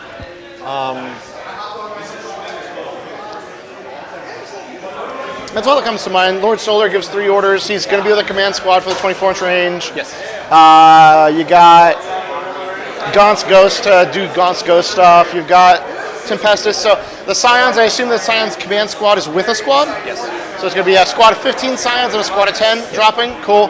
The tank commander gives 2 orders. You have 2 Chimeras, 3 Rogaldorns, 1 squad of horses, and 2 squads of Acadians. Anything I'm missing? And 1 squad of infantry. Yeah, 1 squad of infantry. That's with Solar. Yep.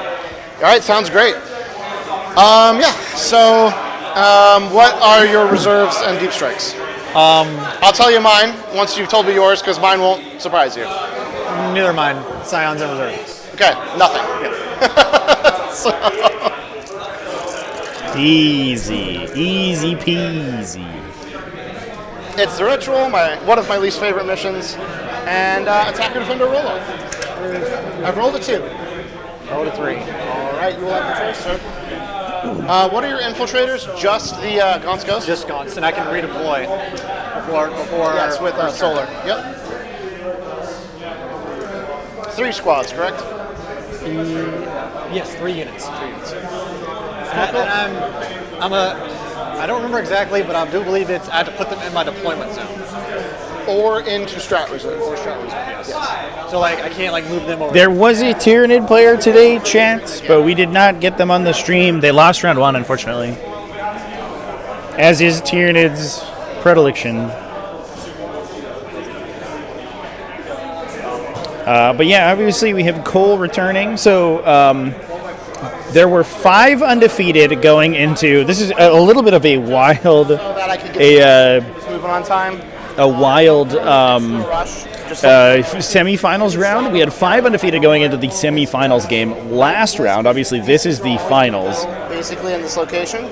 Cole was one of them. Cole and Jonas played. Jonas playing World Eaters. They tied 69-69. Incredible result to a game. Go watch that game if you haven't seen it yet. Scroll back to that one because it was a very extremely tactical game, super fun. There was a pair down, which was the name of the player was James Culpepper, who we watched yesterday play with his weird, super thematic Dark Angels Power Rangers list, where he had all the special characters in it. He lost the pair down, which created then 4 undefeated players. Obviously, one of those games tied. Jeffrey, the Sisters player, won the other one, Jeffrey Kolodner. You probably recognize him because he is an incredibly prolific Adepta Sororitas player. He won his game, putting himself into the finals. Cole was coming in as the first seed into the semifinal round because he had the highest score out of anyone in the event. He had dropped, I think, in his first entire day of playing, he had dropped 3 points.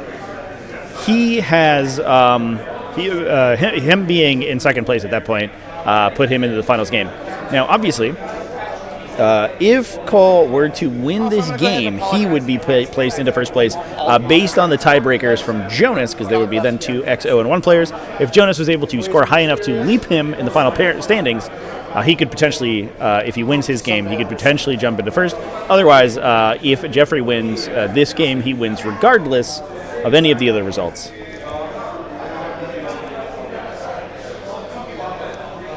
Trying to get my stuff divided up because I just kind of threw it on here. It's all good, sir. As I said, I'm not trying to rush you here. I'm sure we will do okay on time. Who has to declare reserves first? I believe technically that all reserves are decided simultaneously. Sometimes you'll just write them down. If it makes a huge difference, you'll write them down or set the models aside separately or something like that. That downtown angle. Yeah. That's some of the only hidden information in 40k. Probably get up to about 7 before. No 1,000 suns at all, yeah. Not a single 1,000 sun. Some people are still trying to make the faction work, but they did get hit pretty hard on the with the Nerf bat, the old Nerf stick.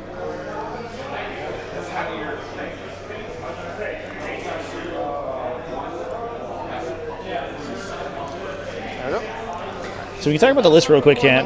We heard the players discuss their lists briefly, but we can talk about the specifics. They are available in the chat, also in the video description, also in the bot. Jeffrey over here on the top, interestingly, running Hallowed Martyrs, not running Bringers of Flame, which we would normally expect, although all of the Bringers of Flame components, they get pretty heavily nerfed in the update.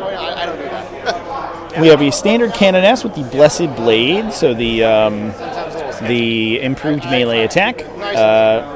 But I also like to try and give or excuse me, that's just her regular melee weapon. Through Suffering Strength is the improved melee attack enhancement. Junither Arwida is here to generate command points for the army. Morven Val, also in the list. A Palatine with Through Suffering Strength, so she's going to get that bonus attack strength and damage based on whether or not she's damaged. She also then can turn on her own ability to deal mortal wounds in addition to normal damage of her attacks. So those extra attacks can not only turn into 3 damage melee swings, but also potentially into mortal wounds as well. We then have a second Palatine with the Mantle of Ophelia, 2 Battle Sister Squads, 2 Immolators. Those are both with multi-melta, or excuse me, 3 Immolators, all of them with multi-meltas. 2 Battle Cannon Castigators, no Auto Cannon Castigators today. 2 Mortifiers, just as little utility units. A unit of 3 Paragon Warsuits for Morven to jump into. Interestingly, a Celetrian Sacrosanct Squad with Halberds, as well as a Sister Novitiate Squad and a Calidus Assassin. Oh my god, his Calidus Assassin is called Madeleine, and it has a yellow coat. That's incredible. Are you kidding me? Let's find it. She's She's got a little yellow raincoat. There she is, chat. That's the Calidus Assassin. Also, shout out to making your Calidus Assassin incredibly visible on the table. One thing that often happens with them is that they get, because they're a single entity model, they're very small based, and oftentimes they're painted in dark colors, so they tend to blend into terrain quite a bit, and people forget that they're there. And then you gotcha them. Oh, I had a Calidus here the whole time. But this Calidus is very hard to ignore because it is an incredibly bright color. Happy to look in a minute. Probably helps to remind you that they need to go back into reserve every turn, but also No problem, sir. also just I don't know, helps the opponent as well. Cole's list, we watched it in the last round, but we'll run through it real quick. There has been a change between rounds, as we discussed in the previous game. So don't get carried away. He's running Gonskos, Lord Sol Oleantis, a Tempestus Command Squad, as well as a Platoon Command Squad, 1 Regimental Engineer, 1 Tank Commander with Grand Strategist. It is now 2 units of Cadian Shock Troops and 1 Infantry Squad with special weapons, no heavy weapon. I want to be seen from this angle, basically. 2 units of 10 Tempestus Scions, plus a big unit of 10 Adelan Rough Riders, I can push it in. 3 Rogaldorn Battle Tanks, and 2 Chimeras. Yeah. Something like that is good.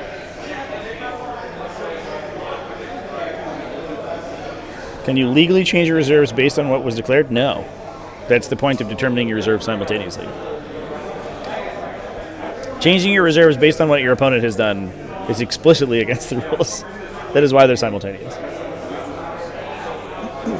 Thousand Suns need to have their reliance on Magnus removed. I agree. For instance, I 100% agree wholeheartedly. I would love to see Magnus become... I'd like to see the rest of the faction reduce in cost and Magnus wildly increase in cost. I'd like to see Magnus like 600 points. Draw a line of sight from the part of the model. Then you can play him, and you can make a similar army that you can right now, but the rest of the army needs to be cheaper so that you can play without him and have more flexibility. It doesn't count because it's not part of the hull.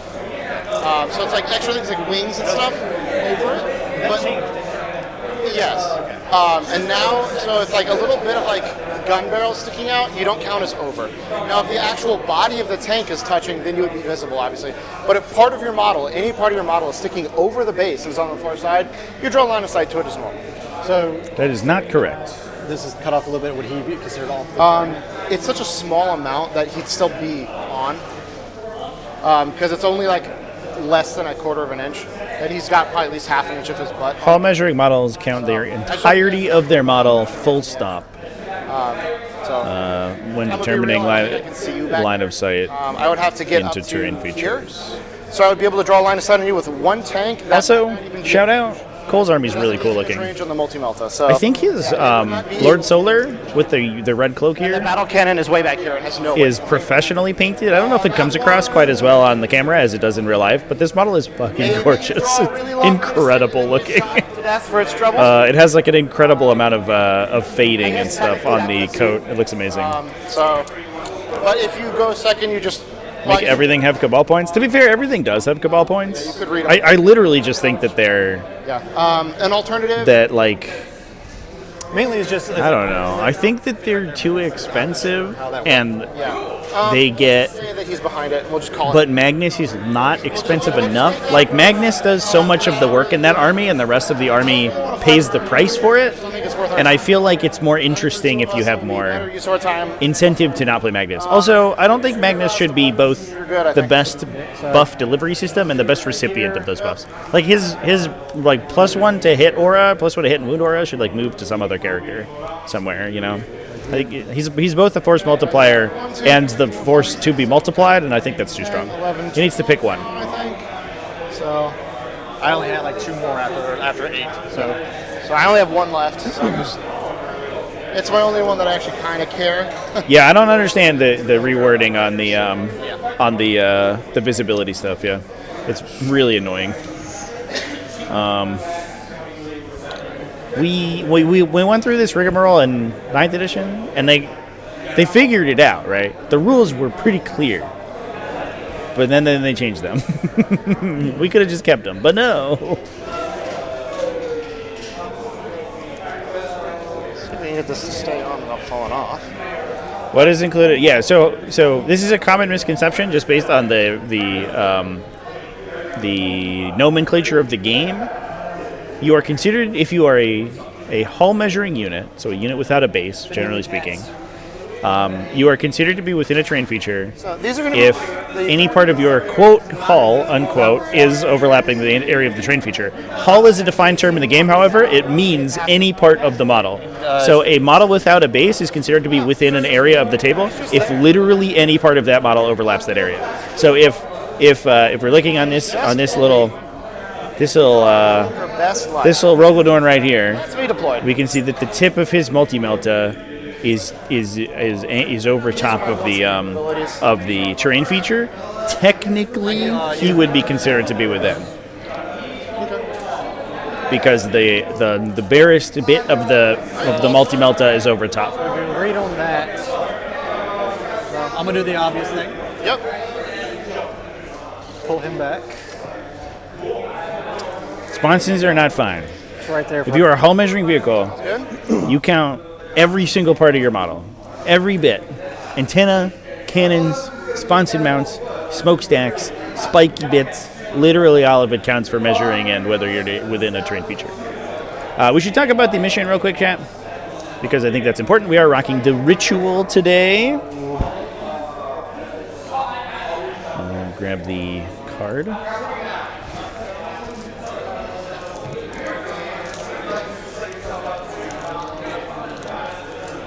We'll just go with that. Okay, sounds good. So, defender. So this is the mission where we have removed 2 of the objectives in the center. We can now create new objectives by performing an action that completes at the end of your turn. Start of turn. You know how to set who's going first? I think it just goes. We can just go. Yeah, I just have to. Trevi, how do I set active player? Oh, okay. You just add points into whichever side you're on. All right, well, so here's turn 1. We're rocking and rolling. Yep. +1 for solar. Solar, yep. All right. Cool. So Miracle Die at the start of the game is going to be a 3. So 2 and 1. Oh, cool. Thank you. I'll remember that for next time. Awesome, awesome. And these will signify 100 killers. Yep. Cool. And yeah, so what are your secondaries? Sure. Mark for death and recover assets. That's Cool. awesome. All right. Well, I will mark for death the castigator back here, the castigator back there, and those 5 girls. Okay. And recover is table quarters. No, it's deployment. Deployment. Table sections. Yes. Guess I don't need to have these down. Those out of the way. We'll go orders for move here. Take aim on the Rogel Dorn. Move on him. And those are all from... So he gets 2 orders. Yep, so he gave 1 there. 1 there. And Solar gave those 2. Cover assets, March for Death. March for Death is a good rip early game. Get rid of that secondary out of your deck. Recover. I almost wonder if there's new orders that we run here just to get rid of March for Death and try to improve the score. That's great.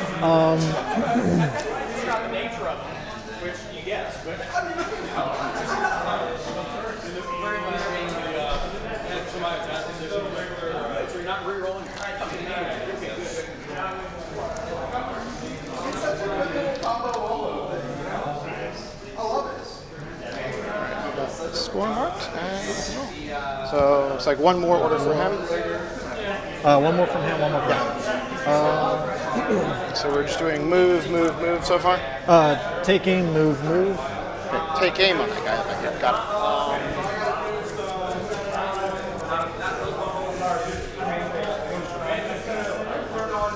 Yeah, Hull is a defined term in the game chat. It's in the rules commentary. I can find you a page. It's page 22 in the current version of the rules commentary. It's defined as any part of the model. Sure. My last order. There's no part of a hull measuring model that you get to discount for the purposes of measurement. On the Rough Riders. Sure. Hill bonk. This guy for 4 pinball. Okay.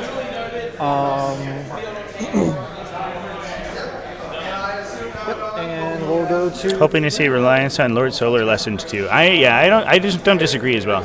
I like that there are other warlord options. Yep. Outside my deployment? Outside your deployment. So it has to come out at a slight angle one way or the other.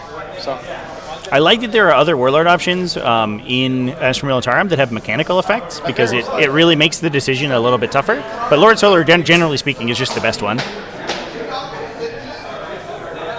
But like the Tempestus Ion Warlord lists are actually sick, especially in the context of secret missions. The downside is that Lord Solar gives you so much utility. feel free to go ahead and get one and drop it where you're gonna. If you're gonna use the circles, just because they're. I just use these to help with that. Okay, I'll use my own. But I have some. If you want to use them, I got these. It's easier for people who are watching to see. Yeah.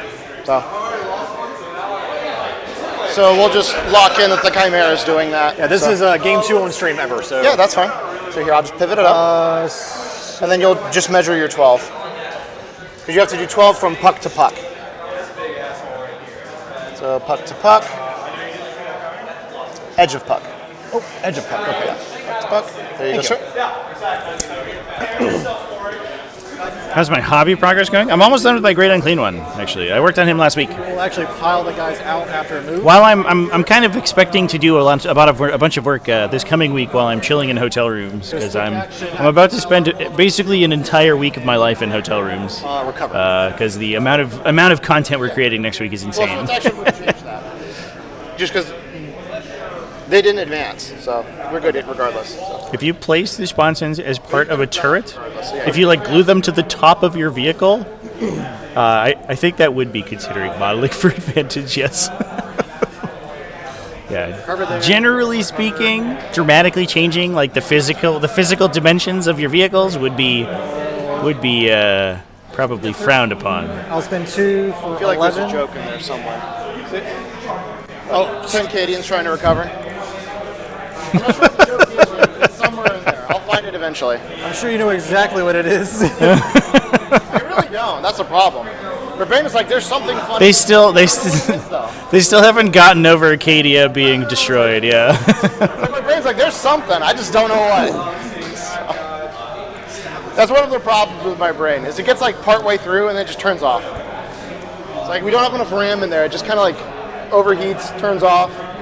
loses whatever it was working on. 33. Here's my 10. Yep. So I can shoot down there with my big gun. Absolutely. So you can draw a line from that big old turret of yours and shoot at me. TC with paint or rotate. Right there. Kind of hang out there for a second. Rough Riders.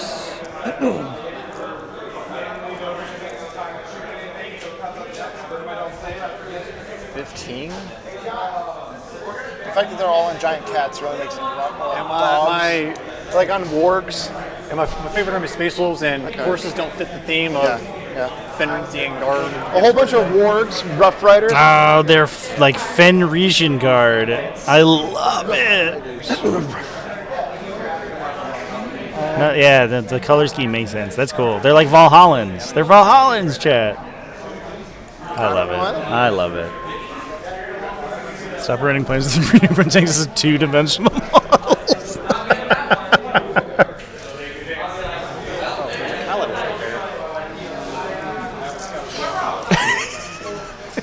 There.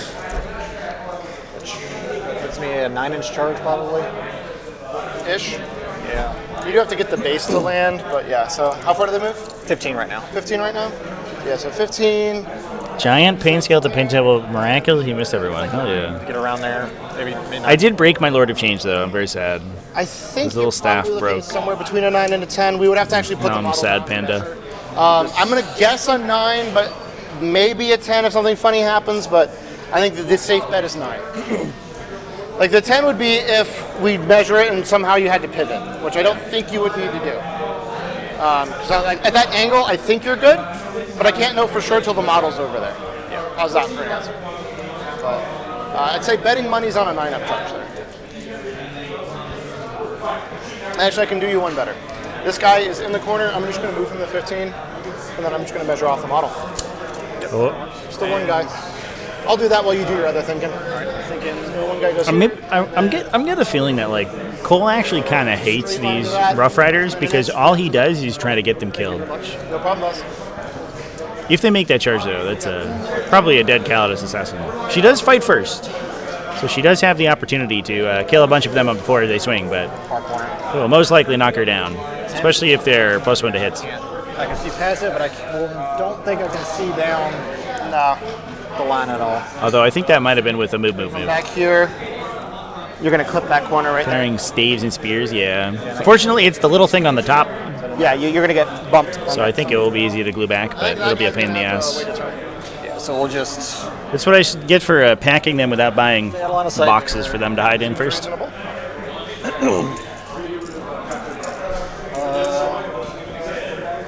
Yeah, you're good. The cats.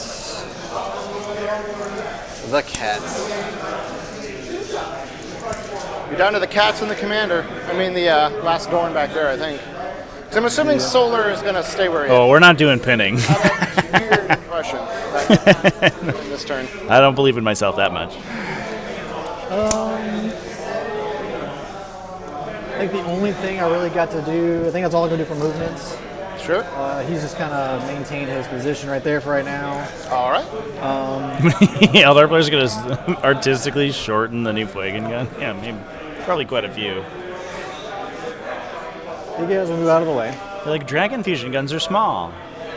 So he's going to get a small little carbine. Scoot Solar back, actually. Okay. Kind of deep strike protection. Yeah, and give a little more room up front. I had to repair a pewter banner at one point, chat. I ended up soldering it. I was working at like the work I worked at used a lot of was doing a lot of like fine electrical work, PCB soldering and stuff, and I just ended up like using the company soldering iron to just stick it back together. It did not work great, but it did work. Multi-melta Sponson, Melta in the front, or stubber? Stubbers. They're all stubbers? Yeah, all stubbers. It looks cooler. Okay. I was just checking to make sure I knew, what I was working with here. Multi-meltas and 3 stubbers. Sounds good. So really the only thing I really got... Plus you get to roll 1,000,000 dice with 3 stubbers on a Rogaldorn. The camera is Flamer Flamer? Yes. Yeah. And a Hunter Killer. That's the correct choice. So and a Hunter Killer, actually. Yeah. Oh, I forgot. Hunter Killers can actually shoot. First, we'll start with the big gun. It has like 1 billion range. So who's shooting where? He's going to shoot the...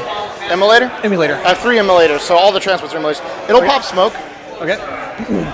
So +1, -1. Becomes on 4s force. again, yep.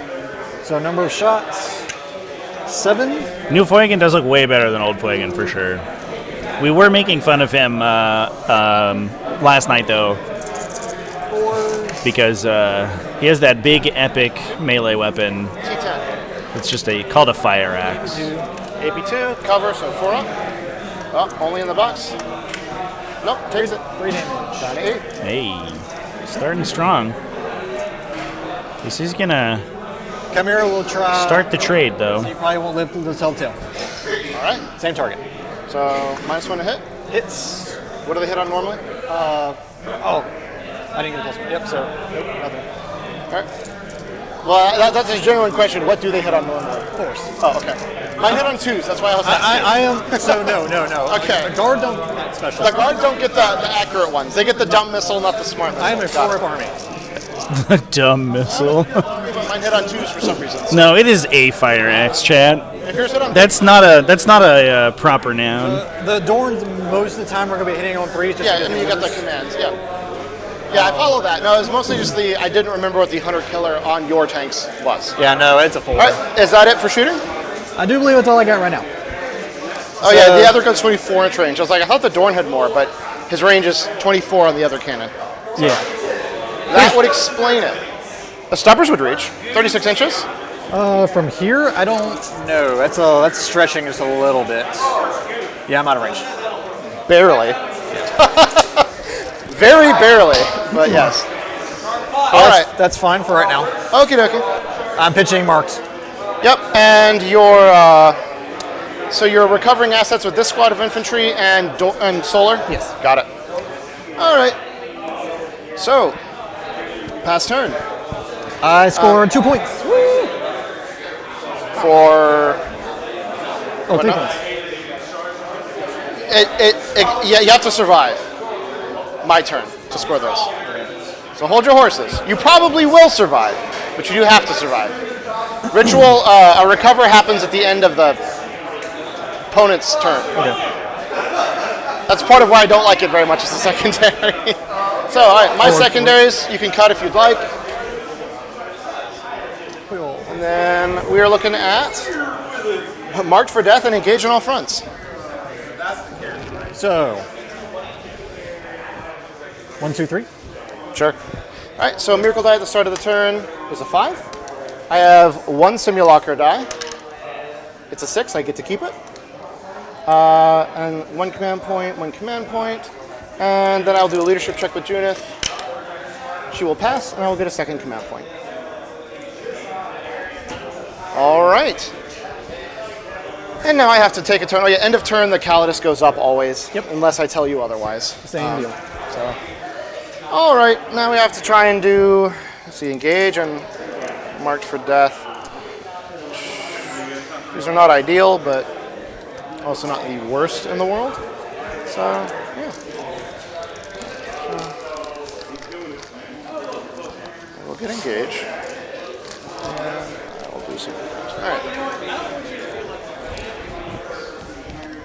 I'm going to do this before I move things out because otherwise it's a pain in the butt. So, 12 to 12. I wonder why you did that. It's almost exactly what I did. Yeah, it's so strange. It's almost like this mission is kind of terrible. It's like, yes. All right, 12 to 12, just outside my deployment. It's going to be this lady doing it. You got it. All right. So it's as long as this is the center's outside of deployment? Bingo. Roger. I'm going to advance with Vol. Plus 5.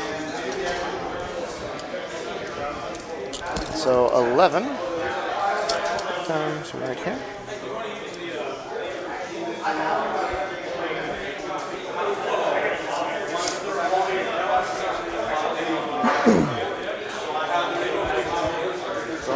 squad out this turn. Yeah, 6. Just tow them on. Your army looks fantastic, by the way. Thank you. I also very much like yours. It's a little less flashy, but it's nice and sort of industrial. That's what I was going for. Very gritty, like. It's very sort of Valhalla almost. Yes. Kind of like what I was trying to go for. I miss the old guard regiments. Vostorian are still my babies. I played Vostorians, and when they were in the book, they were really nice. I have Praetorians. That's my army. Gotcha. But I love the Vostorians. If I had had options to build them, I would have, but I didn't have them, so I got Praetorians, and they're fun too. You know, funny. They all have corncob pipes and like mutton chops. Very nice. So all the silly British Imperial Guardsmen. All right, I'm gonna walk this one out. I guess the lead one will go on a direct route. Makes more sense. Yeah. So don't want to overmove here because I have to come at that angle. So there we go. This one could choose to go as well. Are they separate? Separate, yep. Okay. So that's a 9-inch charge.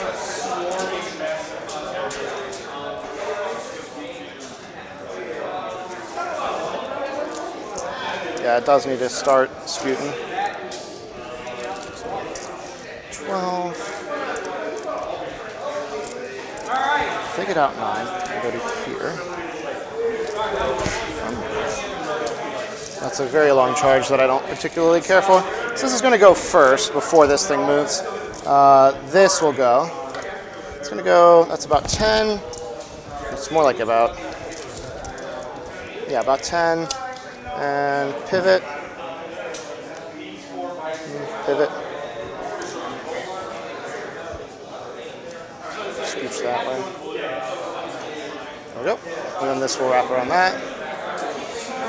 I'll go there.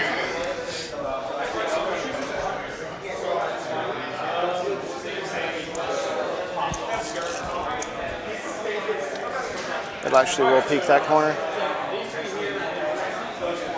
We'll take that risk. 10 gets up to there. This goes right up to there.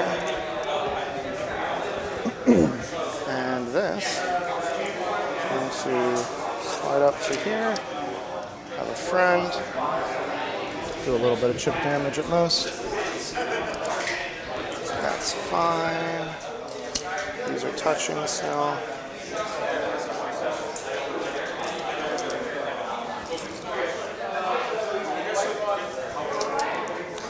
Can Gaunt's Ghost come inside 3 or is it just 9? Okay, that's what I thought. Nothing I have to do that. And I appreciate you for not running the things that do that. They are very silly. Yeah, no, they're very good, but everyone keeps telling. They are also not available just yet. They're going to stay in. Don't have a little bit. Fair enough. How much they're going to. It's going to peek that corner because that's really all it actually. We're going to have a discussion about those tomorrow, by the way, folks. For those who are in at the end of the game, we're going to get redirected to tomorrow's stream. Theoretically, should be at 10 a.m. U.S. Eastern, unless I fall asleep, which might happen. We're going to talk about some Coventry GT lists. We're going to talk about some other results from this weekend. Definitely have a discussion about Astra Militarum. Because that's the best shot I have at it. So yeah. Moved. And 9. Catches 9. Yeah, so the backside's all screened out. So the Calidus can just come down. No Aquilons today, chats, which is honestly makes Cole's scores even more impressive. The man is just doing it with old school Militarum units. He's got 10-man Tempestus Scion squads. On a shoot. Yeah, Fucci absolutely destroyed it for sure. Cascader back there. Fire the Stormbolter and just the Stormbolter with that Chimera. Everything else with these Guardsmen. Okay. I will double check the range. It is quite far. All right, I'm out of heavy bolter range, so the heavy bolters have to go in the Chimera as well. You want to do a strat or anything? So here are the... D6 plus 3 plus blast. So Here's what we're looking at for the Castigator here, chap. Big benefit that this thing has is that the Rites of Castigation, its armor penetration improving ability, can apply off any weapon. So we can fire its pintle-mounted Stormbolter into whatever, and then improve all of your armor penetration characteristics on your big heavy anti-tank weapons against that target. And then put all your more meaningful shots into something that you would much rather be killing with them. Which makes the Castigator's chain attack through the shooting phase way more effectively than other similar units with the same abilities. It's one of the few ways that you can apply this style of ability with any weapon. Most of the time that requires a specific weapon and profile. But the Castigator's got a special one because they deserve it. Nobody else can see them. So. I think I've lost a model somewhere because that was only 6, 7, 8. Oh, no, it's right. Okay. That's it. I keep. That one's hard to get. All good, sir. Yeah, we'll see how it goes. I know that there's some scuttlebutt about potential nerfs to Aquilons already getting put down. 9. So 5s to wound. Yeah, Ridge Runners also do that. Chimera, but the butt end is behind cover, so you are getting cover. Although, to be fair, they usually just do it with a mortar, so it doesn't really matter so much. And then the Stormbolter. The Thunder Strike, hilariously, 24. also does the same thing, but or excuse me, the Hail Strike, but it only works on specific enemy keywords, so it's less good. I'll have this Emulator now fire at the Chimera and the Dorn. So Multi-Melta at the Chimera, Hunter Killer at the Dorn, Heavy Bolter at the Chimera, I think. Okay. Yeah, for sure, if Aquilons were like 150 points, we wouldn't be having this conversation. We'd be like, wow, what a powerful unit. That costs a lot. But yeah, it is crazy that they are the cost of many other 5-man units, despite being a 10-man unit that also does a bunch of shit. We'll make that 5 damage. And I can't blink that now, can I? Correct. The big difference that Aquilons have that I think people maybe overlook sometimes is the fact that they're 10 models. We'll talk about it tomorrow, actually. Yep. Well, we'll have a discussion about it. I won't interrupt this game talking about Aquilons, because they're not here. There's no Aquilons. We'll both miss. Heavy Bolters. 1 sustains, 1 5s. So 2 -1 for the Chimera. There's no cover at this angle, so... Nope. 4 damage. 11... 7. 7. Cool.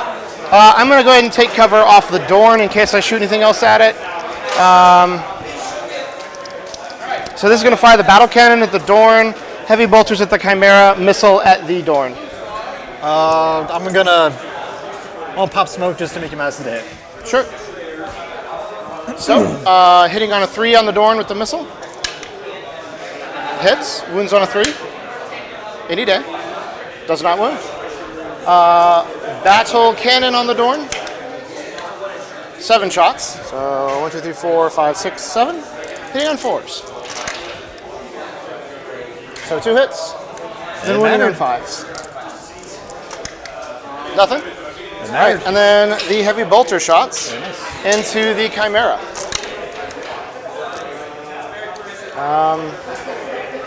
Not ideal. Jeffrey's dice. These heroes are miserable. So bad. I've got the bonus. Oh my god. That's a feeling. Takes 2 damage. Gareth McKittrick. Bonus AP. Hello from Ireland. My old stomping grounds. I used to live there when I was a kid. And then this is going to go. How's it going over there in the Emerald Isle? Okay. Actually, keep making plans to go back, but I haven't. I never have. Kind of. Oh, I have a 4 pinball, and I keep forgetting it's right there. Luckily, I haven't put you up that high yet. Yeah.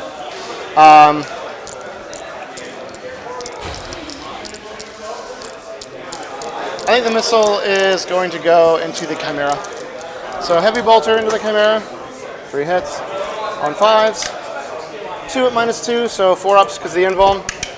So 2 damage. Missile hits. 3. Wounds on a 3. Wounds, so another 4 up invuln. Come on, baby. Yeah. You're good. All right. So shot. No targets. I guess this will shoot the Chimera here, so I can see it. Yeah. Heavy Bolters. 5 hits. Nothing. And I believe that should wrap it for shooting.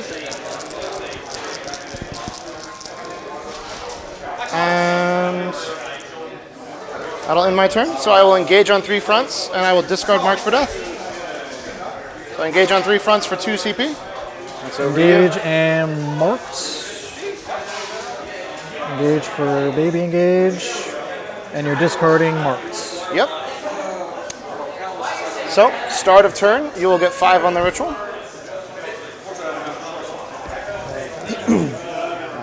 All right. You both go to 3 command points, you get a bonus. My miracle die at the start of the turn is a 1. And your primary is...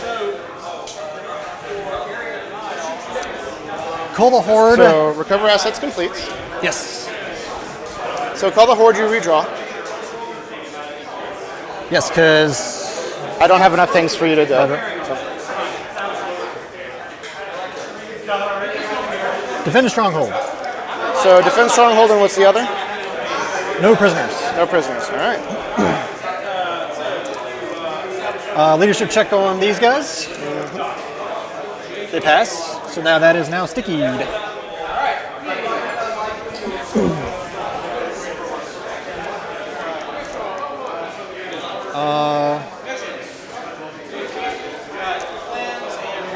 We'll do +1 to hit here.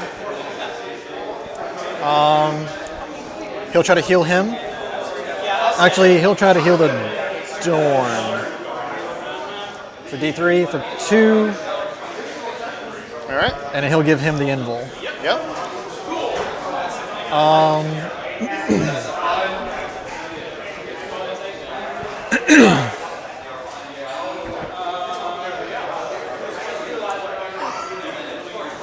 Vehicles correct? Vehicles. Okay. So +1 to hit, +1 to hit.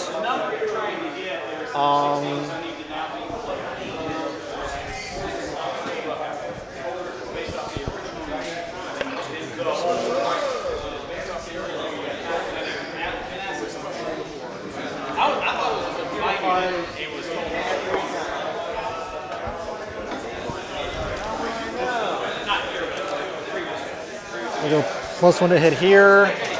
Actually, yes, +1 to hit here. Sure. Oh, Gaunt's what up? Gaunt's what up? Yep. So, just have that back until you decide what you're doing with it. So you've used 1 order from him, 2 from him. Leontis.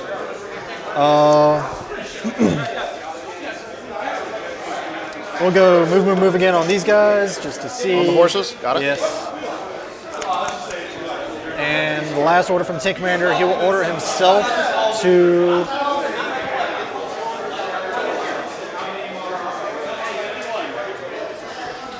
move. All right. Move, go burr. All right, I should be at 3 CP? You were at 4. 4, okay. Because you have Leontis, so. Yep, I haven't used, I used smoke once. Yep. All right, have targets. I'm gonna watch this one, but that's fine. Okay. Homies will jump back in. Sure. The boards is a confusion. Yeah.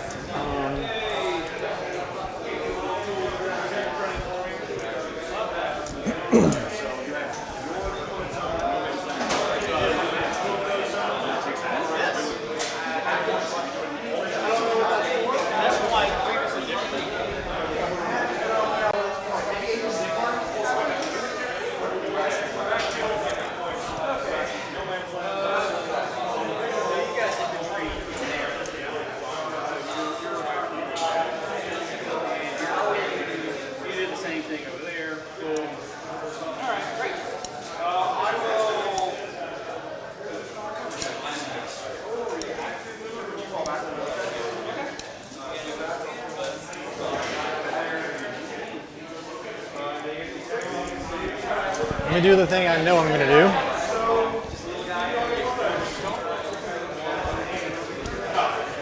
So get me past this is 5.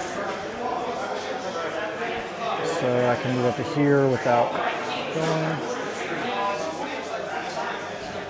Just want LOS kind of down this way a little bit. Okay. I might move up a little bit more. Sure. Okay, let's keep you on the board. So he can see these two, this guy, maybe back here. That's kind of a stretch. That infantry squad, probably. So.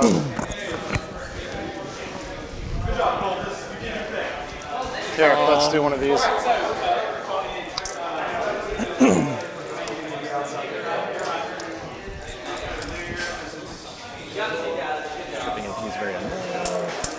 So what shot the hunter killers so far? These 3. There's 3. Yep. So he doesn't really need to move.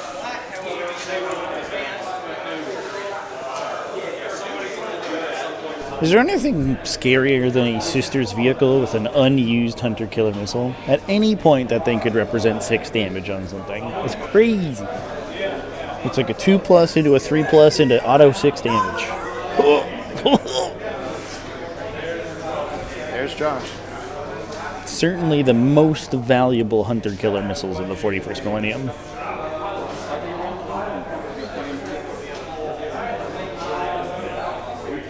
If he moves here, can he see the pendant engines? That one, yes. That one?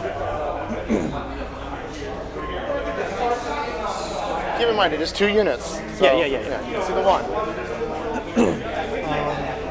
I almost wonder if Jeffrey has moved those penguins out. I guess he was actually going for a charge. He did attempt to charge with those with the penitent engines. But you almost wonder if he had moved them out to force the guard vehicles out into the open, because now he can counterpunch them. Whereas if he doesn't give them any targets, they're just going to hide and continue to construct objectives, which is definitely not perfect for sisters, because the guard have more presence on objectives than they do. As far back in the cover as possible. Yep, so...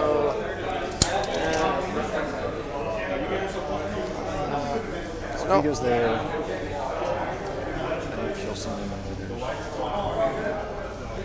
A little Cthulhu objectives going on. Defend on the prisoners. Defend.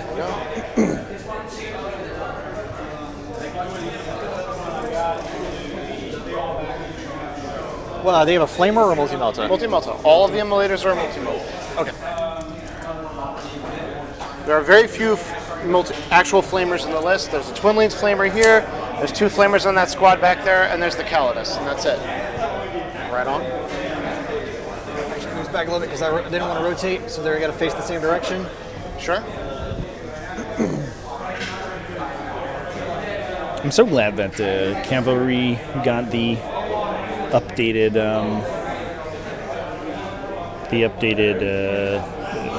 pivot rules, so they don't have to pay 2 inches to pivot. Kind of a no-brainer, but it does make those units much more reasonable to play. By the way, chat, I want to thank everyone for coming and joining. If you haven't already, please drop a like on the video. Helps get more people into the chat room. And also, don't forget to check out our raffle for Battle for Breast Cancer. Battle against breast cancer. We're not battling for it. We're battling against it.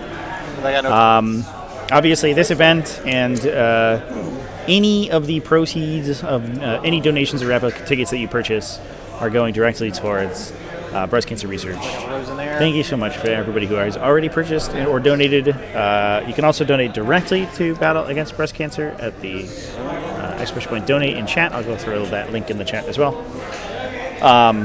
Yeah, it's all going to a good cause. You can win some incredibly painted models. You can use coupon code BABC2024 or TacticalTortoise to get money off of your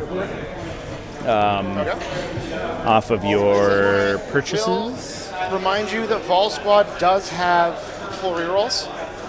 So if they overwatch, they will be re-rolling the hit. Ooh. Giving the man pause over here. At least they're not +1 to wound. Depends on where you drop. Yeah. So if I go max out, Junith also has my max distance out. But she's in a different unit. Still being in range of a Melta gun. Your maximum distance would be here. The most you could block is down to 2 shooting. Which is fine. So Avengers puts me right there. Also, this could overwatch with the battle cannon as well. But I want my meltas and plasmas up front. Sure. Yeah, we're gonna go for it. So is this the squad with the command squad or the I'm sorry, I misled you, chat. Yeah, I thought it was in support of cancer. It's actually in support of the answers to cancer. Just I'm sorry, mea culpa. So go ahead and finish setting up, and I'll roll that. Oh my god. So we'll pay the command point. Let me just think about this for a second. This will go here, or there potentially, but I've got a free strat to work with, and I have a rock in both cases that I'm happy with. So yeah. And I think we're good. So yeah, I will overwatch, so I pay the CP. So Vol will go. So it'll be frag missiles. So 2d6 shots. That's going to be 5 shots plus 3 for blast. 5 and 3. Putting on 6s. Alright, reroll everything. This is always one of those things where it's like sometimes it does a lot, sometimes it does nothing. So 3 hits, wounding on 3s. The downside here is we're shooting a frag missile. It's a high volume, but it is only EP0. So if she can't see all the Tempestus Scions over here, then they're going to be at 3s in cover. Alright, and then discard this for Fidelis. So 6 shots. 1 hit to stun. So 2 hits. Sustains. These are on 2s. Rerolling. So I'll be 4 at -1. Hey! Look at that. Solid. Miss, rerolling. Miss. And the crack grenade. Hits. Wounds. 1 at -2. There's one more. Well, bled a point Carry on. and didn't really they will get change their output very much. +1. They lost some hotshot las guns, but whatever. All right. We will save the second unit, I think. Sure. He's cool, like the most aggressive Militarum player that anyone's ever seen. Obviously, like there's no Bulgrin in this list, but this man just throws his units into the meat grinder. I guess that's the true sign of a Militarum general. They're gonna be out of range. We just dropping double scions, bro. This man, he cannot be contained. There you go. All right, toughness 9 on each 10. 10? Okay. All the tanks are... Now that the Overwatch is down, do you think there is a position? Probably not. There is Battle Sisters in the ruin over here in the front. I wonder if there's a position where we could get a couple of additional special weapons out of Morven Squad. Sounds good. Killing a couple of extra models out of Morven Squad would be a big deal. Sure. This is the finals, chat. The grand finals of the BABC 2024. We're going to first into the one thing you can see. Sure. We'll just do the Demolisher first. Are you firing the Hunter? What effect did the tie had? It was a tie. There you go. Cole ended up as the top seed with an X-0-1 result. And so he is in the final round up against Jeffrey. The pair down lost. So what a roll that was. Ooh, that's rough. Oh my god. That was brutal. So if he wins, he is still in the running to win, depending on how his opponent went. If his opponent also wins and is able to beat his score, then his opponent will actually win the event instead. But if Jeffrey wins, then he wins all out, outright.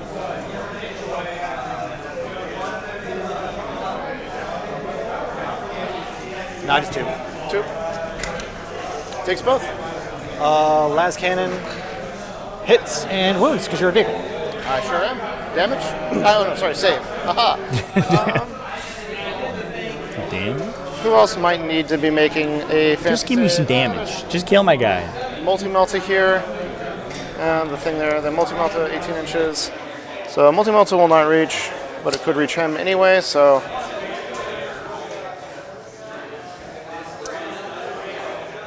Oh, you have multis on that guy too. Alright, damage.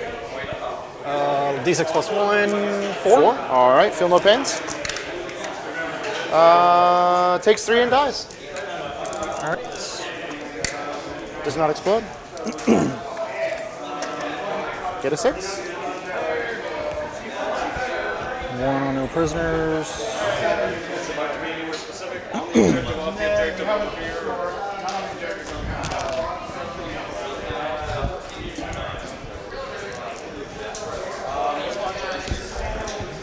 So what's my distances from him to these two, please?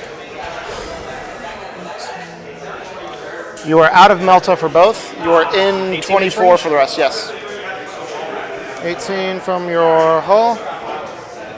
You're not over my base is the problem. You're just short of the base. So.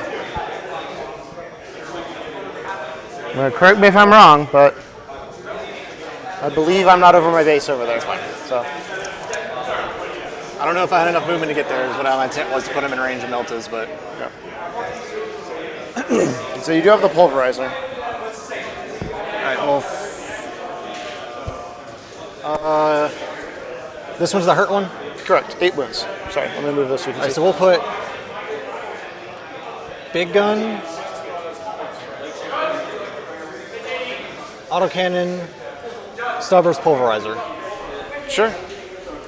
So coax autocannon first. This one hits better, so it hits on 2s. Yep. And hits on 2s? Yeah. So the coax always hits 1 better. Oh, okay. Interesting. It hits better than the actual main gun. Yes, it's really dumb. That's fine. I believe you. I just was surprised. It doesn't make any sense. It's a coax autocannon? Yeah. All right, cool. So 2 hits. Just in case for future reference. Where... Okay, so it's on 3 base. That's really funny. Okay. I know, it's so I didn't weird. even notice. Like, I have a guard army, I just didn't even notice. Yeah, So I noticed, I'm like, wait a second. You just assume 4s, yeah. Carry on. So this was into which target, sorry? Into the emulator. Emulator, so those would be 5s. Yes. 1, AP 1. All right, in cover, so 3 up is good. All right. So, big gun? Big gun. 4 shots. You're just going to wing me with it, or you're going to re-roll that? I need to wing. I need to do that. All right, so that's going to be 1. All right, you gained 1. Technically an improvement. So 3s. 3s, lethal. And then 3s, right? Yes. Shrink 12. Yep. 2, minus 2. Minus 2. All right, 4 ups. In the box, please. It's good. That's depressing. All right, stubbers into your engine. Yep. So I'm out of 18. Yep. So 3s. 3s. And are these strength 5? 4. 4? Okay, so 5's to wound. 2. All right. AP? None. None? Okay. 3 ups. Loves it. Cool. Pulverizer. Making up for the last game, I 3 guess. shots. On 3s. 1. 2 miss. Strength? Strength 9. So 3s. Come on. Woo. Brutal.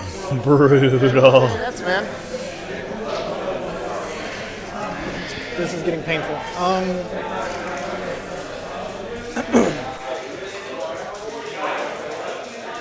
We'll start with this squad shooting this thing. All right. So 3 Miltas, hitting on 2s, you're rolling 1s. Sounds good. All hits, hitting on no 6s. Yeah, 5s. So 2 AP4s. All right, 6 up invulns. Just flat D6 damage. All right, could you roll damage for the first one for me?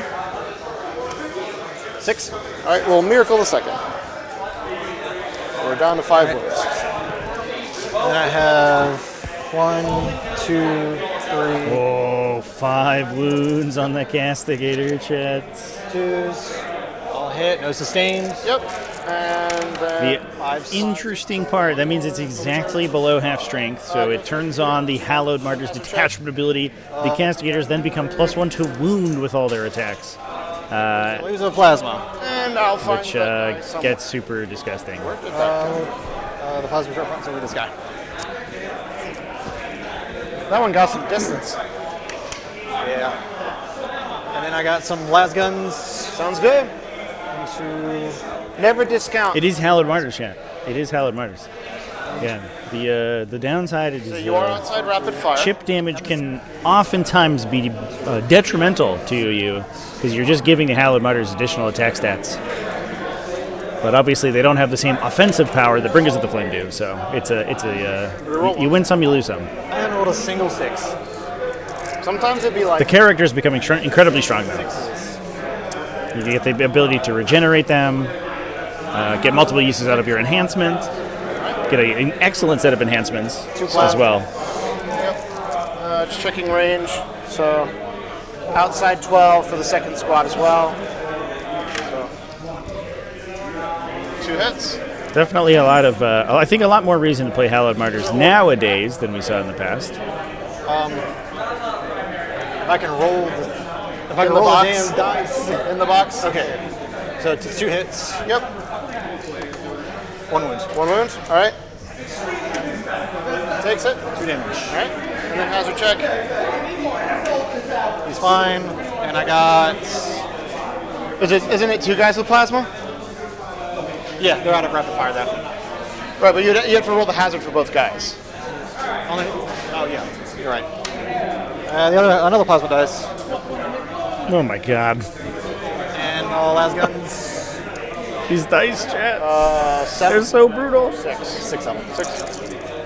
Because you have 2 melta guns, got it. Yeah, 2 meltas, 2 plasmas. Yeah, my Scions are all running the hotshot volleys, so... 1? I don't know the actual profile. 1 at AP1? 1 at AP1, all right. This is a 4 per die. Yeah, I think it's a die. That's really unfortunate. I almost want to CP that because I don't think anything else can see it to shoot it. So having that alive would be very helpful. I'm going to try the CP reroll. Okay. Live on 1, down to 1. Let's see if this mortar can do it. I forgot all about him. All right. Yep. He doesn't do much, but he's useful in certain situations. 6. There you go. Hitting on 4s. Okay. He's that or I don't even want. And then The plasma giveth damage and taketh away the model with the plasma weapon.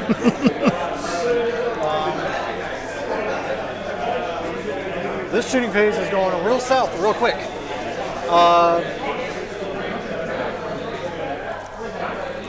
What's in range? The only thing in range is the big gun. You know that is crappy. All right, we'll just do big gun into Castigator.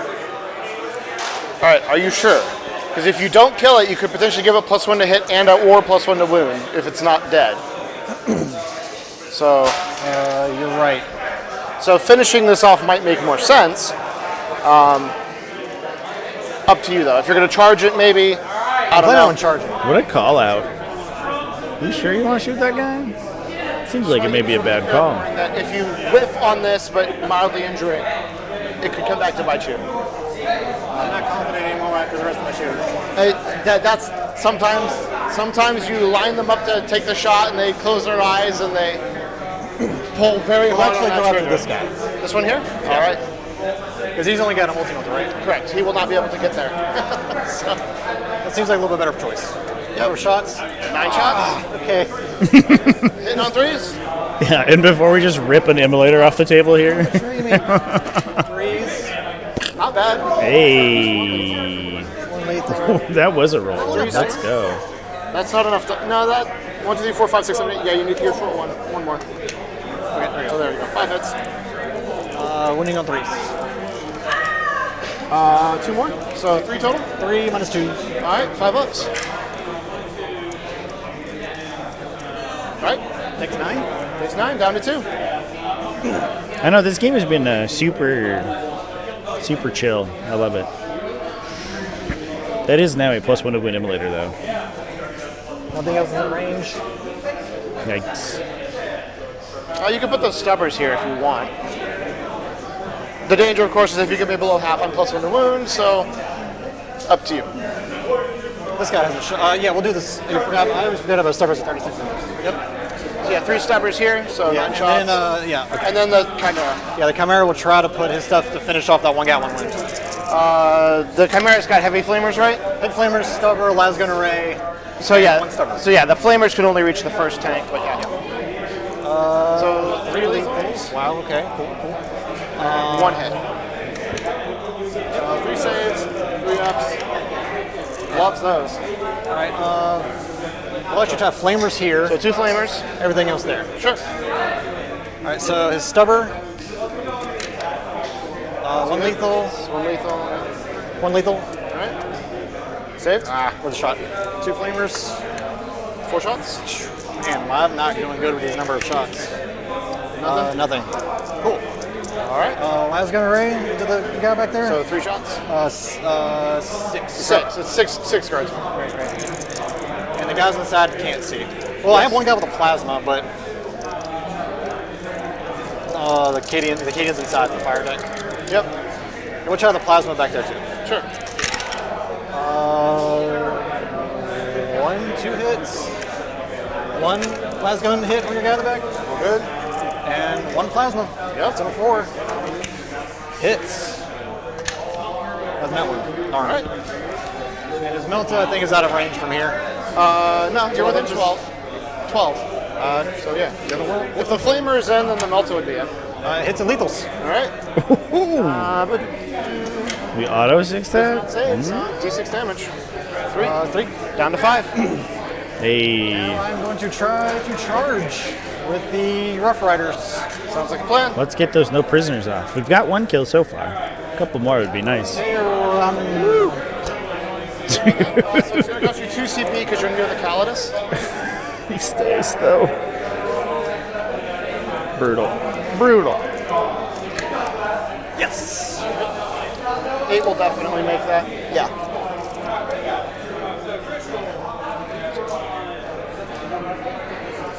Because it's a 1-inch pivot, so it's 7 inches of movement, you're still fine.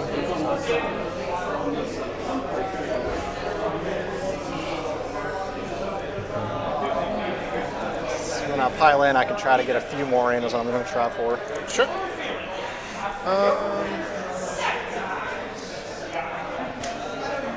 This is the first time they made a charge all day? All weekend. Yep. Well, there you go. And they normally just die. Yeah. Well, you are out of heroic range as well, so you're safe from that. Sweet. Go, little lion riders. I would send the buzzsaws after. Get them. So I had to base here, right? You didn't have enough movement to base. So I can still move. Rough riders? More like scruff riders, am I right? 3 inches.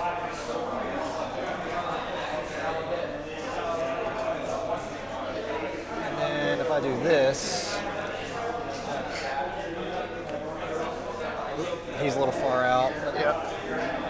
I think you're going to get 5 in. 5? Yep. That'll work. I just pivot a little bit and. Yep. All right. We're gonna try melt the tips. That makes sense. Yes. So hitting on 3s.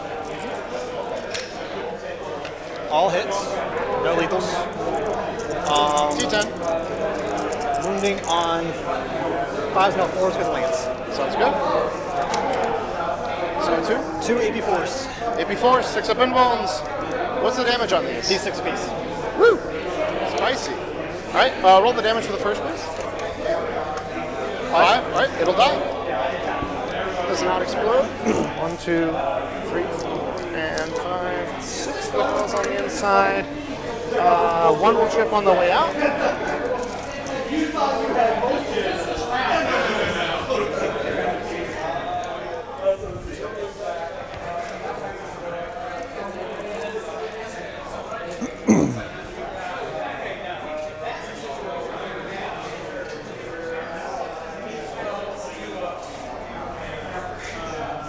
She dies.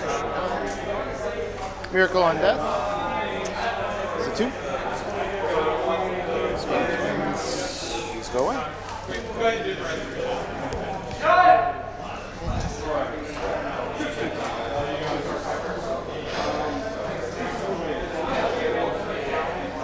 Back a little bit. I can't block this. But what else can I do? All right, I do believe that is. A horse is doing what tanks can't. Yeah. You know, in the First World War, it was considered that the cavalry would be the counter to armored vehicles, and we're seeing that played out in the game here.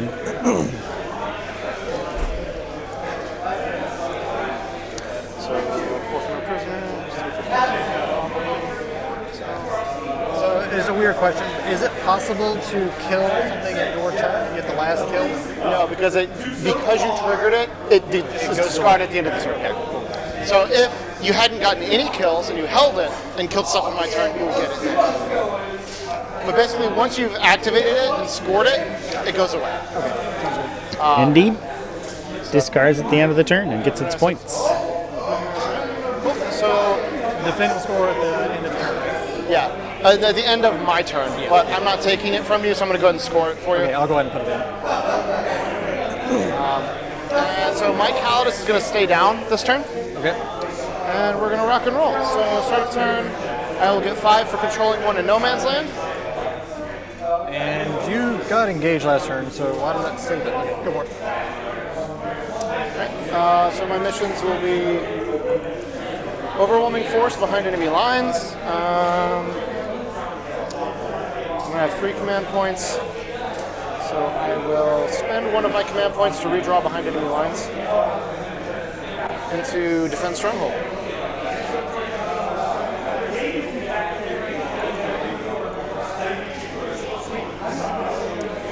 Alright, so I will be at 2 command points. You're at 2 command points.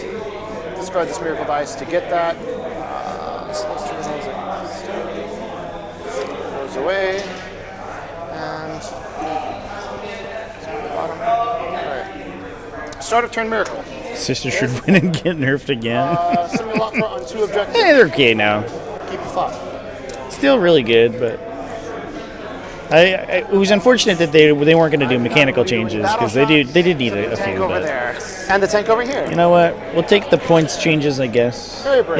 In the interim. Barely brave. All right.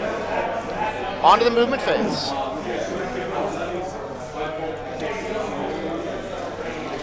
Guard have no reactive moves, so that's cool. Question is, do I YOLO that way or do I YOLO that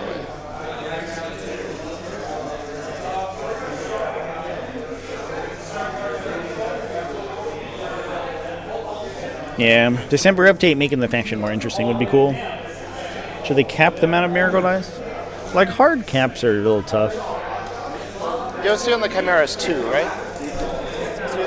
It's 2 OC on a Chimera? It's 3. 3 on a Chimera. 3 on a Chimera. So I don't have to get 2 girls on. You could just, like, limit the number that they get, right? Because they get 1 per turn. Probably don't need to. I don't really understand why they don't just get 1 per round, plus whatever other generation they have. That would already limit a lot of it. So that's very reliable. If I do that. I think that's fine. Okay. So.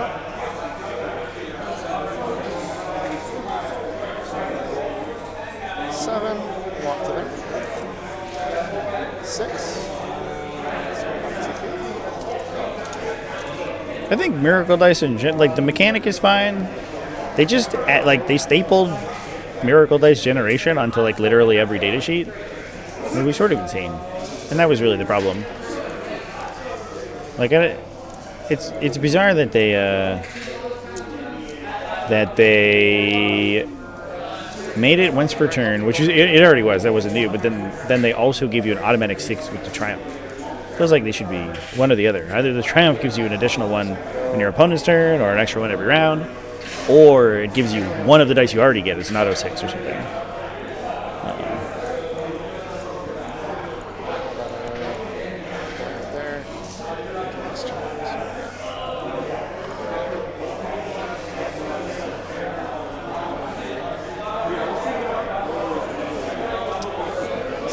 Yeah, it's funny, like, I was playing Eldar. That mechanic, actually, after all of the nerfs, feels totally fine.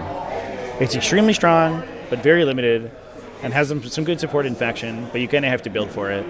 And I think that's good. That's, as an army mechanic, that's pretty good. She advances. But starting with only 6 and then basically capping your pool is like very restrictive, but in a good way, in a way that makes it fun and interesting to use. I think I would have had less fun with it if I had more fate dice, if that makes sense.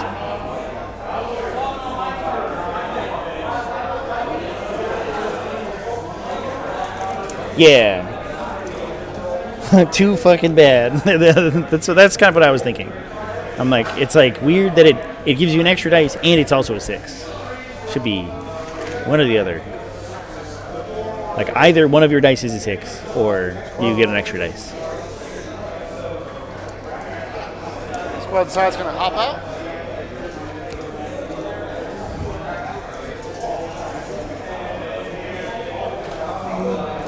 Let me see here.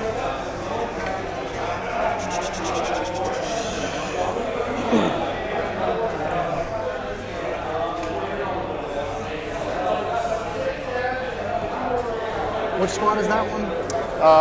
Melta, Condemned or Bolt Gun. 2 bolt guns. It's Battle Sisters. 3 Meltas in one squad? 1 Melta, 1 Melta gun. So 1 and 1. Well, total of 3 shots, but 1 hits on 4s. How many ones he had left? 2. 2 ones left? Yep.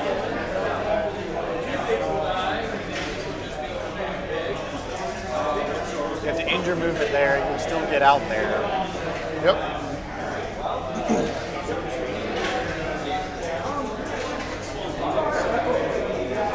I'll attempt to overwatch you. Attempt to overwatch? All right. Yes. Are you targeting the girls or the tank? Tank. Tank. All right.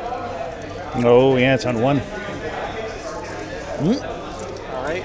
You're definitely in multi-mode. That would be so disgusting. Oh my god. If the tank dies on your own turn, it's a disaster. That's like 2. Not bad. Yep, so here's a 6 up. 1. Nope. So it'll die. Doth it explode? Doth not. On death, the miracle is a 4. And then these girls piling out. So We'll have 1 trip and 4. fortunately, no action secondaries this time, so the unit being battle shocked is Let's at least battle shock them so they can't grenade you. yeah, so it doesn't stop them from doing actions. It does prevent their movement, I believe. Sorry? From playing Infinity. That's cool. I like those. Yeah, they're Infinity suppression markers. It works. I repurposed them. Oh, yeah. All right. So move. Yeah, they cannot charge and are considered to have already made a normal move. So they're just locked in where they are. Yes. Oof. Cover here. That's unfortunate.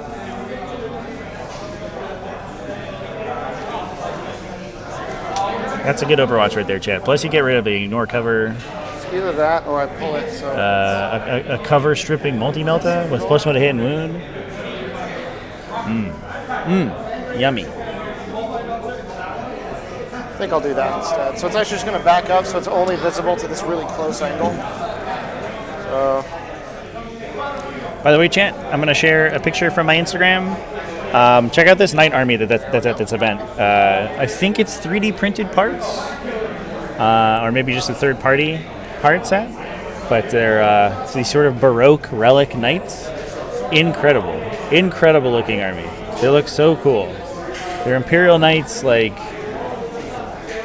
just if they were, constructed within the Notre Dame Cathedral, basically. They look amazing. And they had a whole display board and everything with craggly trees. Very cool army.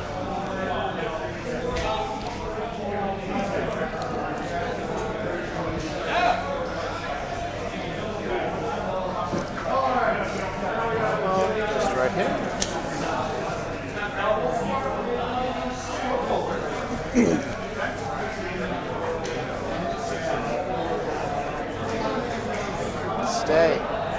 Stay, Uber.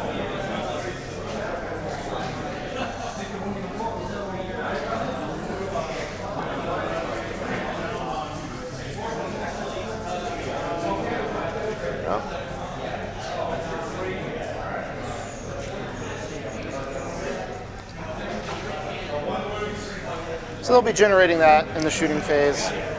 Should get it done now before I move because it can become quite a nuisance to try. that won't be able to draw a bead back here. That will if it pops out. I only have the 1 wound left. I do want to pop that Chimera though. So this one may get traded for possibly the tank commander actually. So we'll see. So that'll be there.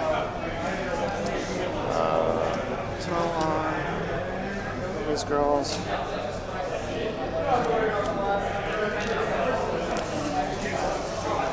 Arizona would be far, chat. Listen, nothing is too far. The entirety of the continental United States is on my sheet, and I'm sure I could make it out of the country if I wanted to. But it will take a bit for me to get out there. But if you want me to go out to Arizona, hit me up. On the sign. So she's going to go 7. It's definitely not out of the question. Get over that line. By the way, folks, I don't think I do enough to advertise this, but if you are running an event and you would like me to come stream it, you can send me an email. My email is in my YouTube contact page on the channel, and we can work it out. Holding station. This is here. Not really looking at any tanks right now, but that's fine. Oh, it's looking at this one downtown. Still okay with that.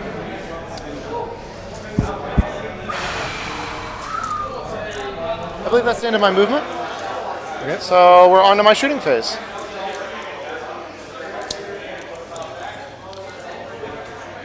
So we are with an 8. So that's cool. I have 2 command points if I need them. There's 3 wounds left on that Chimera. Huh.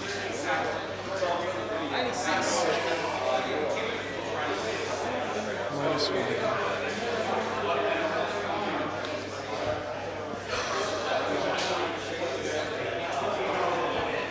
So this Castigator is going to go first, I think.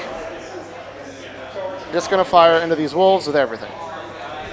So battle cannon number of shots is 4 plus 3 plus 2 for blast is 9, 5, and 4. So it'll be hitting on 3s. That will be 7 hits. Toughness 4. 2s to wound. That is going to be 4 at -1. Ignore cover. 5 ups. All right, 4 at base. Yes. Very nice. Pass 2, Kills 2. All right. Then the heavy bolters are going to get 1, 2, 3 miss, 1, 2, 3 sustain, and 3s to wound. So that will be 5 at -1 for the wolves from the heavy bolters. So wow. 2 damage. 2 more die. Yep. And the storm bolter will be 1 hit. No wounds. All right. You're down to 6. All right. The immolator will go. It will put multi-melta and heavy bolter here, and it will hold the hunter killer missile. Actually, it'll dump the hunter killer down here.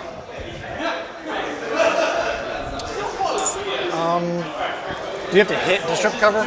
Yes. I hit on a 2.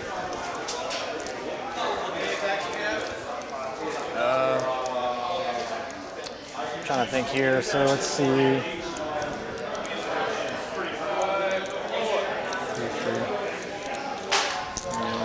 Sorry, my moron brain needs to leave one of these back. There we go. Okay. I don't want to do left. Also, for what it's worth, these are both sticky, but whatever, I doubt that matters.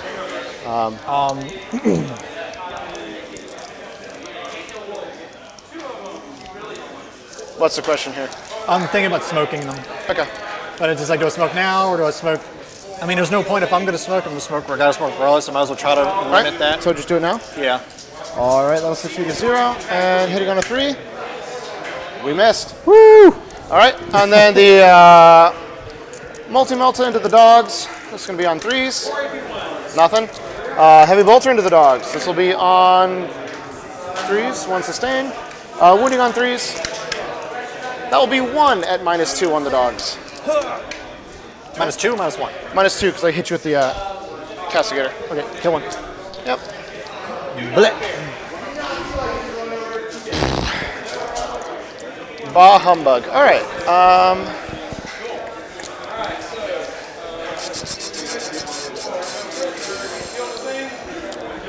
they are against the wall, so I can always just charge them if I need to.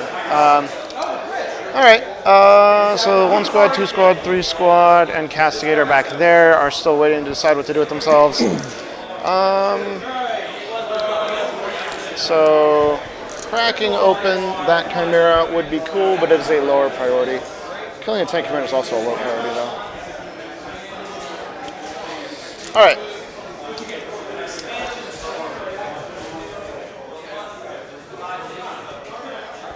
2 command points. I think once I've shot them, I'm not that worried about them. So it's going to be this Castigator back here is going to put the battle cannon and the hunter killer here. Can you see me there? To the long angle, I probably should. Press this. That might be a tough one because I am hanging pretty far back. So I'm even cut off from this angle here. I mean, you're not on that, but that's all right. I think it's weird enough that I'm just gonna say no. We're just gonna say no. Okay. Take it easy. So we'll put a battle cannon here. Okay. All the heavy bolters in the back squad, storm bolter in the front squad, and we will hold the hunter killer. Okay. Actually, no, we're on 1 health. We'll fire the hunter killer into the Chimera. So home slice. Yep. Roger that. That home slice is getting the battle cannon and the hunter killer. It's getting all the business. So it's hit. Last game was great, chat. Super duper good game. The best part about the last game was the final score, which I won't spoil. If you haven't gone to watch it yet, Wounding on. check it out. The game was a trip. Very very much enjoyed it. 1, 2, 3. We've had some great games this weekend. -1 AP. Ignore covers. 4 ups, baby. 4 ups. Fail any and die. All right, it did. So the guys inside have to pop out, and then afterwards you roll to see if any of them die. I was gonna say, do I blow up? Yeah. Roll in the box. I do not. No explodes. So I got 10 guys. All right. 6, 9, for 5, 10 homies. Ooh. 3 trip. Yep. Such clumsy Cadians. All right. Heavy bolters to the back squad of Scions. Only 4 hit. 4 miss. Sorry. 5 hit, and then 2s. Only 3 wounds. So 3 -1s for the Scions when you get there. 3 -1s for Scions. Yep. On the back squad. Yeah. And then the 2 Stormbolter shots, 1 hit, 1 wound with no AP on the front squad. The challenge is to get a 69 again. Kills that guy. Classic. Cool. Unfortunate guy. We're going to trigger the bonus AP on the front squad. Okay. Oh, I'm so sad. So it's nice that you can choose what you shoot with, because I like it. A lot of the GAR stuff is like, if this gun does something, you get the executioner does that. The Hellhound is any of the guns. Yeah. Hellhound, good. I don't have a Hellhound. Hellhounds are very good. Highly recommend. They haven't Can confirm. Hellhound good. like tanks and stuff on it. I'm thinking about getting it. The Hellhound's super good. Alright, so rapid fire is going to be all but the back girl there. So 1, 3, 5, 7, 9, 11 shots on the bolt guns. So Junith's squad's putting it all on the front squad. Front squad. So 1, 2, 3. I just said the number 11. So 5, 5, 6. So hitting on 3s. Not ideal. And then wounding on 3s. I'm just going to move these out of the way so I don't bump them. Yep, you're good. 3s. 3 at -1, sorry, because of the Castigator. So 3 -1s. So kills a guy. Condemned bolt gun is going to miss twice. The Melta-gun hit annihilates a guy. Kablamo. Melta is going to hit once. Annihilates the second guy. Oh, hang on. And then the heavy flamer from Junith is 4. Twin linked, doesn't matter. 4 at -2. So 1 was annihilated, then the 4 at -2, so Yep. 4 6s. Nope, So 4 4 more guys die. Yep. So 1, 2. We'll leave the main guy and the plasma. Cool. All right, Vol squad's going to activate now. Okay, so Vol is going to fire her missile into the squad of 7, her heavy bolter into the others. The others are going to put grenades into the others, and the multi-meltas into the squad of 7. Actually, the one that can only see the 2 will shoot the 2, the other 2 will shoot the squad of 7. There. So, 1 grenade at the 2 guys. Re-rolling. Hit. Wounds, so 1 minus 3. Just domes the guy. And the 2 grenades at the other squad. Both hit. Re-rolling. 2 minus 2 on the other squad. Pop 2 guys. Alright, and then the 2 multi-meltas on the squad. Actually, no, Vol will fire her heavy bolter first. So heavy bolter. Re-rolling. Sustains. Then on 2s. Re-rolling. So put your plus 1 in, right? No, it's strength 6 on her. It's a relic heavy bolter. Fidelis. So 4 minus 1 or minus 2 on that guy. So 4 6-ups. So he off kaput. And then her frag missiles at the other guys. It's going to be 9 plus 1 for blast is 10. 5 and 5. Hitting on 2s. Re-rolling. Winning on 3s. That's going to be 8, no AP for those guys. 4, 5, 6, 7, 8. 4s. Wow, 2 die. All right, that's pretty good. Yeah. And then the multi-meltas. There we go. Come on, stand. All hit. 2s. Re-rolling. 4 pop. All right. Vol got 1 kill, so I will get a 6 out of it. Nice. All right. So that's the shooting over there done. The Calidus is like, well, who do I shoot? And the answer is nobody. Shots. These girls have to shoot, and these have to shoot if they're gonna. All right. So, multi-melta's gonna pop a shot this way. Actually, now that's tough. Demeching them would be cool, but it's actually less consistent of an outcome. So, it's kind of weird.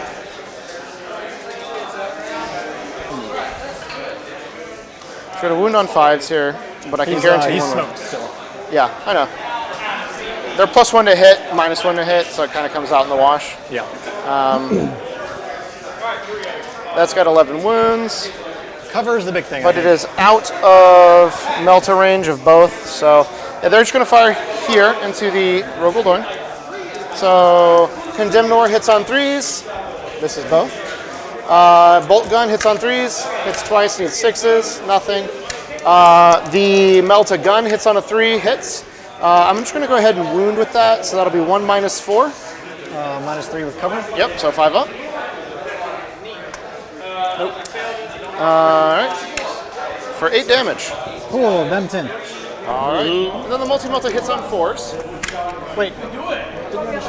A Melta gun and a multi-melta. I thought you shot that multi-melta here. No, I all here. Because there's... Popping that is not a great move for me. So 2 hits. I will wound you on 5s. 1 wound. So before you roll the save, if you want to blank it, you can just do that. That's what I was going to do. Yeah, you're just going to blank it. All right, so that's the once again blank off that guy. Yep. And they're done shooting. So I come over here. I'm going to have this fire heavy bolter at the tank commander, I think. See if we can tickle it for a few wounds. The answer is not likely. Nothing. All right. These girls, throwing a grenade serves no purpose. Because popping that serves no purpose. OC 3 on a Chimera. Gross. Alright, so they're battle shook, but they'll unshock, which is annoying. So if they charge that way, I take those 2 off, or I just take you off that.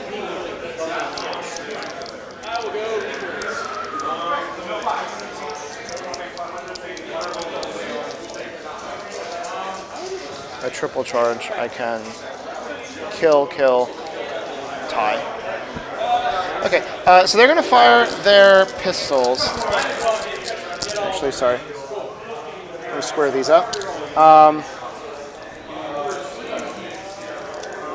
All right. So this was set up. Mine has a gap in it. Yours did not. I'm still off of it, so I'm still. But I'm wholly on it, so I can see out. But the question is, with the gap, that if you intended for that to not be visible at all. They said all gaps are closed. Okay, they said all gaps are closed? All gaps are closed. All right. Yes. So this should be flush. Yeah, and this that's should be why flush. I haven't. That's why Thank I've you. never looked this way at all. All right, got you. Yes. Yeah, mine was open, and that's why I was like, this is not the same as this. Everything, all gaps are closed. Yeah, that's good to know. So all the pistols are going to go into this transport here. We will overcharge both plasmas. So Sergeant Plasma, hit, re-roll it, fishing. All right, still just a hit, roll the wound. No wound. Character Plasma, re-roll fishing for lethal. There's one lethal, and then the 3 auto pistols, fish for lethals. No lethals. 6s. So 1 with no AP and 1 with AP3. 1 with no AP fails. 1 damage. And then 1 with AP3 gets overcharged plasma. 6. Nope. 2 damage. So 2 So and 1, total of 3. Total of 3. Yep. And then hazard checks in the box.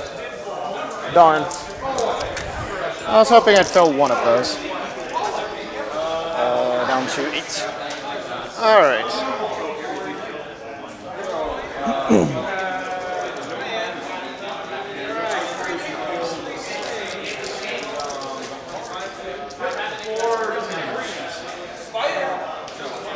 If I wipe that objective, that's less valuable than wiping that one, I think.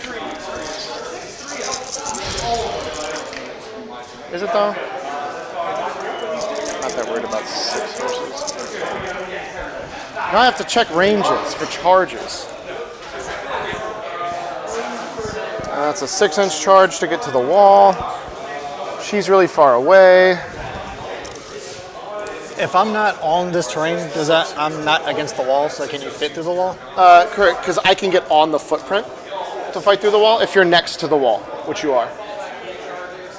Okay. So the thing is, it's if we're both off of this footprint, if I'm just back here, I can't hit you. I have to be on the footprint. Does that make sense? Even though I'm off? Correct, because you're next to the wall on this side. Okay. Right?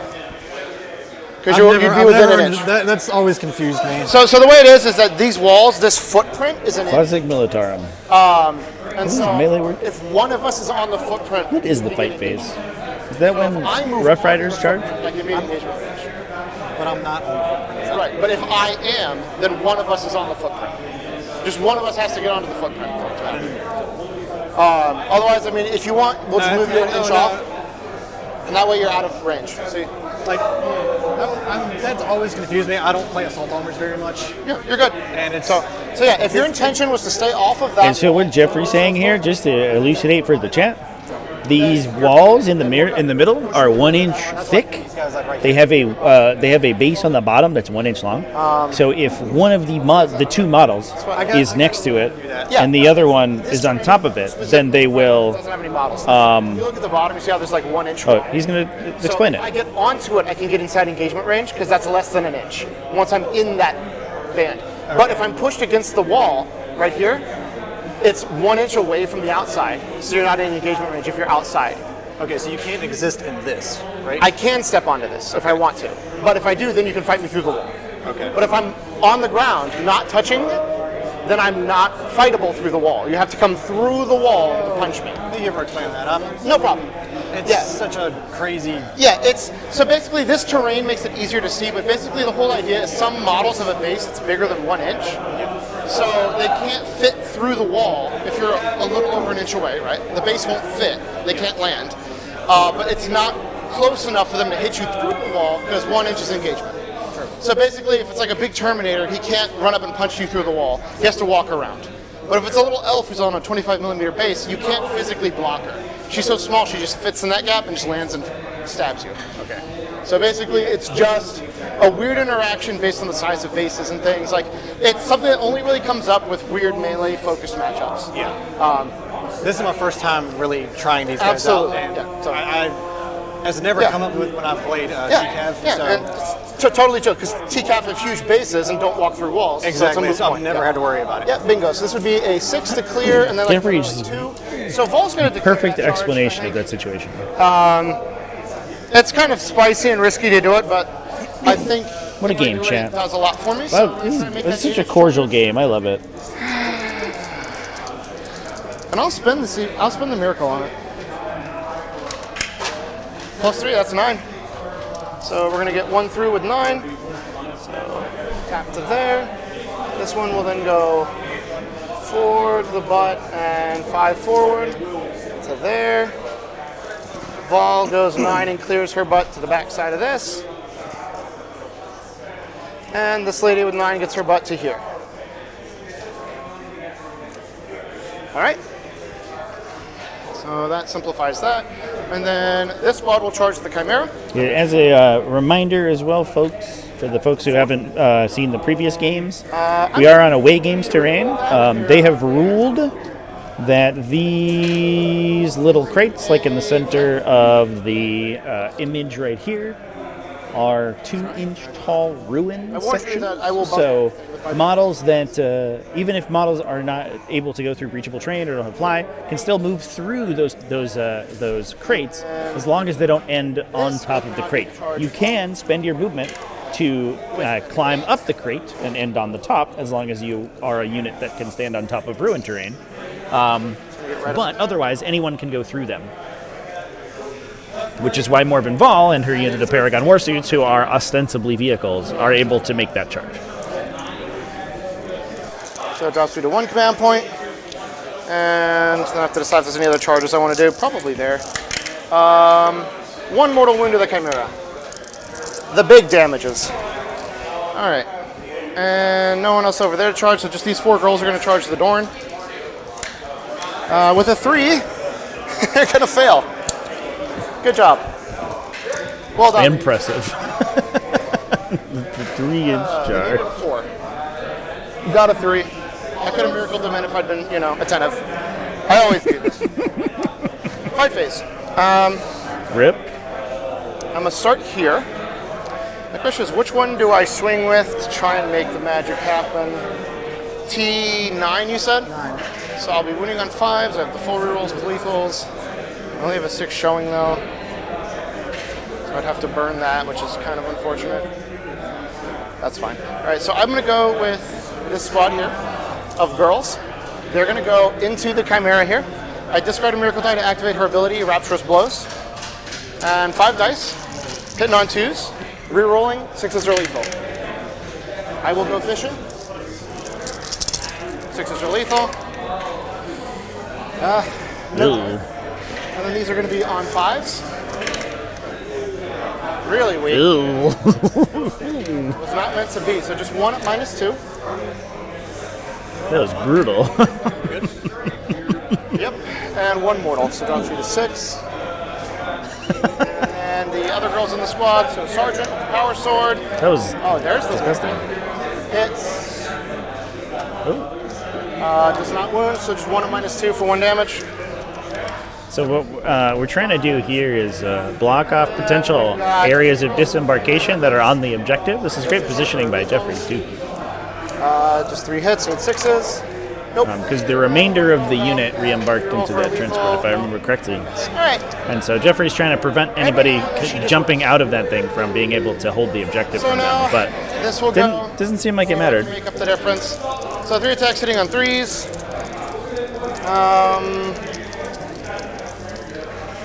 How many command points do I need for next turn? 1 revives. 1 shoots back. Yeah, so we don't spend it here. So yeah, so roll 3 of these, see what we get. That's a sustain. I will run Miracle in the last one as a 6, so that'll be 2 sustains. So 6 hits. It's going to wound you on 3s because it's strength 10.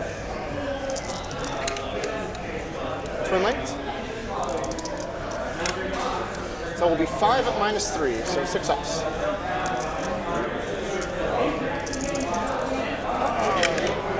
Negative. Nope. So it will die. No explosion. Explode. 4 guys inside. 1 trips. All right, we did get it. But yeah, they're going to have to disembark most likely off the objective here in order to maintain coherency, which means that the Battle Sisters will take the objective and end up denying the primary. Are you close enough? Yep. Because I just have to get within an inch. That's why I measured that charge that way, to see if I killed it with these girls, it would pile in and attack the tank commander. So. That could easily have been stopped. And that's it for those. So Vol Squad will go now. So I am down to 1 command point. Try to sit it there. And so Vol Squad's going to go. Yeah, Cole could have placed it so that the guard were closer to the mortifier than the commander was, and then he would have to go. He would glue onto the guard unit. So 3 girls with maces. I guess didn't think about it. And 3. It's so easy to make sort of micro inefficiencies in the fight phase that end up losing you a little bit of efficiency here, because the tank commander now has to kill a mortifier with its sub gun. So that will be 7 minus 1. Not that it is unlikely to happen, but it is unfortunate that it now has to shoot at -1. That's 2. 2 damage each. 2 damage. 3 each. 3 each. Yeah, they're all dead. All right. And then her pile-in just moves. Is in range, so she'll touch this squad, so they'll get to attack. Everything's in fucking range. Sure. And then the tank commander will get to attack as well.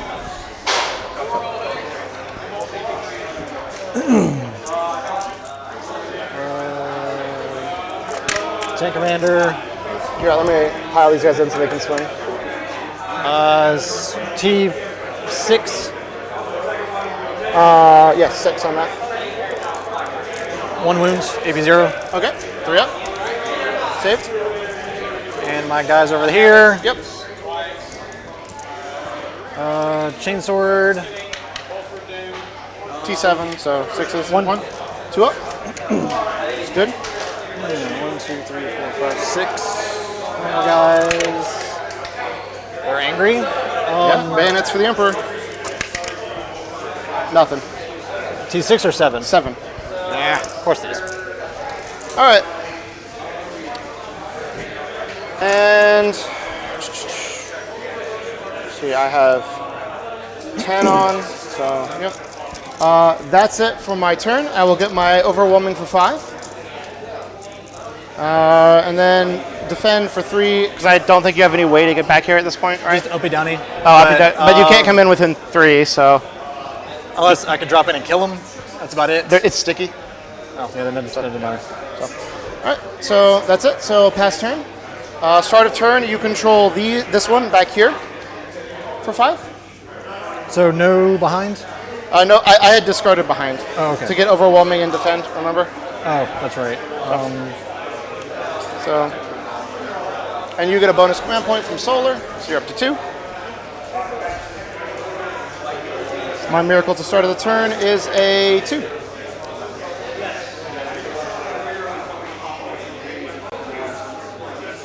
Bring it down, establish locusts. Bring it down, establish locusts. All right. Well, I have some vehicles available for you to shoot. There, and there. So you have some choices in that regard. And you got the primary there.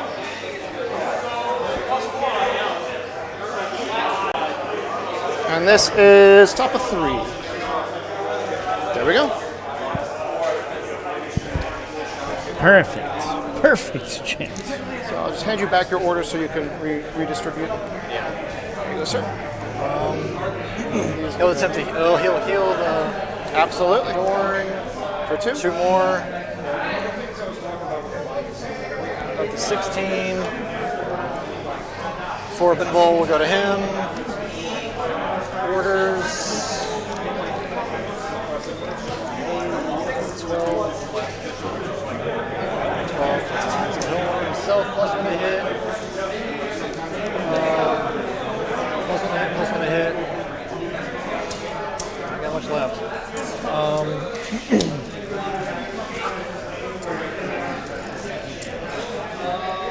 You do everything guard does, but better. Kind of. Yeah. If you had certain units, it would help you a lot. Things like Hellhounds help against me. And 3-inch deep strike guys help against me. Things I do not have. Yes. Also very good against me is the normal Lehman Russ with Battle Cannon. I think people are underestimating how good that one is. Can confirms. It means like even the sponsons are rerolling hits, so it makes them surprisingly punchy. Can confirm. I rated them highly on my Lehman Russ tier list. This mission's not a great one for you either because you have to get aggressive to stop me. You do not have for now. Yeah, we'll see how long Aquilon survive, to be honest. That's the trade-off. So. I'm curious as to see where they end up. Fall back. Sure. How much OC are you? I'm 10, so if 6 guys are on, you will own it. If you have 5 guys on, we'll tie and it'll be owned by nobody. Yeah, I wonder if we could start issuing Courage and Honor over here, too. Yeah, but this guy could. Or Duty and Honor. There you go. To start making those guys easier at contesting objectives. These guys need to do a battle shock check here. Oh, yeah. Those 3. They're shook. Shooked. Awesome. So. And they're standing there.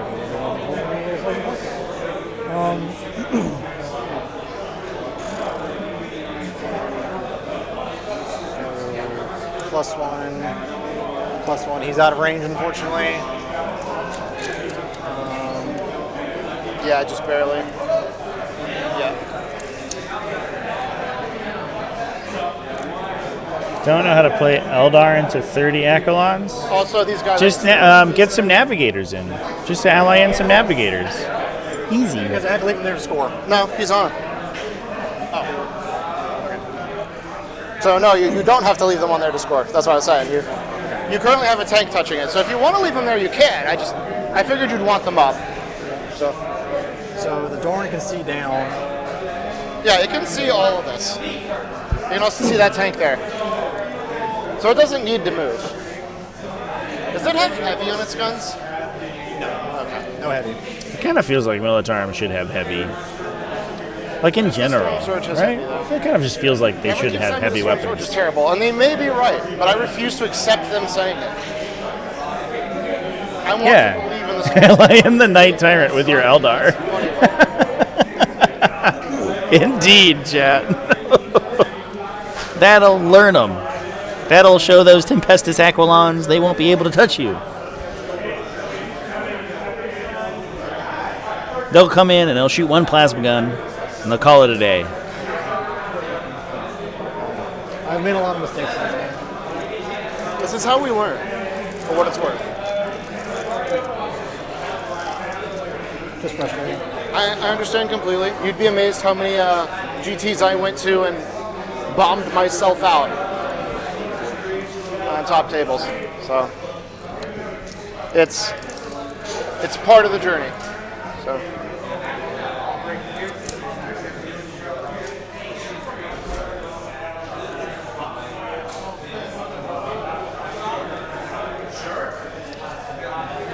There's still room for some exciting things to happen to me, but we'll see how they go.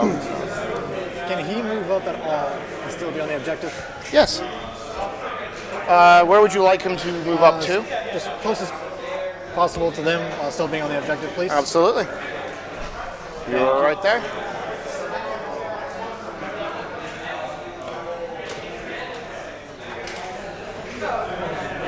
A Porphyrion? Well, the Porphyrion doesn't have the 12-inch deep strike, though. The point was that the Tyrant stops people from deep striking your head. Can I ignore AB? No. I have no armor protect. It's a 2-up save, a 4-up invulnerable. 4 wounds per model. And Vol is 8. So for what it's worth, Vol can come back to life. The leader. However, she does not have a multi-melta, and when she no longer has a squad, she no longer re-rolls hits and wounds.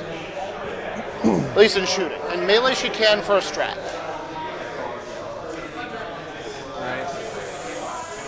First, what we were going to try to do Yeah, I mean, it is huge. I have the shoot back if you kill any models thing. But so you will to be want fair, whatever you shoot with is healthy until the squad gets windowed down a little bit. that's not the joke. Go there, kind of thing. Yeah, I was chucking here to trigger the +1 to makes perfect sense. +1 AP because I think you'll get cover. Well, you won't get cover from any of this. Yep. You don't really need the bonus AP because I have a 4-up invulnerable, and they're already AP2 on their cannons. Yeah. Thinking the AP1 for all the stubbers.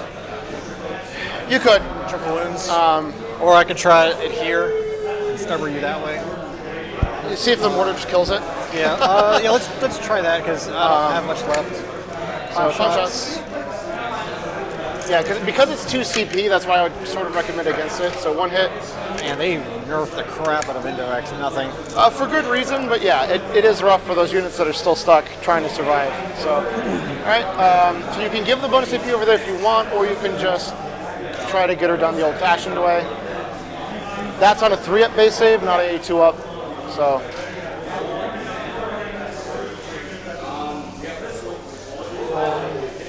We will just hold on to it. Okay. Hold on to the CP. We'll start with a guy with limited options. So he'll put everything he can in here. Yep. Big gun there. Makes perfect sense. He can't see here. He can see here if he wants. No, clear it up. Sounds good. Kill him all, guys. 4, so +1, -1, so hitting on 4s. This is shooting which, what? Multi-meltas. Multi-meltas here, got it. And I'll do the Hunter Killer also. Sounds good. Multi-meltas, 1 lethal. Hit, 1 lethal. All right, 6 up invuln. Nope, damage. 6. All right, feel no pains. I make 2, so I'm down to 1. Last cannon, misses. Hunter Killer, hits. 2. Crap. I need him free. Understand. Come on! That's what that strat reads. It should read spend a CP to not be sad. Have anything happen. Yeah, be sad. 1 CP, be sad. 2 lethals. Absolutely. So 3 ups are good.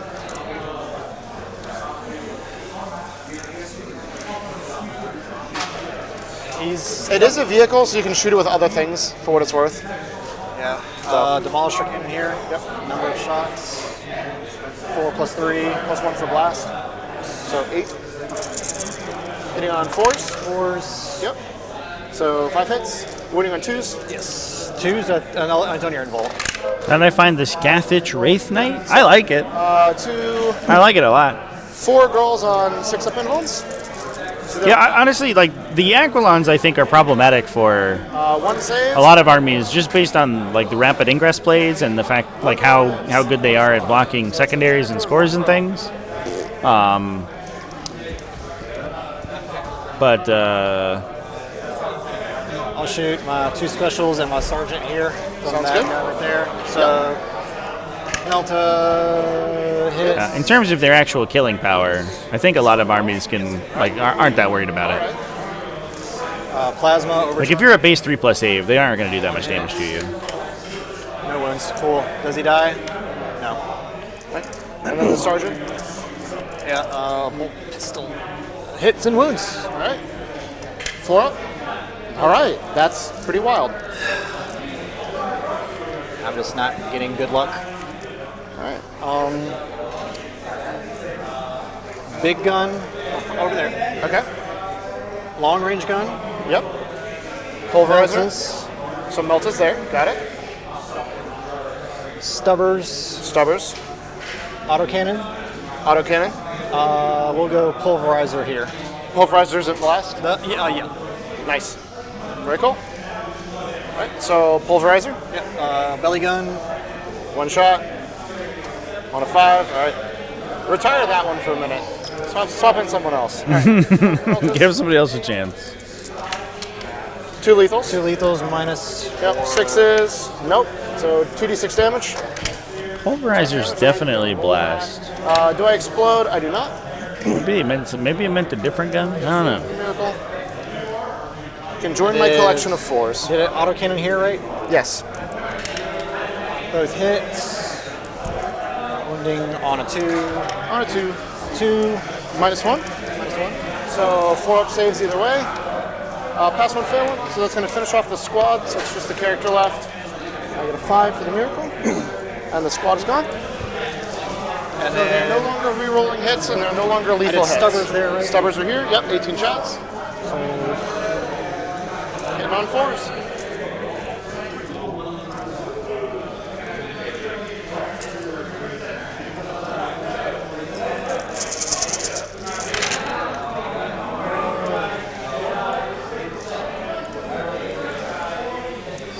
And they're wounding on 3s.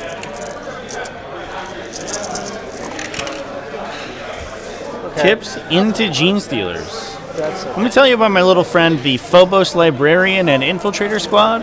3 up saves. Pretty big deal. That guy, pretty good. Fail 2. and then big gun downtown. Yep. It also depends on, I think, what detachment. Gene Stealers, they do a lot of deep striking and stuff. That's kind of their deal. But then, based on the detachment, they have a lot of like variability in their different lists. Whip them up. All right. Oh man, these are painful, dude. These are tough to watch. So that's these 2 left. Yeah, those 2 left. 2+ save with AOC. They can sort of get around it, but yeah, that does help too. Like high save You characteristics. cannot see him. But they can get to EP4, ignore cover in some situations. Everything. So like, it's not perfect. Sure. We'll start with the Stubbers. Just Play a death card. Give it a -1 weapon skill. 3s. Yep. 3. Get wrecked. A lethal. And then 5s. Yes. 2, 3 more. 4 total. AP 0. Yep. 2 ups. Fail 2. Down to 2 on the lead suit. I'll do autocannon. Yep. 2s. 3. Oh, 2s. Yeah. It's so funny. Yeah. 1 AP 1. Yep. 3. Nope. Kills that suit.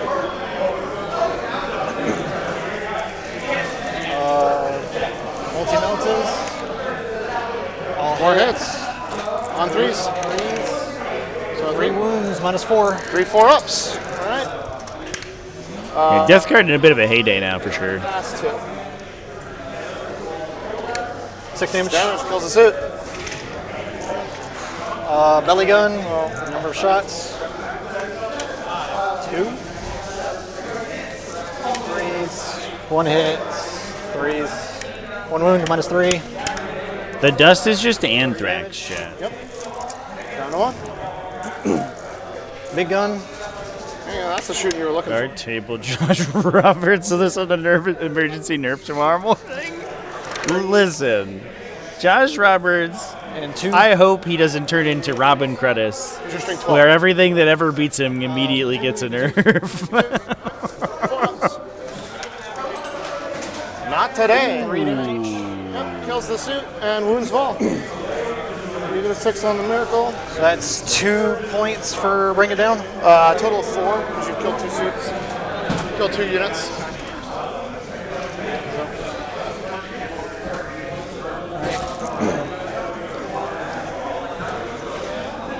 Friends 12-0 with Death Guard against his team and with other players. Wild. I believe it, dude. It does feel like, I don't know. I don't mean to be positive. I don't mean to be, what's the word? Hopeful. Everything else. But it does feel like we're in outside of maybe some Militarum. Yeah, please. We'll see. We'll see how they end up. Sure. It does feel like we're in a pretty balanced metagame. I feel like a lot of stuff can win. Big gun here. Hopefully to kill this guy. But I don't know. We'll see. We'll see how the season turns out. Stubborn. But we're seeing a lot of interesting stuff at the top right now. This one is +1 to hit, right? Yes. Yeah. So 3s. Yeah, I think it is a good spot. Couple lethals. Hooray. I think all my balance gripes might largely rest with the mission structure. All right, the dice have come back. Holy shit! All right. That's a 4 there. Look at that roll, chat. That was like 50% 5-ups. Yes. 10 AP 0s. All right. 2 ups. Fail 1. Down to 4. Multi-meltas? Yeah, very much. Lots of counterplay for sure. 1 lethal. 1 lethal AP. Which makes them an interesting faction, right? That's what's cool about them. D6. 4. I did lose to them the other day, but that was because they rolled a staggering number of 4+ invulnerable saves. A 4. I'll discard this 2 when I'm bringing her back. Man, this bring it down score is going to be astronomical. We killed 3 vehicle units. It sure does. Holy shit. And then big downtown. Yep. Maybe 4? No way. 9. There we go. Are the Dorns doing it? 3s. 3s again. Yeah, I was going to pop smoke, but forgot to mention it, so it's all good. So 2. So AP 3, right? 2. AP 2, so it's going to be 4 up saves. All right, roll 1 4 up, see how we're doing. Pass 1, miracle the other. There was 3. Oh, there were 3? One more. Yeah, blow drones have always been good for sure. All right, CP reroll. Good. Ooh. Kept them going. Mine gone. All right. I'm feeling like it's going to be a close game here. I'm going to be charging with the... So what's left in that squad? Just 2 multi-melt and a meltagun. Charging with the Dorn. Makes sense. They are not very good at combat. Bonk. And...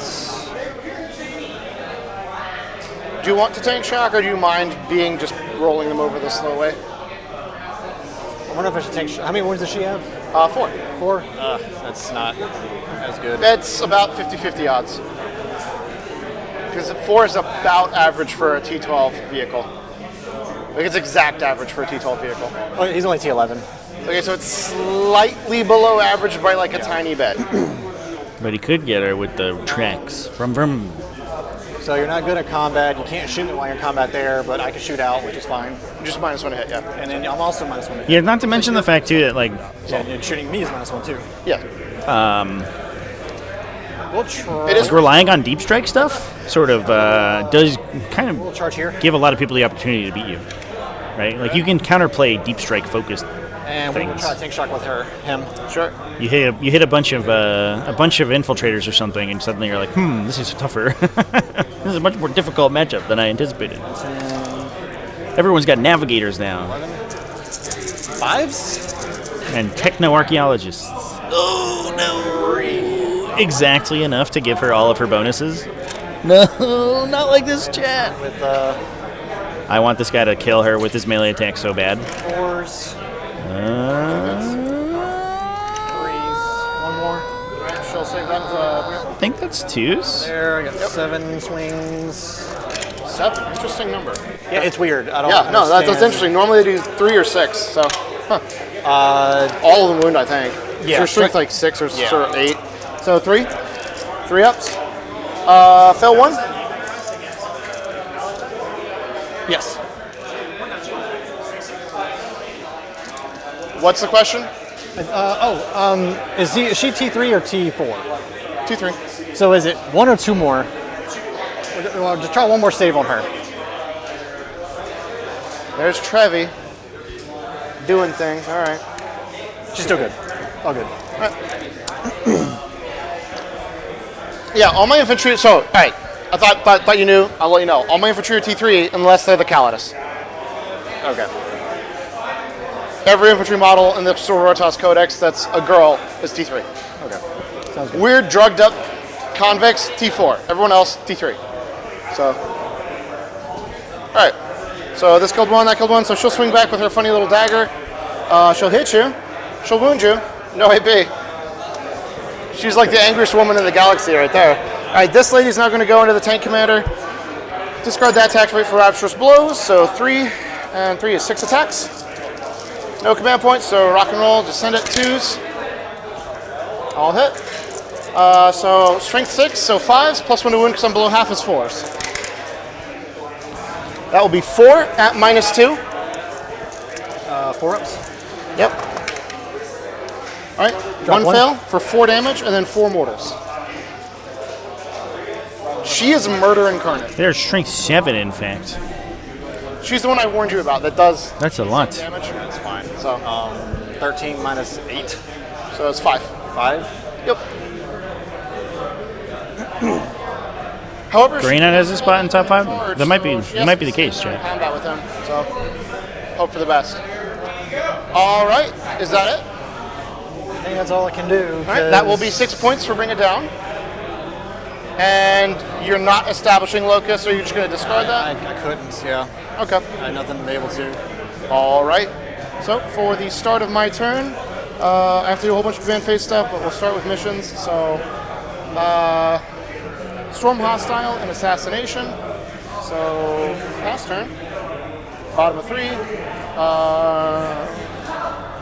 We'll see what I do for Judith. So, all right. So Storm Hostile and Assassination. Might actually be kind of hard to assassinate. No, there's the tank commander. Alright, so got those.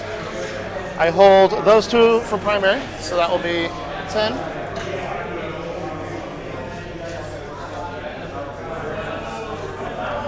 I will then get 1 miracle at the start of the turn. It is a 2. I will discard that for a command point with Junith.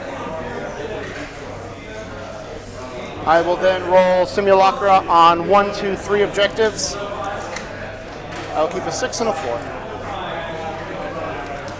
Can you revive them Can you revive a character multiple times? Once each. Each? Yes. So Vol can't come back again. So when she's dead again, she's dead. Like when this guy dies, when this lady dies, she'll be able to come back 1 time if I have the command points to do it. So it's Assassination, Storm Hostile. And let's see what we can get done. Leadership check. So Battle Shock. She's good. Battle Shock and Vol. I'm going to discard this 5 to make sure she passes because she has a 6. And that tank in the back is Battle Shocked.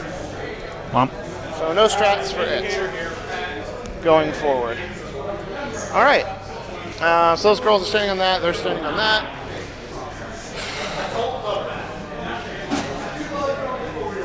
So Calidus goes up because she always goes up, and we see what we can do.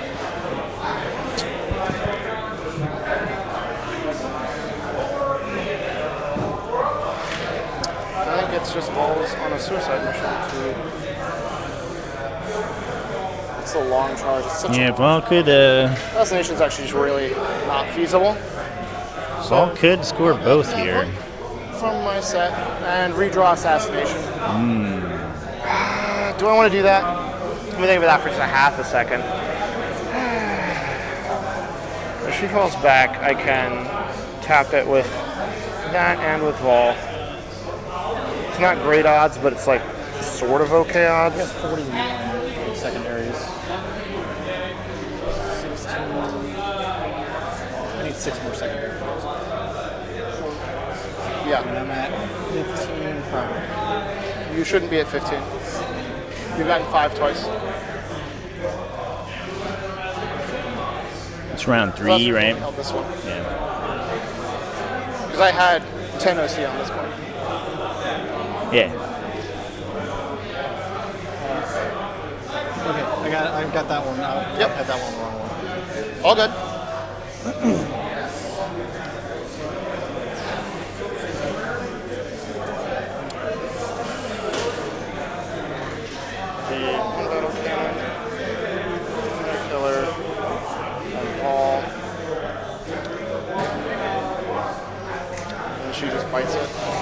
Yeah, no way to fall back and act normally in this detachment, which is a little scary I can still shoot at it. Just not for Adepta Sororitas. There is a non-zero chance we could get full rerolls with the Palatine and just go for broke on the Leman Russ. That would score Assassination. But the Storm Hostile is still a little tough. I guess Jeffrey would probably have to kill the unit on the objective to get rid of that.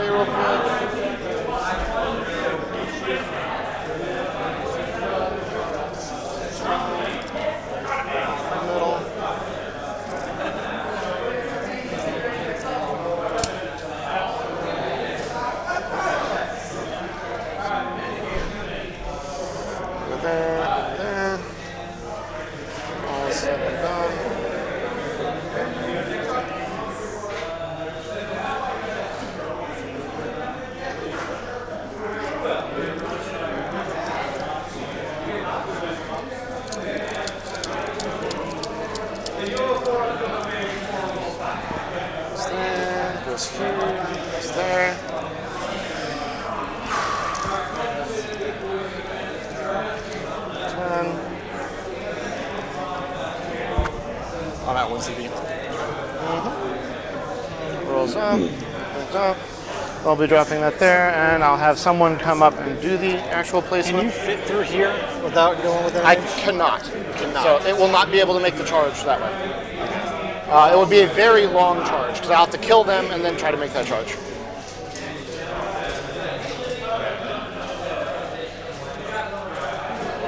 I'm just thinking about trying to overwatch this thing. But Okay. Let me know if you decide to. you are within range.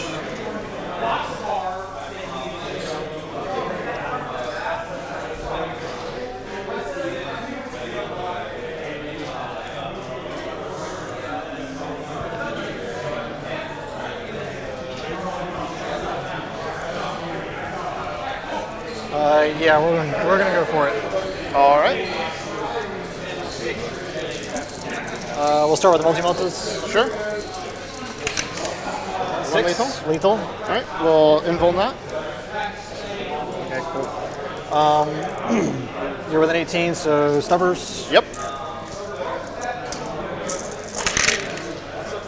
Solid.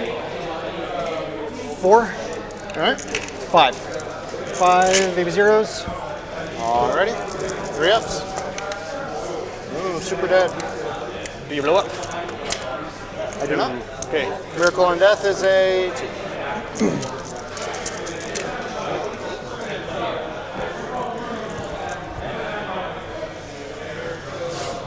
Ooh, boy. That's a big kill right there, champ. Still 3 Dorns around for Militarum, too. But we have to remember, Adepta Sororitas at bottom round 5 scoring. And this is the ritual, so it is fairly easy to do, as long as we can continuously do those actions to create new objectives. The Sororitas has 3 objectives on their side of the table, and they score at the bottom of the round. Militarum could construct an objective next turn, so they could potentially score 10 this coming turn, and then construct an objective to score next turn. These ladies are going to be hot. If nothing changes on the table, they are going to score 2 turns of 15, which would put them pretty decidedly in the lead. Lord have mercy, man. You're not than I do. Well, you do actually have more units than I do. To be fair, they're all generally smaller, but yes. And then this thing. Yeah, there's also no Rogaldor. There's no like heavy battle tanks over there. Yeah. Those guys are expensive. They're expensive. That'd be great. Yeah, it gives me a lot of little 5 girls. A lot of little squads of 5. It's part of why I still run a bunch of these. Let's see. So she's going to go here, stick her silly little spear forward. You can see the butt of that thing. This thing can't draw any meaningful targets that I like, so I either expose it or I play patient.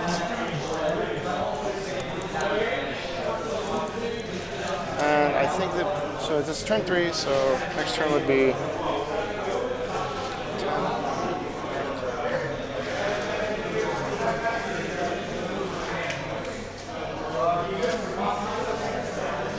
so this is just going to pull back into here. It's fine.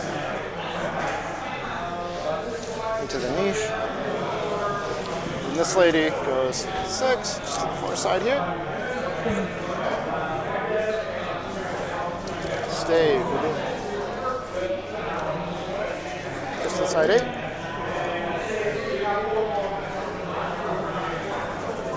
That's it for movement. So, shooting phase, the Novitiate squad will place that objective. And then I'm going to have Junith's squad hold their horses for a second. This will fire. It's going to fire the battle cannon to downtown, heavy bolters and storm bolters here to these infantry. So, battle cannon to the downtown, 5 shots. Hitting on 3s because I'm not hit. So that'll be 3. Winning on 5s. Nothing. But I will give bonus AP to those that get shot there. And then the heavy bolters at those infantry. They're going to be hitting on 3s. 6s are sustain, sustain, sustain, sustain, sustain. And 3s. 3 go away. So 8 at -1, but you have cover, so base save on those infantry there. 8. So 5 ups? Yes. All right. Takes 4. Be good, boys. Yep. They're being strong for the Emperor. All right. And the Stormbolter with its 2 shots hits twice, wounds twice, no AP, so 4 up saves the cover. That's for failing. They're doing good. All right. Let's go bolters. So I Blam, did blam. AP. So It's always nice when you're in a matchup where bolters are meaningful and not just a worthless profile. Commander, her heavy bolter at these infantry here. So heavy bolter at the infantry. She is +1 to hit. So that'll be an easy storm if she's able to clear out this unit. 6s or sustains. If she kills the tank commander, that'll be huge. So 3 at -1 for those infantry, so 6. That would be assassination 2, and Jeffrey could take the gas off the pedal. I do not. Only got 2 left. You rolled 2 6s. Only got 2 guys left. Oh yeah, you're right. I'm dumb. I don't get the free miracle dice for kill with all. All right, so her. Got charged. Let's go. She's gonna be hitting on 2s because she's + and -1. Hits on 2's base. You need it. Right, so 2 hits. She's gonna wound on 4s because she is strength 9 +1 to wound. So roll 1, fails. Miracle the other, so that'll be 1 at -2. Sorry. Hey. Ouch. 4 damage. Down to 1. Down to 1. How spicy it gets. All right. Vol did not get. Did I say gas off the pedal? Use her free Yeah, pedal off the gas, off the 3 and 3. off the gas. 6 dice. That will be 1 mortal for the Dorn. Gas off the pedal. Maybe you're just holding down your gas pedal with more gas, you know? You ever do that? And that was a free shot from her. And so now she'll fire her plasma pistol overcharged at the Dorn. It's a hit. It's a wound. 1 -3 for the Dorn. Oh man. 2 damage. And Did we kill it? Oh no, that's a Rogodorn. Just kidding. This lady will fire a non-overcharged plasma at the Lehman Russ. Actually, she will overcharge it. Screw it. Yeah, if she dies, we can respawn her out of melee and then charge back in. The downside is that she could potentially be overwatched, but otherwise, there's a chance she gets run over. She killed it with the plasma pistol. Let's go. You're in engagement range. Yeah, not when you're engaged. That are... Okay, so you get that even when you're in engagement range? Yeah. But if I kill you with melee attacks, you don't get it? Yes. Okay. I mean, that's because it's still a shooting phase. Got it. That's what I'm assuming. Yes. I can look it up, actually. It's right here. It's in the Yeah, that would be worth a check. I'm pretty sure you can't shoot with that. My thing is why do they say shoot as if your shooting phase in the rule if you can't use all your rules in the shooting phase? So the actual way that works, that's weird, is you are not allowed to use rules that say as if it was that phase, like big guns never tire. It's really kind of odd. I hate that they do that. Yeah. It's very clunky, I would agree. So data sheets, tank commander is going to be in the T section. Tank commander. Oh my gosh, there's a lot of data sheets in here. Tank commander, abilities. Death befitting an officer, when this model is destroyed, it can shoot as if it were your shooting phase. Okay, we will need a judge then. Judge? Judge! Yeah, it's a weird one. I will let you be the arbiter of that. Trying to find the specific FAQ on it because it was it did have a specific FAQ. Heard 1,000 different ways. Also my hazard check. Oh, she's alive. Dies from a shooting attack while in combat. Cannot shoot as with a shooting phase. Say that one more time. So he has the shoot on death with death befitting an officer. Yeah. It says shoot as if it was his shooting. Chat, where is the However, index FAQ? I shot him with a pistol. Did it disappear? Oh no, index card. I found it. Just kidding. I'm a silly Does goose. the shooting phase, or does the fact that it is as in the shooting phase, big guns never tire rule, stop him from shooting? Doesn't this thing's rule say if you're in engagement range, you can't shoot it? No, it just says shoot as if it's your shooting phase. The problem is, most FAQ rulings that I've seen, I believe the FAQ specifically says that if you, it's the reason why you can't overwatch with big guns never tire. Yeah, it's at a phase. Yeah. Yeah. But can I still shoot into combat? That would be big guns never tire again. If you had a that pistol, rule is just terrible. Yeah.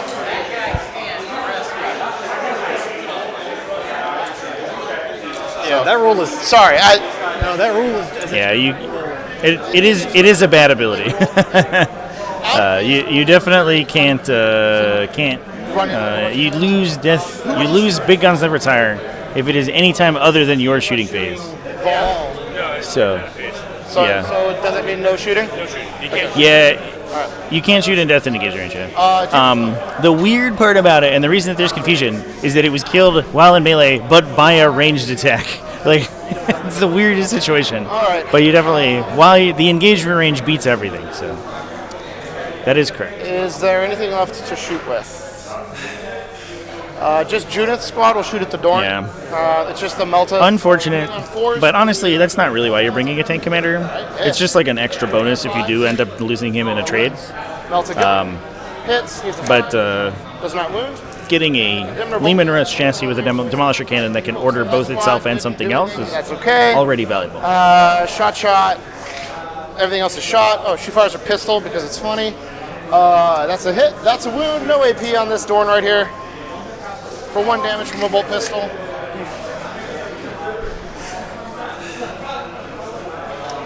And that's it for my shooting phase. So charge phase, she's going to charge these Cadians. Started damaging Dorns with bolt pistols. All right, charge the Cadians. Get them. Vol's going to charge that Cadian. Charge that Cadian. That one character will try to charge that Dorn. With an 8, I believe won't make it because she was in grenade range. So. And that's it for charges. So, fight phase. This character will go here. She will spend the 2 for Rapturous Blows, hitting on 2s, wounding on 2s. Alright, that'll be 3 mortals, so that'll kill them. And then Vol will go with 5 attacks. 1 guy. Don't worry, 1 guy. You'll be fine. Reroll those. Jesus. So it'll be 5 saves at -2 for the guy in the middle. I don't think she had rerolls. Over here? Yeah. That didn't matter.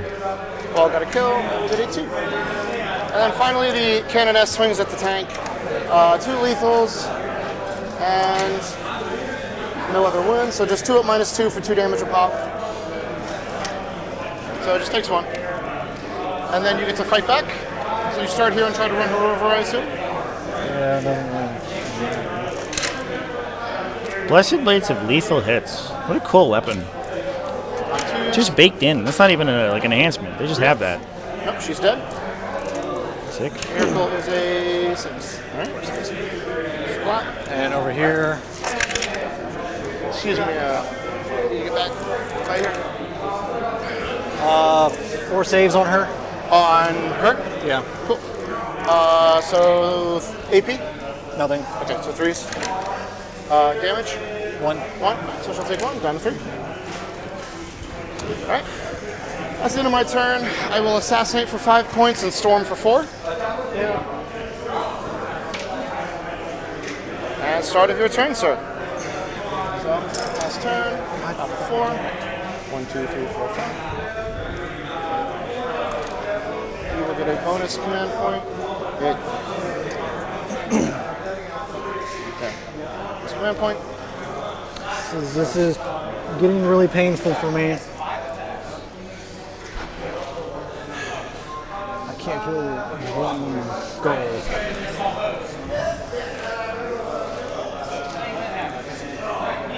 So that is part of how my army works, is trying to make a little bit survive and then pump it up to do damage. Yeah, it does always. It very often feels like you're winning against Hallowed Martyrs, and then it turns out a lot of the damage you've done has simply made them more effective. They didn't realize they all had dice. Alright, so what are your missions? Storm and behind enemy lines. Alright. So? Well, I'm kind of stuck. So, these guys could go up, because this could, after fighting and killing her, have piled back on to touch it. Well then, I have no way to get here to take this back. I only hold 1? 1 right now, correct. So you have a choice. If you want, you could pile back in and have them up, or you can have them stay down and have this go up and run her over to death. Which is also a very viable option. It's a nice. So if you want, you can It's just redraw nice. behind enemy lines. See if you It's get just a nice thing. I'm gonna have to redraw behind enemy lines, honestly. So redraw behind enemy lines. Sounds good. Discard behind enemy lines. Right, what do we get? Secure no man's land. That's better. You take that and you get that for 5. So. And storm hostile too. That's a 9 secondary score right there. So. Well, it sounds like a game plan has been figured out. So I assume this is going to be +1 to hit, +1 to hit for those two? Yes. Okay. All right. That guy gets healed by the guy. Yeah, Get that out of the way. my Absolutely. 3 wins, so up to 12. He's got that 4 up invuln. Yep. I wish this was a little tad bit tinier.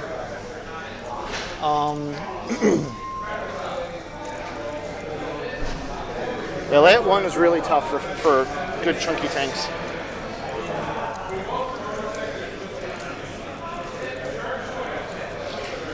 Honestly, they were sitting here, right? Because when they made the objective. Oh yeah, you were anywhere on there you want to be. So they'll order themselves to move. Sure. So you want to have someone holding this though. Yeah, I was thinking about putting him back into it and then shooting. Back into shooting. Yep. They move up here to try to take this one. Sure, yeah, they can do that. So 9 inches. Yeah, because. Yeah, that'll get you on. Thank you. Can't reach. Yep. Absolutely, sir. They can still shoot her. Absolutely could. Could also hit her over the head with a grenade if you need to, but I don't think you will. If you shoot her to death with one of the tanks, then you can. The only reason the tank might be good is if I revive her, it could just tank shock her to death. Was the only reason I can't reach this objective from going around the corner. You would charge me. But then if I don't revive, then I get. Yeah. Fair enough. So, they're not terrible at melee, are they? If they fight first, They got a bunch of attacks. So it doesn't matter against you. Yeah. The devastating wound guy could get in there with the null knife. 4 wounds, 3 up, 4 up. So you could maybe kill her, or you could just have more OC than her, and that works too.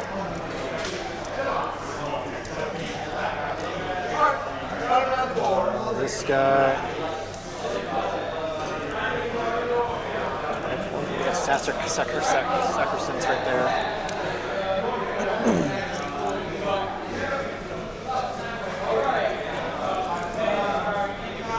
Ball is just out of melt range, but I have. When she fails 1 save, she's toast. So she's only got 3 wounds left. So. All right, we'll go. So we'll go to shooting. Shooting. Sounds good. Have I ever lost control of this? Yeah, you did, because last turn, at the start of this turn, I owned it. Oh, you're right. So, Yep.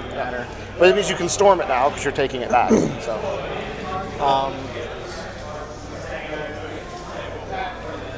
Melta's belly gun. Did you want to start with this one to see if it picks her up? Because I don't think it has any other targets, does it? Because you're behind this, right? Yes. So, right. I think it just dumps into her. Yeah. I think you want to know if she's dead before you allocate shots with those. So. We'll just do stubbers.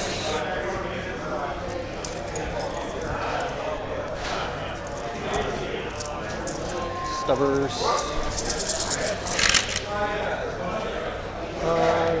4s because that is too far out for an order. Yep. But 3s to wound. No lethals because you're not a monster vehicle. Yep, that's only 3s to wound. Here we go. So that will be 6, looks like. 6 AP zeros. All right, 6 3-up save. Let's see if she's got them in the tank. She almost did, but did not, so she will die. I will go ahead and get a miracle when she dies. It's a 1. I have 3 command points. I can't revive Vol, but I could revive that character over there, so I'm going to let her stay dead. Because standing her up, I don't think she has any good targets. If she goes and tries to charge something, maybe that. Yeah, she'll stay dead. Excuse me, Dave. Tank into Vol because I have no other targets. Sounds good. Meltas, 1 lethal, 2 1 hits. lethal, 2 hits, 3s. So 2 minus 4s. So 2 minus 4s. Any day, come on. Alright, goes through. The other one will go through, so just 2d6 damage. Yeah, she's toast. Alright, and I will get a 3. And that will remove her from the picture. She's dead in real life. Big gun downtown to the Castigator. Yep. That Castigator will pop smoke. Stubbers into her. Actually, it's not really going to matter, but we'll go with Meltas. Actually, there's no point in popping smoke because you're already -1 to hit, so it doesn't stack. Oh, I forgot to bring her in, so just dump her in the back somewhere. It's a big gun there. So there's no point smoking because you're already at -1. So 4s. Yeah, it's a little weird because the Militarum orders improve ballistic skill, Stubbers here. not hit roll. So they stack with themselves, but they don't negatively stack with other penalties. The Meltas into the... Normally you could front of her. overwhelm someone's +1 to hit by giving them -2 to hit, but in this case they're just improving their base characteristics instead of improving their roll. So it doesn't matter. It's pretty weird. Well, 2 and 3. A weird interaction, but it lets you use heavy keywords and things alongside your Militarum orders. No. So she'll die, but she will pop her free strat because it's a new turn to revive herself once again. Sick. So Miracle on her death is going to be a 5. Discard the 1 and the 2. She'll come back with full health outside combat. Is that immediate or into phase? Okay, so she's not there at the moment? Yep. So she'll just be there later. You'll have to run her over if you want to. How many ones does she have? 4. Alright, so Stubbers here. Yep. Yeah, she's mostly acting as a speed block here. She can prevent the Rogaldorn from pushing forward and then also kind of preventing it from moving. And that gives Jeffrey more opportunities to get his big score on the end of the game because there's very little that can move up to try to defeat him. So what he can do now is because he can score bottom round 5 on the ritual, all that stuff that's on the right side of the table, on that trio of objective markers, that can all pull back, hold a turn, because they don't have to score at the start of their turn, and then push forward end of game in order to get the big score. So he's almost, I don't want to say 100%, 1 lethal, 1 hit. because who knows what can happen, but he is almost locked in for a 15-point bottom round 5. As long as all that stuff doesn't get blocked out, because he stopped the Rogaldorns from pushing forward. 5 ups because cover. Fails 1. 8.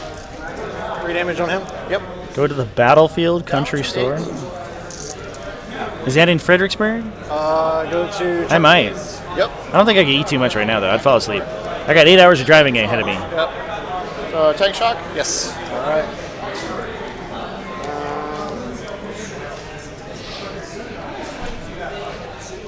3, 6, 9, 11, 12.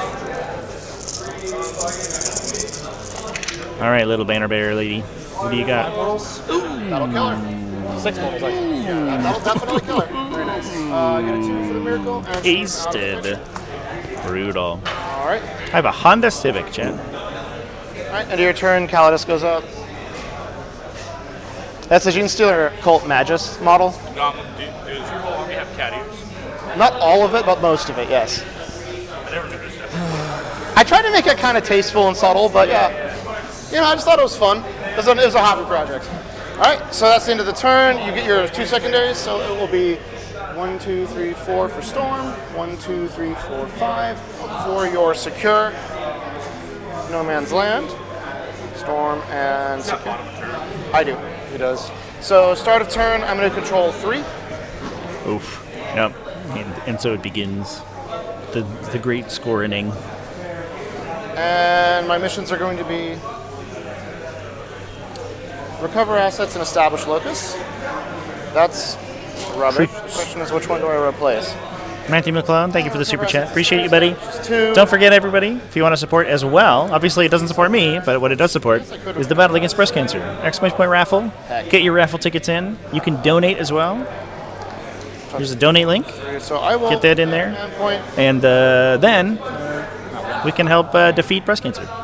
So we can battle against it. For things. So I'll get 1 command point, then pay 1 back for getting rid of recover assets, because I don't like it, and drawing into containment, which I like substantially more.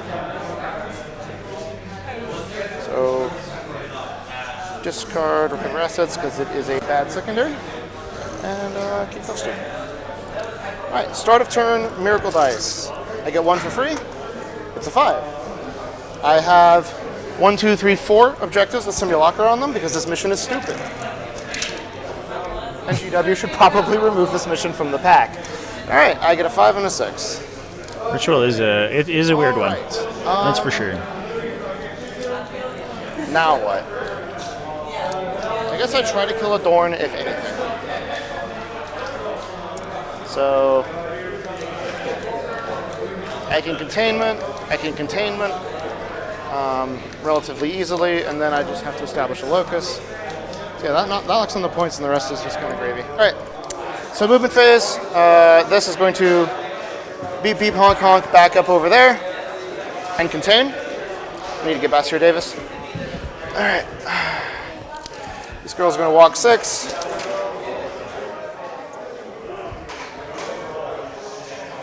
On there, funny diagonal.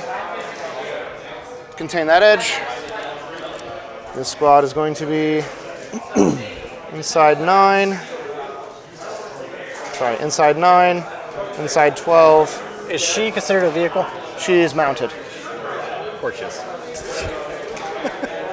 Because reasons. Vol's a vehicle, but she's not.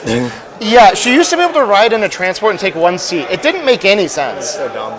It was very funny and very stupid. So coherency is going to get really funny very soon, so I actually need to... I guess the squad just has to contract, or I just don't care about putting them on that back objective, which is fine. So yeah, they will just string out this way, squeeze those 2 on, and do one of those. This goes... Sorry? Rotate this. The back side of it can go to here. There. This girl's walk out 6. You're ignoring your objective? Which objective? Was it the one in the middle? No. What was it two? Established locus and containment. So established locus is going to be done by the Calidus in your DZ. Replace ritual with football. Yeah. This is sticky. These are all sticky, so I can walk off them because this is a funny game we're playing. That's going to drive forward. I think there were watch or something. There were a couple combinations where Servo Skulls, the old version, was actually pretty good. Oop, excuse me, chap. What have I done? Is it a bunch of meltas with these? 1 multi-melta, 1 melta gun, and then a twin-linked multi-melta on the tank.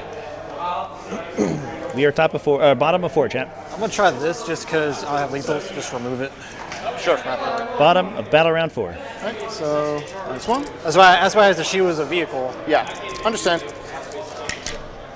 1 lethal. -4. Alright. Nope, damage. D6 plus 2. 5. Alright, down to 6. Stubbers. Okay. Fair few there. Looks like 5. 5 AP zeros. 3 ups. Fail 2. Down to 4. Auto cannon. Nope. Belly gun. 2 shots. It has done 1 -3. Alright, that will be a 5 up with cover. Nope. Down to 1. Damage. Oppressor. 4 shots. 7. 7 shots, sorry. Correct. 1. Ritual, I think the real problem is that it just snowballs too hard. I'll live on 1. And it's kind of unbalanced from a faction standpoint, but it doesn't have zany mechanics. The weird part is here. it's pretty similar to Terraform actually. Terraform feels very similar. Containment with the squad over there. Ritual is just a weird mechanic that's bizarre. Point, and the squad will throw a grenade at the thingamajig. 1, 2, 3, 4, 5, 6. They removed the no man's lands, chat. 3 mortals. All of the the 3 black sisters objectives and the 2 blue Blackwater objectives have been created by the players 4. over the course of the game. Nope. So 2 damage. Hazard check is good. 4 bolt pistols. 3 hits on 6s. No. And 1 Inferno pistol. Hit. Wounds, so 1 at -4. 4 up. Yeah, it's just there's like an optimal way to play Ritual, and it usually works better for factions with like MSU armies. That has not been able to shoot this whole game. I think it's maybe just Will hit and wound, so -3, but you have just a balance thing. I roll basically. Oh yeah, that as well. All right, 6 damage. I didn't use a blank. Oh well. You can CP reroll. No, he's dead. I don't have any CP. Oh, okay.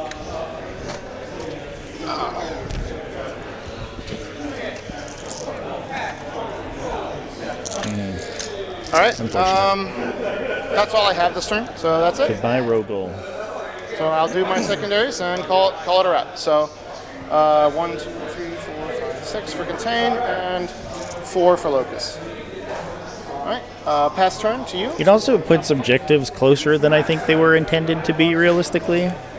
So you start to get, like Jeffrey was talking about, you start to get like stacking objective holding buffs that sort of like Primary, you control these 2. continuously stack up.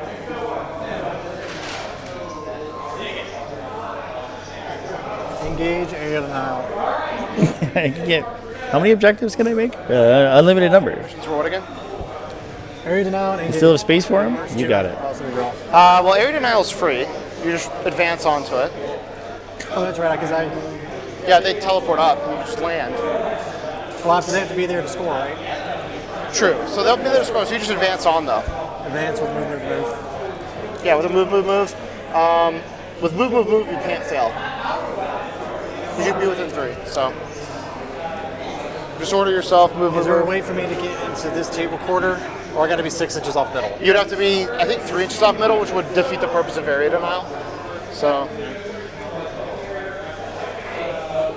you can redraw that one, though. Yeah, I'm just thinking that. I'm going to redraw. Engage. Right. So discard engage. Overwhelming force. Yeah, that one's not very doable. That's secondaries. But you can get area denial. I'm going to do it again. You can only do it once. You can only do each strat once a turn, once a phase. Once a phase, yeah. Do it as many times as you want, so you get PCP. No, not for that one. Because you still have the restriction of Definitely can't do that. only use a strat once a phase, right? So, but you used to only be able to do it once a game. Now you can do it every turn. Is what changed. Yeah. So, but they can 100% go there. So that's 5 points on area denial.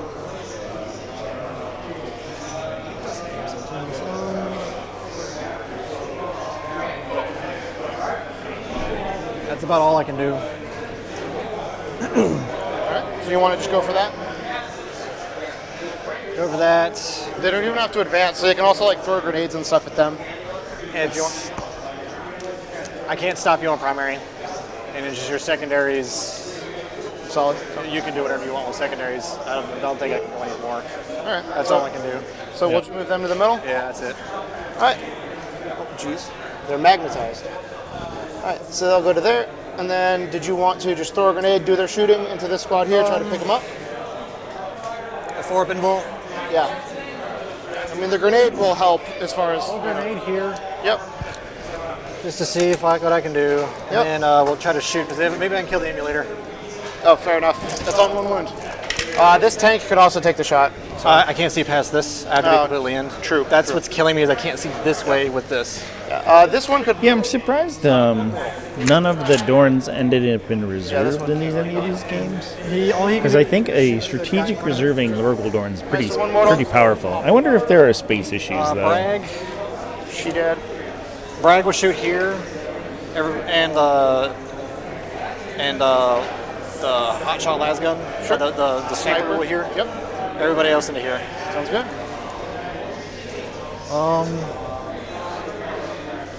So area denial. Let me get my book out 1 second. It's area denial. Just stop scoring. Stop the count. I don't think it matters yet. Yep. I think Sisters already have this one. 2 hits. No wounds. Right. Yeah, maybe he just doesn't get a turn. We score 5 for area denial, and then we do it. We call it a day. Hello? No. Your call on death is in the box. So what?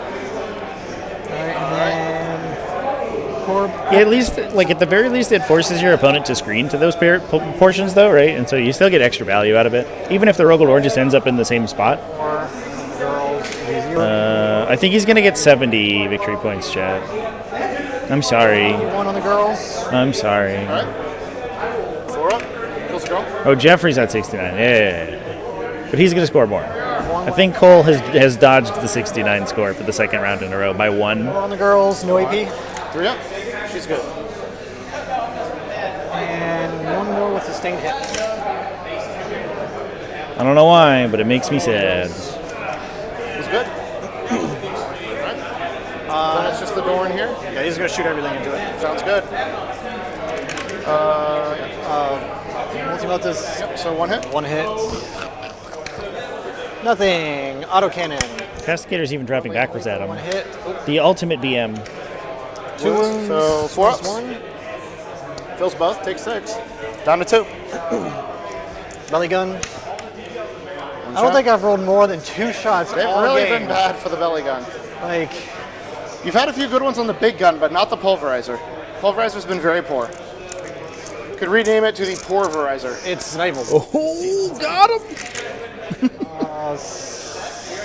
3, 4 lethals.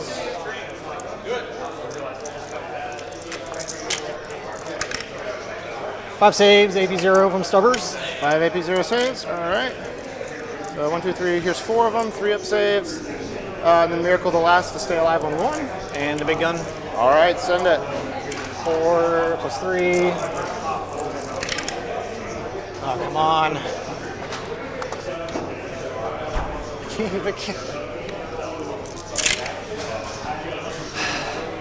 Charge me. Oh, I'm definitely going to try to charge this. I can't tank shock you. It's basically going to be. Oh yeah, you're just gonna try to run me over. That's all I can try to do. Use those treads. He can't see anybody. Mortar can try actually. Yeah, send it. 3 shots. So 3s and whatever the other is. 6s. So 2s. It's 4s. 4s and then 6s. And then 6s. Yeah. Nope. All right. Here we go. So charge. Send it. Yes. Dude, I can't take it anymore. Jesus Christ, dude. It has been all. Oh, God. Well, that'll be turn. Yep. So Mess with the check. Just give me a kill, please. I just want to kill that man. So you got your secondaries. So I will hit 15 on primary. You don't even have to do anything. Yeah. Well, I just see what my missions are. Play out the last thing I do. No prisoners and Call the Horde. Can't get Call the Horde, so it would be no prisoners and cleanse. So no prisoners and cleanse. Hey, look. You have plenty of cleansable stuff over there. Yeah, no prisoners is actually kind of annoying, so I'm going to redraw that. So I can get an action one that I can actually do. Area denial. Okay, so I just have to blow those guys up in the middle. Cool. So area denial and cleanse. And 1 CP. Yep. All right. So it's just going to The be... Guns guys are actually kind of tough to pin down. CP. I guess we could get a big charge through the middle there, maybe? The obscene number of miracle dice I can get off of that is obscene.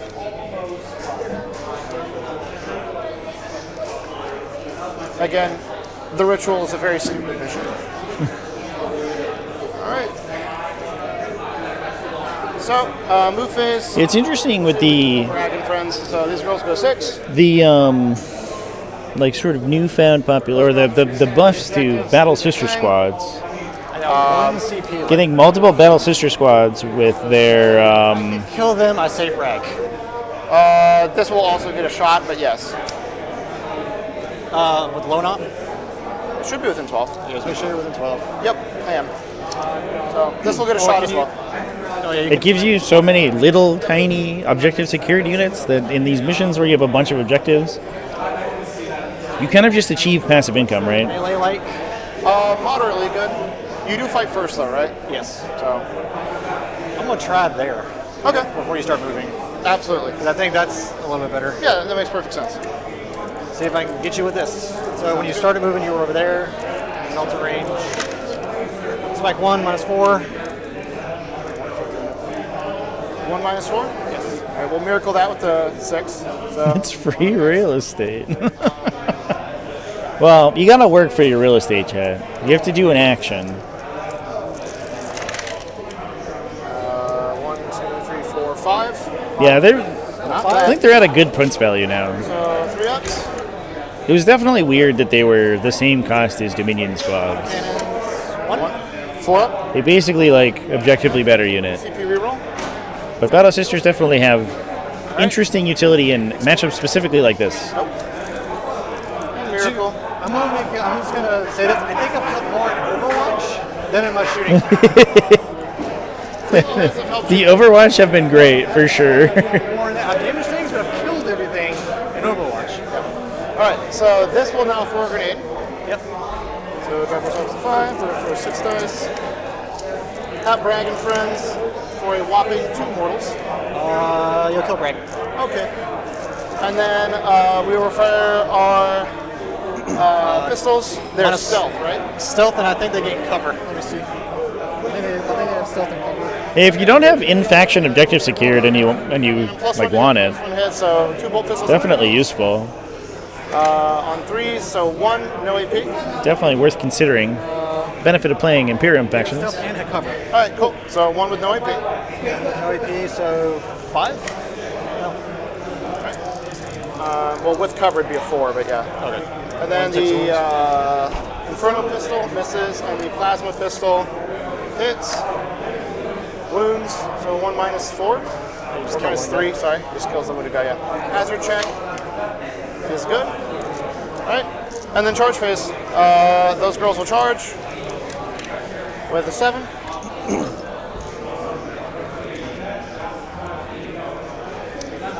And we'll see what they can get done, if anything.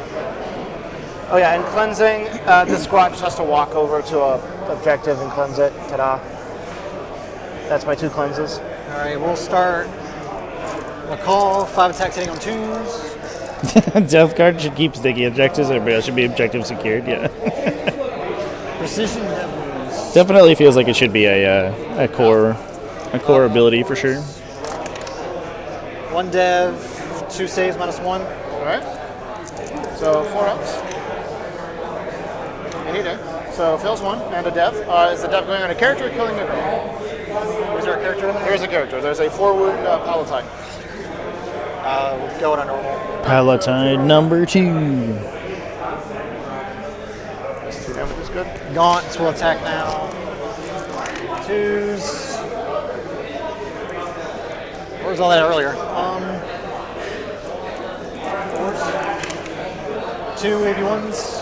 Alright, 4 ups. I got 2 normal guys, so 6 And then save 1 with a miracle. Reroll that with a CP. Still fails, so kills the sergeant. Squad gets a 4. 2 other guys. 3s.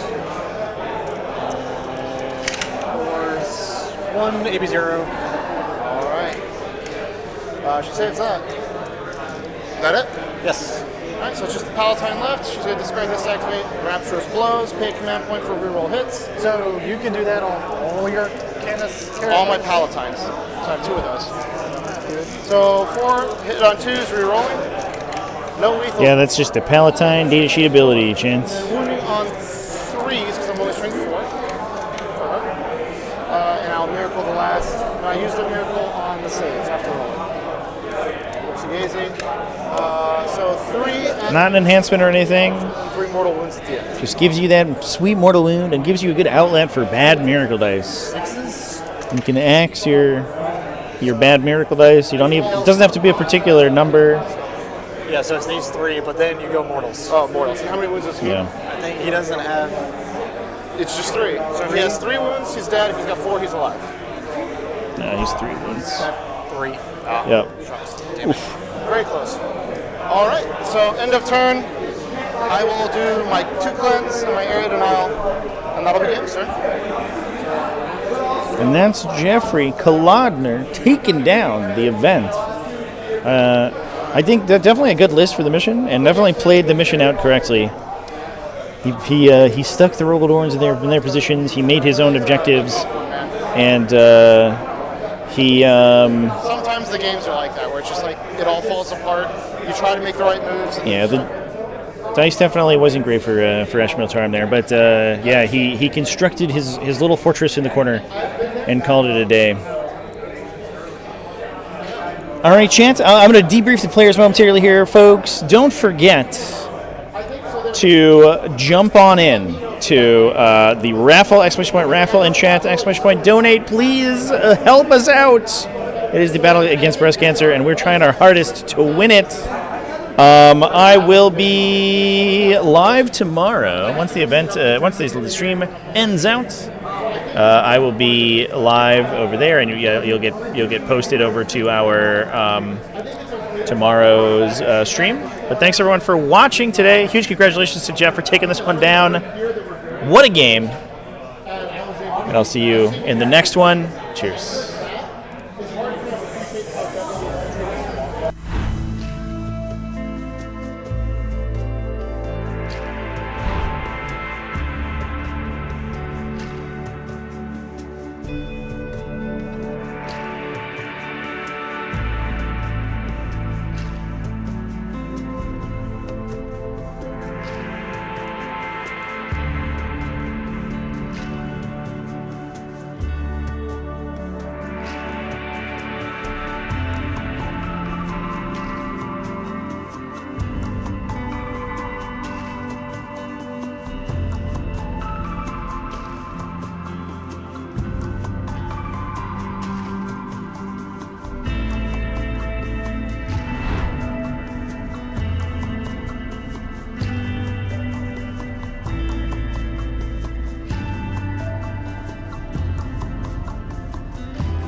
These painters, they don't want to spend 100 hours in painting.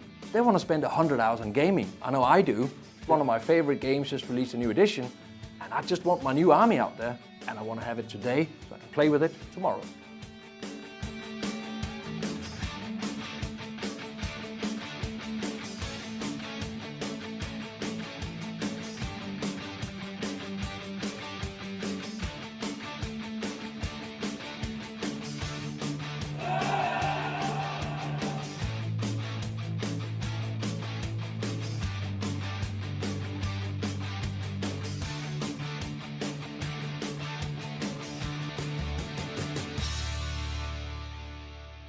We know that tabletop gaming, painting events, that's where the community lives. Yeah. We live to play, we live to paint. The reality is tabletop gaming inspires literally every product we create. In 2007, the Army Painter was founded with one simple idea: to save time at the hobby desk and get more time for gaming. Whether you're a beginner in the hobby, showcase painter, tournament gamer, or somewhere in between, our products today are designed for performance, speed, simplicity, and fun. All our products reflect the fact that it's in that DNA of